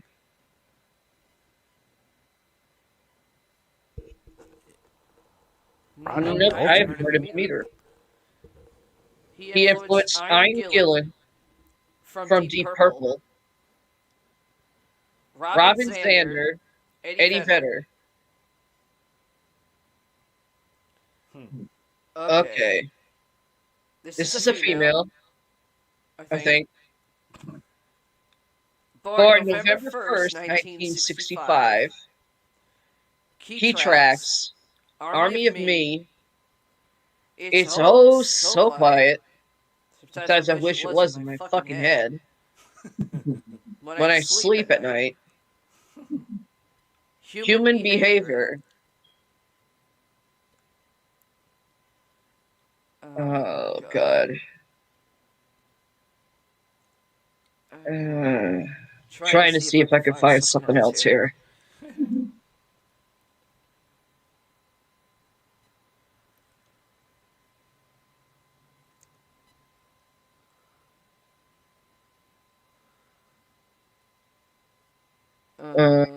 God, I don't see it. Anything I can throw in as a hint.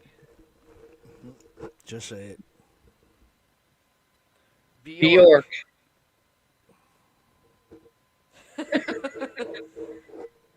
She influenced Tom York, and and John John Z. Z. Siger Sigarares. Sigarares. AR AR with a with a 3 and 3 an and an S. S. I don't know what the fuck that is. Of Of course, course, that's a that's little little squiggle squiggle over over the the A, A, which which is is not not a a fucking fucking thing thing on on the the fucking keyboard. keyboard.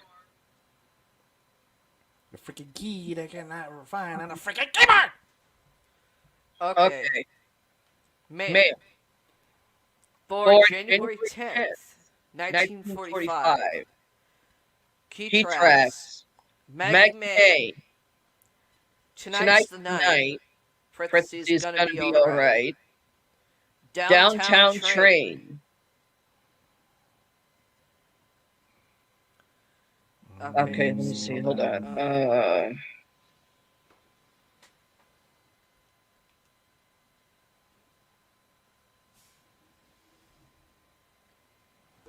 There's my little monkey. That's Patches Oh, back okay. there. Okay, Okay, Say hi, Patches. Say hi, little monkey butt. Okay. No, he don't want to say hi. The The best best other author clue clue I I can can give give you, you, he he sang sang with with Sting Sting and and Brian Brian Adams. Adams. Rod Stewart. Very good. That's who I was just telling.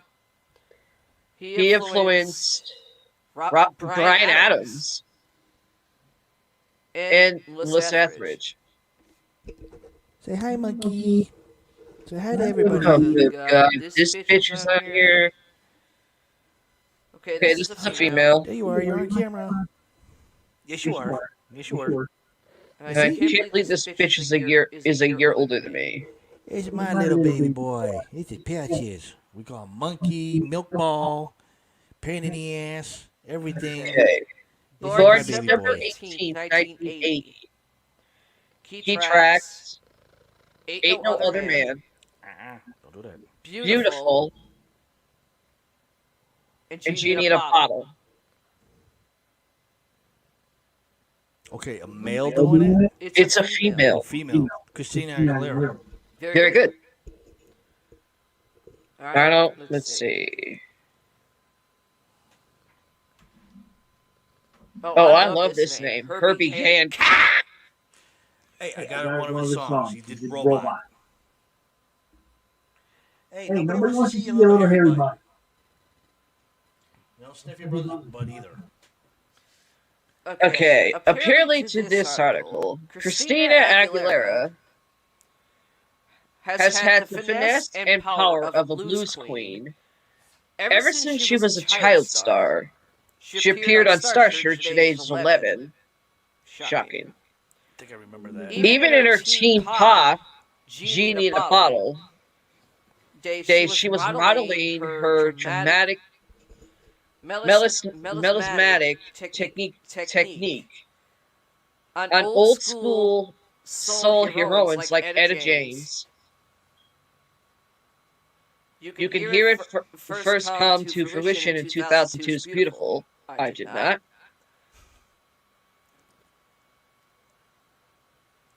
Patty Smith, of all people, says Aguilera's rendition of James Brown's It's a Man's World.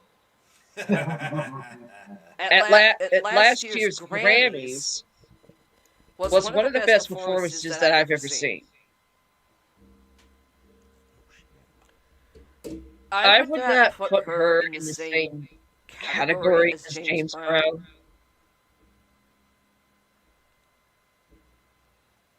Holy crap. Okay, let's see. She influenced Danity Kane and Kelly Clarkson.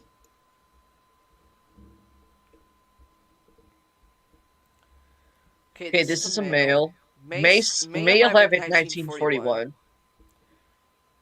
Key tracks. House of the Rising Sun.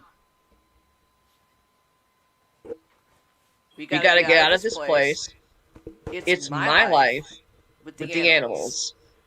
Spill the wine, which you did with war.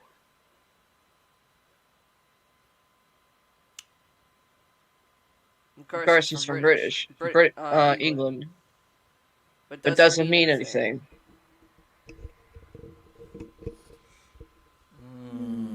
I have no clue. It's not all the British people I know, except for Phil Collins. Eric Eric Burden. Burden. Never heard of the guy. Okay, He influenced Bruce Springsteen, Iggy Pop, and David Johnson. Okay, this is a female. Born July 10th, 1939. Key tracks. The Staple Sisters. Oh, wait, hold on. The Staple Singers. I'll take you there. Respect yourself. and And let's do it again. Okay, she's of course the R&B's. Her Her family has a gospel group. Don't Don't know if that's a good thing or a bad thing. She's a signature voice for the civil rights movement. Shit. It was either Patti LaBelle or Aretha Franklin. No, it's not.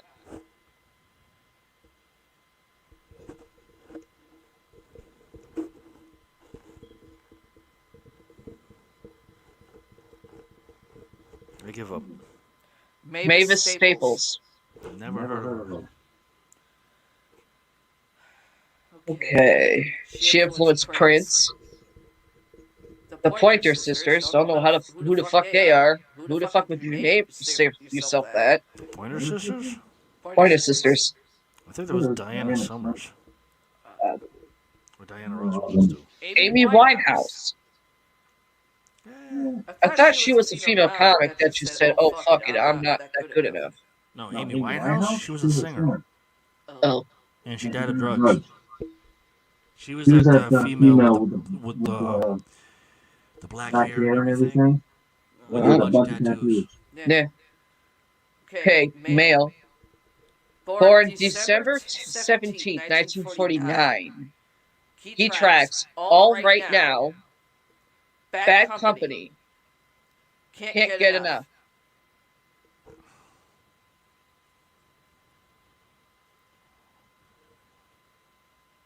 Okay, I've heard the second song before. Yeah.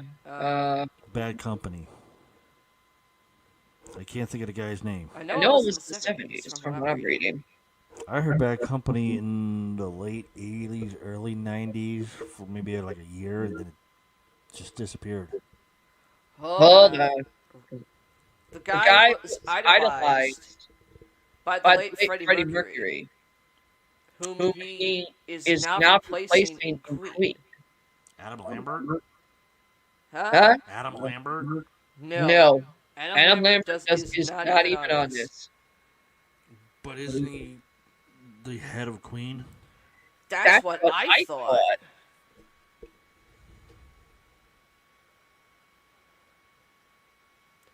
Paul Rogers.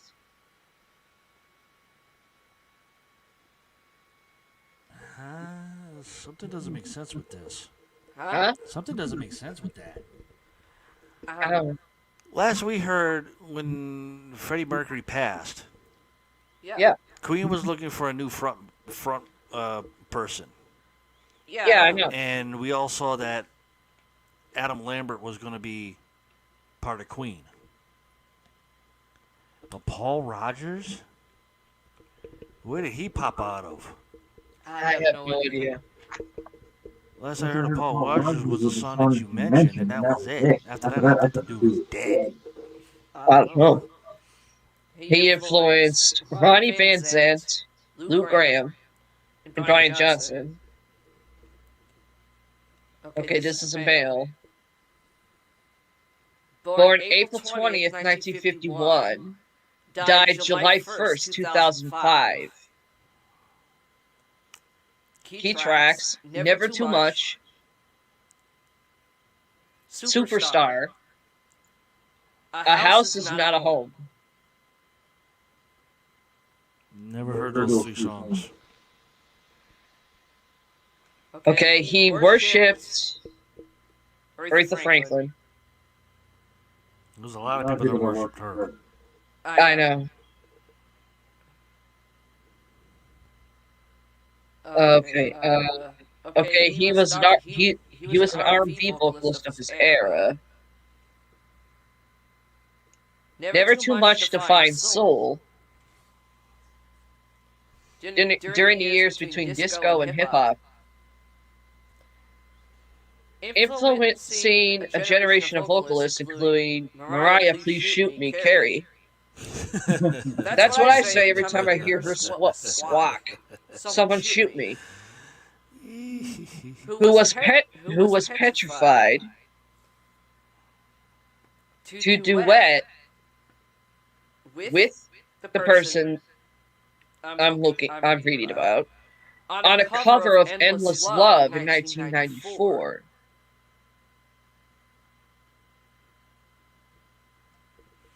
Luther Vandross.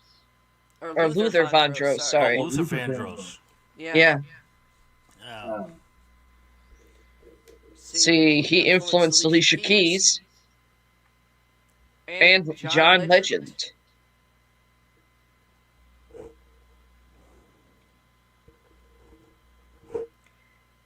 Oh boy. Uh-oh. I'm in trouble. Oh, hold on.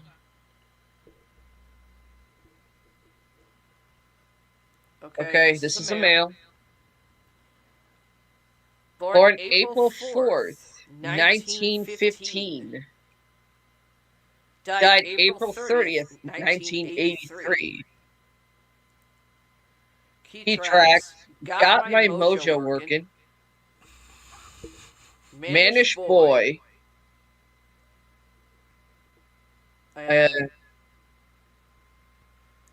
I'm Your Hoochie Coochie Man. Who the fuck? I'm sorry, pass. Muddy Waters. Like I said, pass. Hoochie Coochie Man, wow. Something like that for Hoochie Coochie Man. I would have said Jim Croce. Okay, this is a male. June 20th, 1942. Key tracks In My Room, Don't Worry Baby, Carline No, or Caroline No. Caroline, no? It's Carline. I think I said it right the first time. Carline. Caroline No. Pass. Okay, hold on. Okay, the individual in the mid-60s was the ultimate singer-songwriter composing the American Dream hits sung by the Beach Boys.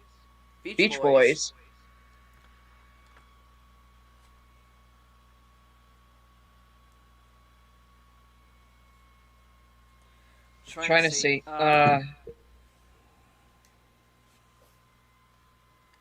Incoming. I say it.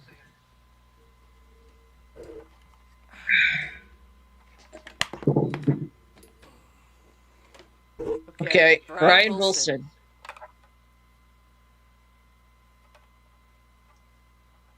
All right. Okay, California Dream hit sung by the Beach Boys' lead vocalists, Mike Love, and Brian's brother Carl. Okay, so he's the brother of the singer of one of the singers from the Beach Boys. He influenced Elton John, David Crosby, and Ben Folds. Okay. This is a female. Born May 28th, 1944. Key tracks I Heard It Through the Grapevine. Neither One of Us. Midnight Train to Georgia.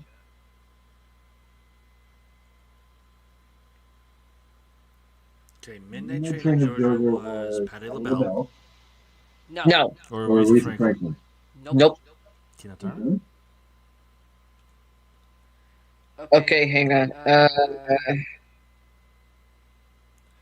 She was inducted by Mariah Carey in the in the Rock Rock and and Roll Roll Hall of Hall of Fame, Fame, but it but it doesn't doesn't say say what what year year though. though.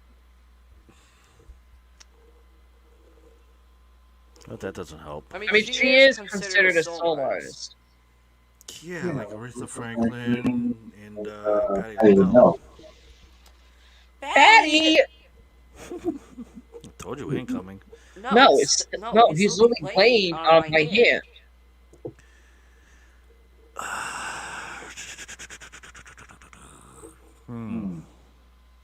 Okay, so it's not Patti LaBelle. No, It's it's not not. Aretha Franklin. No. What was the first song? California what? The first song was I Heard It Through the Okay, Grapevine. I heard through the grapevine. That's California Raisin song. It doesn't say where she was from, so that doesn't help. Pass. Gladys Knight. Ah, shit. Gladys Knight and the Pimps. Gladys Knight and the Pimps. I should have thought of that. Okay, let's see. Keep coming. Come on. There we go.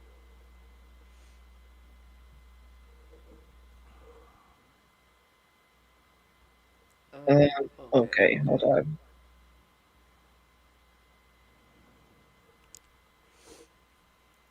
Okay. This is a female. Born November 8th, 1949. Key tracks. Nick Time. I I Can't Make You Love Me. Angel from Montgomery. Love Me Like a Man.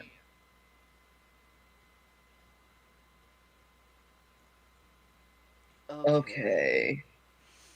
Okay, Love Me Like a Man was from 1972. That's before my time. Hang on.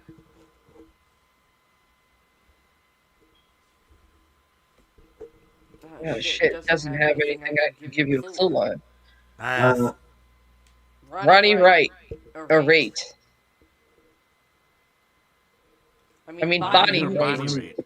Yeah. Yeah, okay. She influenced Nora Jones, Sheryl Crow, and the Dummy Chicks. Or I should say the Dix Chicks. I mean, I thought Bonnie Raitt was a country singer.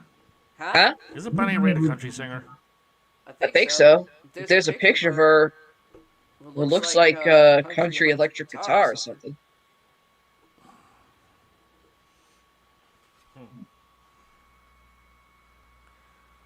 Okay, this is a male. Born October 1st, 1945. Died January 13th, 1979. Key track to Ghetto Part 1. Where is the love?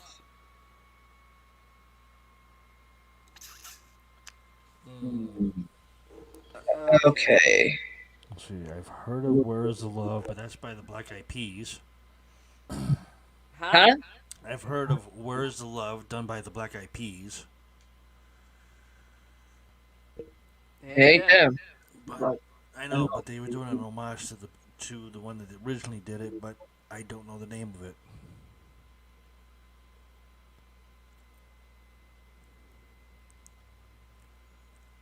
I truly do not know the name of it. Donny Hathaway.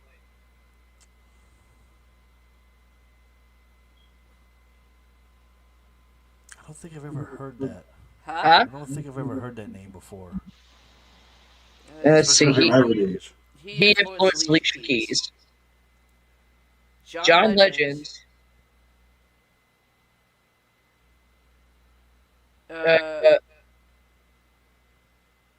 There's a devil in the sheets and his name ain't R. Kelly.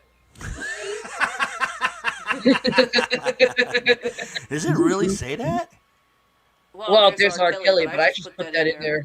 Oh, I was about to say, really it says that? Let's show that part. Shit. There's a devil in the sheets, his name ain't R. Kelly. Wow. Okay, this is a male. Buddy, uh, Don't say Buddy Holly, because if it's any music from Buddy Holly, you can skip to the next one. okay. Let's see. Male, born December 8th, 1943. Died July 3rd, 1971. Key tracks, Light My Fire. Break on through to the other side. LA Woman. Shit. I know all three songs too.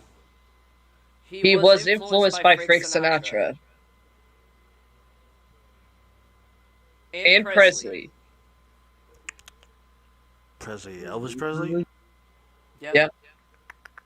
Shit. It's right there at the tip of my brain, and I can't think of the damn name. Okay. He was grounded in Roadhouse Blues Hollering.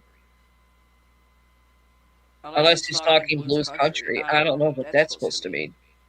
Well, that's a bad example. Or a clue. I know the name is like right here. Because I have all three songs. And it's right here, and I can't think of the damn name. Okay, give you a hint. His first name begins with a J. Jim, James, Johnny, John. What'd you say the first time? I said Jim, J. Yeah. The first Jim? name is Jim. Croce? No. His last name has an M. Jim. It's not Morrison. Huh? It's not Morrison. Did you say Morrison? Yes. Yes. Jim Morrison? Really? Jim Morrison. See, I knew I had it right here. I just couldn't remember the damn name. It's like I was right down the tip of my tongue because I heard all three songs. Because I used to play them. I used to dance to them growing up. Okay, this is a female. Born September 8th, 1932. Died March 5th, 1963. Way before my time. Hold on. Key tracks. I Fall to Pieces. Walking After Midnight. And Crazy. Let me see. She was first major country star. Well, let's see. I was young I wasn't even born, so I wouldn't even know country at the time. Okay, it separates her from Loretta Lynn and Tammy Wynette.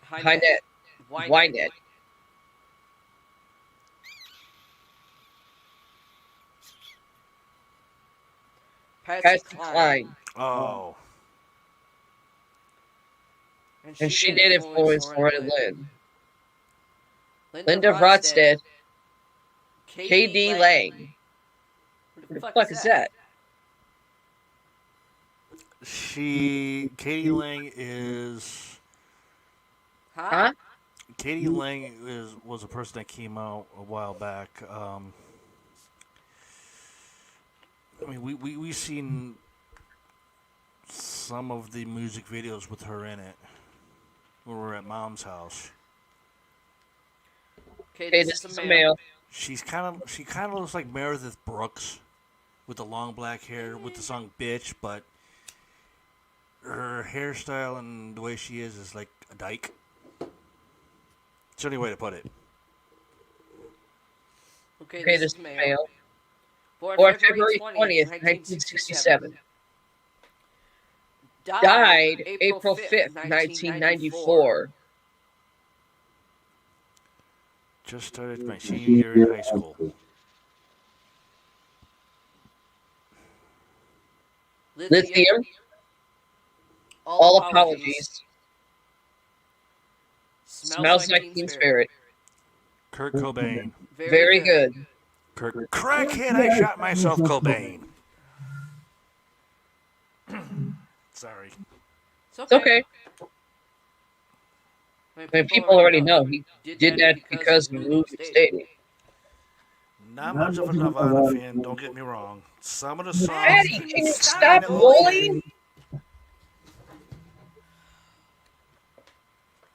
okay. Patty, I'm about to fucking hit you. I think that's his way of saying it's time to stop.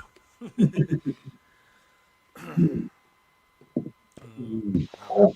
17 after 11. So, Didn't didn't Richie Richie ask to ask please please wait wait till he till he got got home? home Or or say say hi or hi or something? something? I don't plan on staying out on all night long. Huh? Huh? I don't plan on staying up all night long. I know, I know. Because the fact that tomorrow's I'm trying to Sunday, get you at least the whole 30s here. I know, I know. He He influenced influenced Dave Dave Grohl, Grohl, Gavin Gavin Rosdale, Rosdale, and and Rivers Cuomo. Bleh, Cuomo. Cuomo. I I don't don't know know who who that that is. is. What? Okay, Okay, male. male, Born born January January 27th, 27th, 1930. 1930. Key Key tracks. tracks, I I pity the Pity the fool. Fool. Now I know where Mr. T got that goddamn name. I I'm pity I'm the thinking thinking fool. too. I pity the fool. Further Further up the up the road. road, Cry, cry, cry, cry, cry. cry. Turn Turn on, on, turn turn on on your your love love light. light. That's That's another another way of way of saying. saying, Turn turn your. your. Did Did I I hit the hit the light light or or not? not?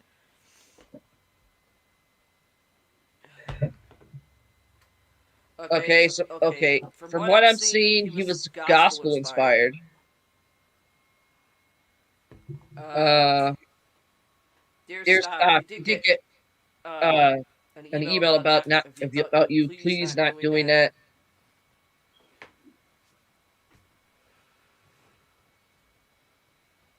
Okay. Okay.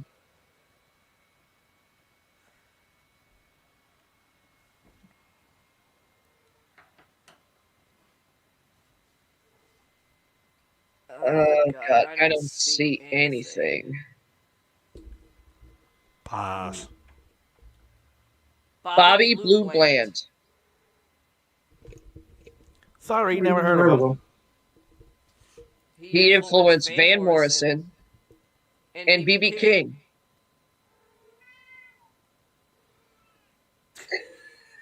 Obviously, he disagrees with you about the BB King one. How Uh, dare you? okay, Okay, this is a male. born Born September September 12th, 12th, 1931. 1931. Key He tracks. tracks. He He stopped stopped loving loving her her today. today. She She thinks I thinks I still still care. care. We're We're not not the the jet jet set. set.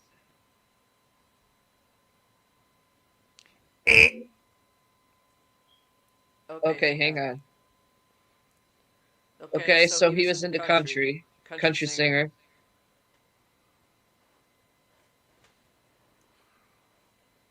Oh, God.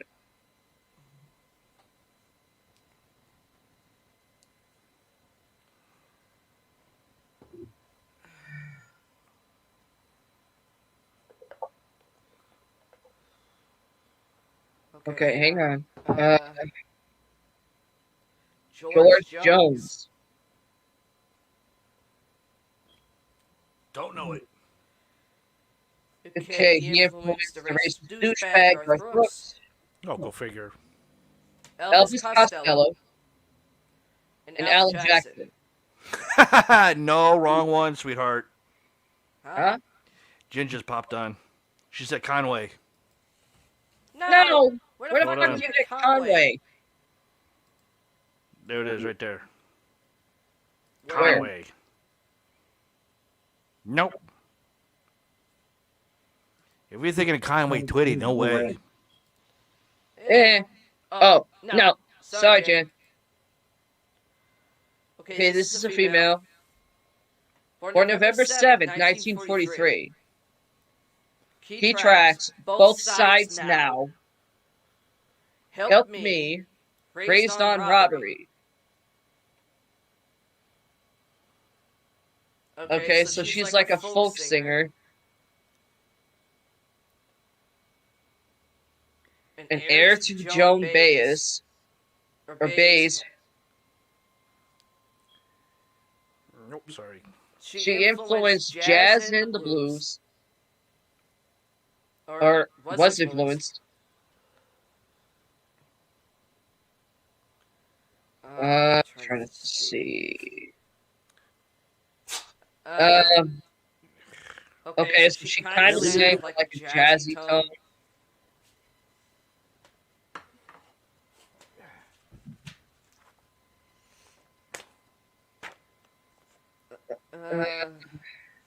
Joni Mitchell. Never heard of her. She influenced Robert Plant, Jewel, and Fiona Apple. One hit fucking wonder, Fiona Apple. I'm sorry if some people may like her, but that's what she is. A one hit fucking wonder. Thanks for sneezing on my news report, you idiot. Let's see, this is a male. Born October 18th, 1926. I'm going to say that again. 1926. Key tracks, Johnny Be Good. Promised Land. No particular place to go. Let's see. Johnny Be Good was in the Back to the Future movie. Yeah. Buddy Holly. No.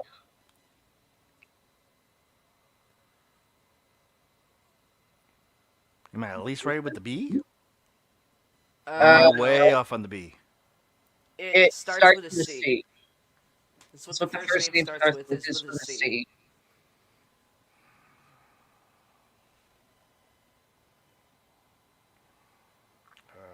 Crap.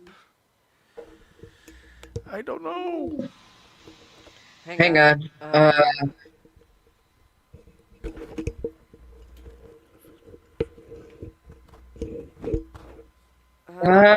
Okay, so he's from St. Louis. Not sure if that's a good thing or a bad thing.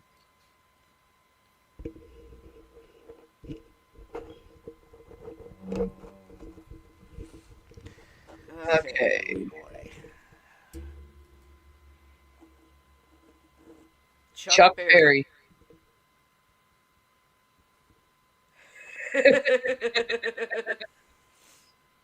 Chuck Berry. Yeah. I'm surprised one of his other songs is not on there. Okay. Let's see, he influenced the Beatles, the Rolling Stones, and of course Bruce Get Off My Music Springsteen.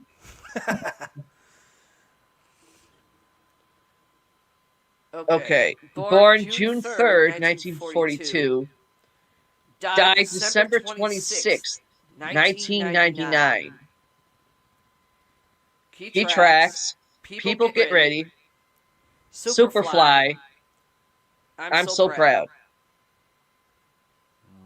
Let's see.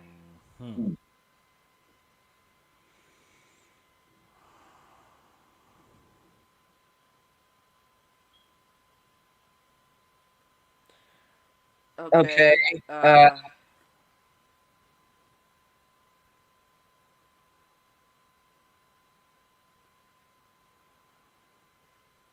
Okay. Maybe from Chicago from what I'm reading, but I could be wrong. Northern Jubilee Gospel Singers.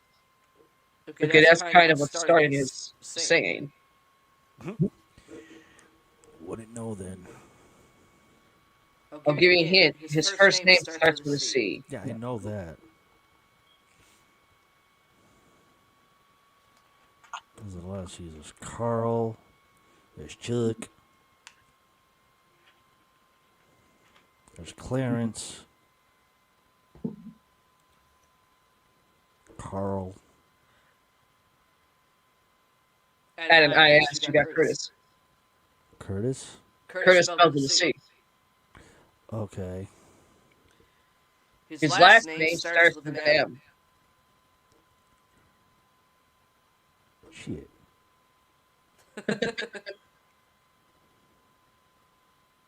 Curtis Mack. Curtis. Michaels.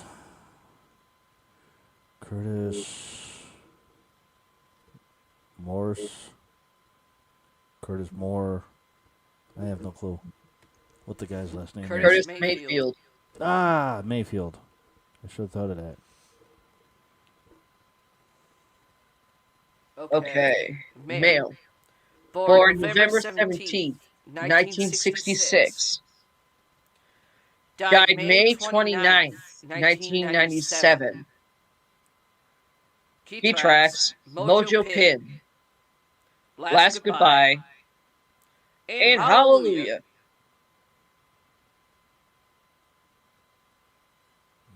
That was before my radio days. Huh? That was before my radio days. Okay, I'm trying to see if I can find anything here.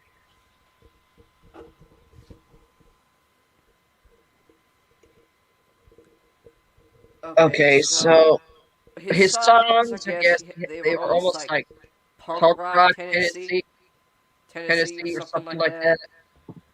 Punk country rock? Yeah. Possibly? It doesn't say country rock. It just says punk rock. Would have known. I didn't listen to punk rock back then. I don't see anything I can give you as a goddamn clue.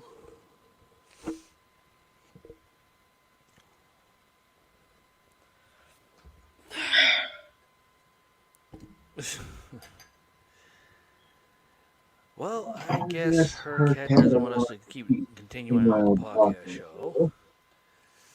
Okay, it's Jeff Buckley. Okay. Okay, a couple more. You can get over it. Male. Born March 25th, 1947. Key tracks: Your Song, Goodbye Yellow Brick Road, Tiny Dancer.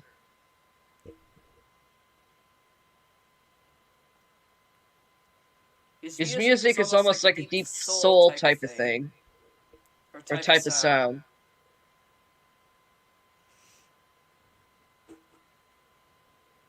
Never heard of those three songs. Okay, hang on. Trying to think if I can remember anymore. Okay, here's another clue. He was supposed to do the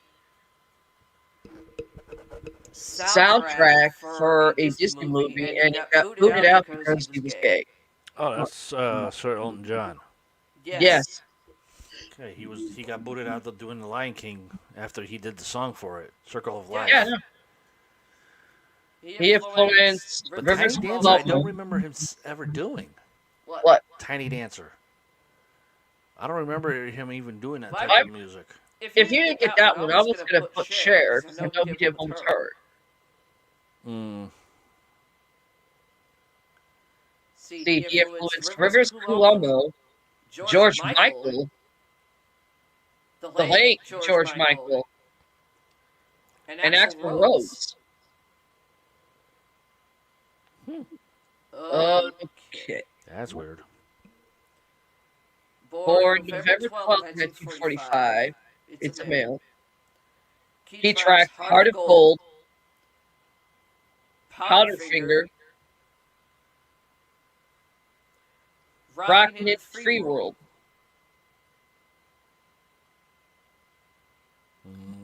See if I can find anything else here.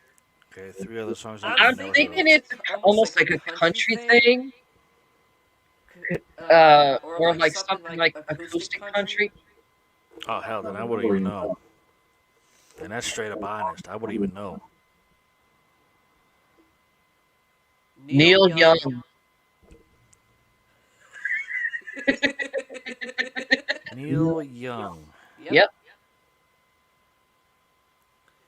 He influenced Jeff Tweedy. That was a priceless look right there. Holy crap. Not Tweedy. Tweedy.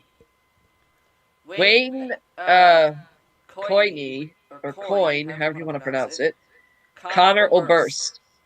Wow, Neil Young. I would never thought of that. I want to throw up now.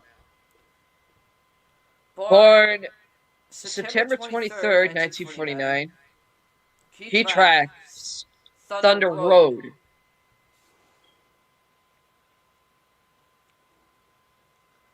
Born in the USA. Girls in their summer clothes. Okay, Born in the USA was Bruce Springsteen. Very good. That's actually who I just read. But the other two I've never heard of. I don't know. Only Born in the USA I heard. He influenced Eddie Vedder. John on Don't Put Me on a Helicopter, Jovi. Brandon Flowers and Win Butler. Okay. Well then. Okay. I'm done. Because he's really starting to piss me off. And I'm getting stared at by a little one over there because he wants his vitamins. Who you swiping at? Uh-oh. Well, that do it for us, you guys. This has been episode 25. And Get out the mouse! and we got a lot more show to come later on. I don't know when, though, because I got a few things to take care of. Yep. And everything. So I hope you enjoyed it. I hope you leave your comments below, either on Facebook, YouTube, or Twitter, and everything. And I want to say thank you to Jade Campbell, Don Redmond for the likes, and for Debbie Norgad for the heart. And that's the three people that did the reactions here on Facebook, YouTube, and Twitter. For me, for Paramike, which is me, I'm saying goodnight. And for Paralore, Bye. hope you enjoy it. Next episode we're going to do, I'm going to burst some people's bubbles about what they think they know about leprechauns. About the leprechaun movies. Because I got all of them. And one that you have refused to watch, I do believe. I saw it one of them once. And I said, never again. Okay, so that'd be the one that you probably go really off on. There's a lot of movies I want to go off on. And when you go off on that one, I'm going to make sure that I'm not on screen. Literally. Because I don't want to deal with that one. Hater, next episode, not... It'll be episode 26. I know, I'm trying to think of the date, for a date. Well, we'll Thursday? We'll figure that out later. Okay. So, that do it for EPPS 2021, Everything Paranormal Podcast Show. Everything that has been scrolled is down there, so if you need to figure out how to get a hold of us, there it is right there. And enjoy your night and whatever week it's going to be. Bye. Bye.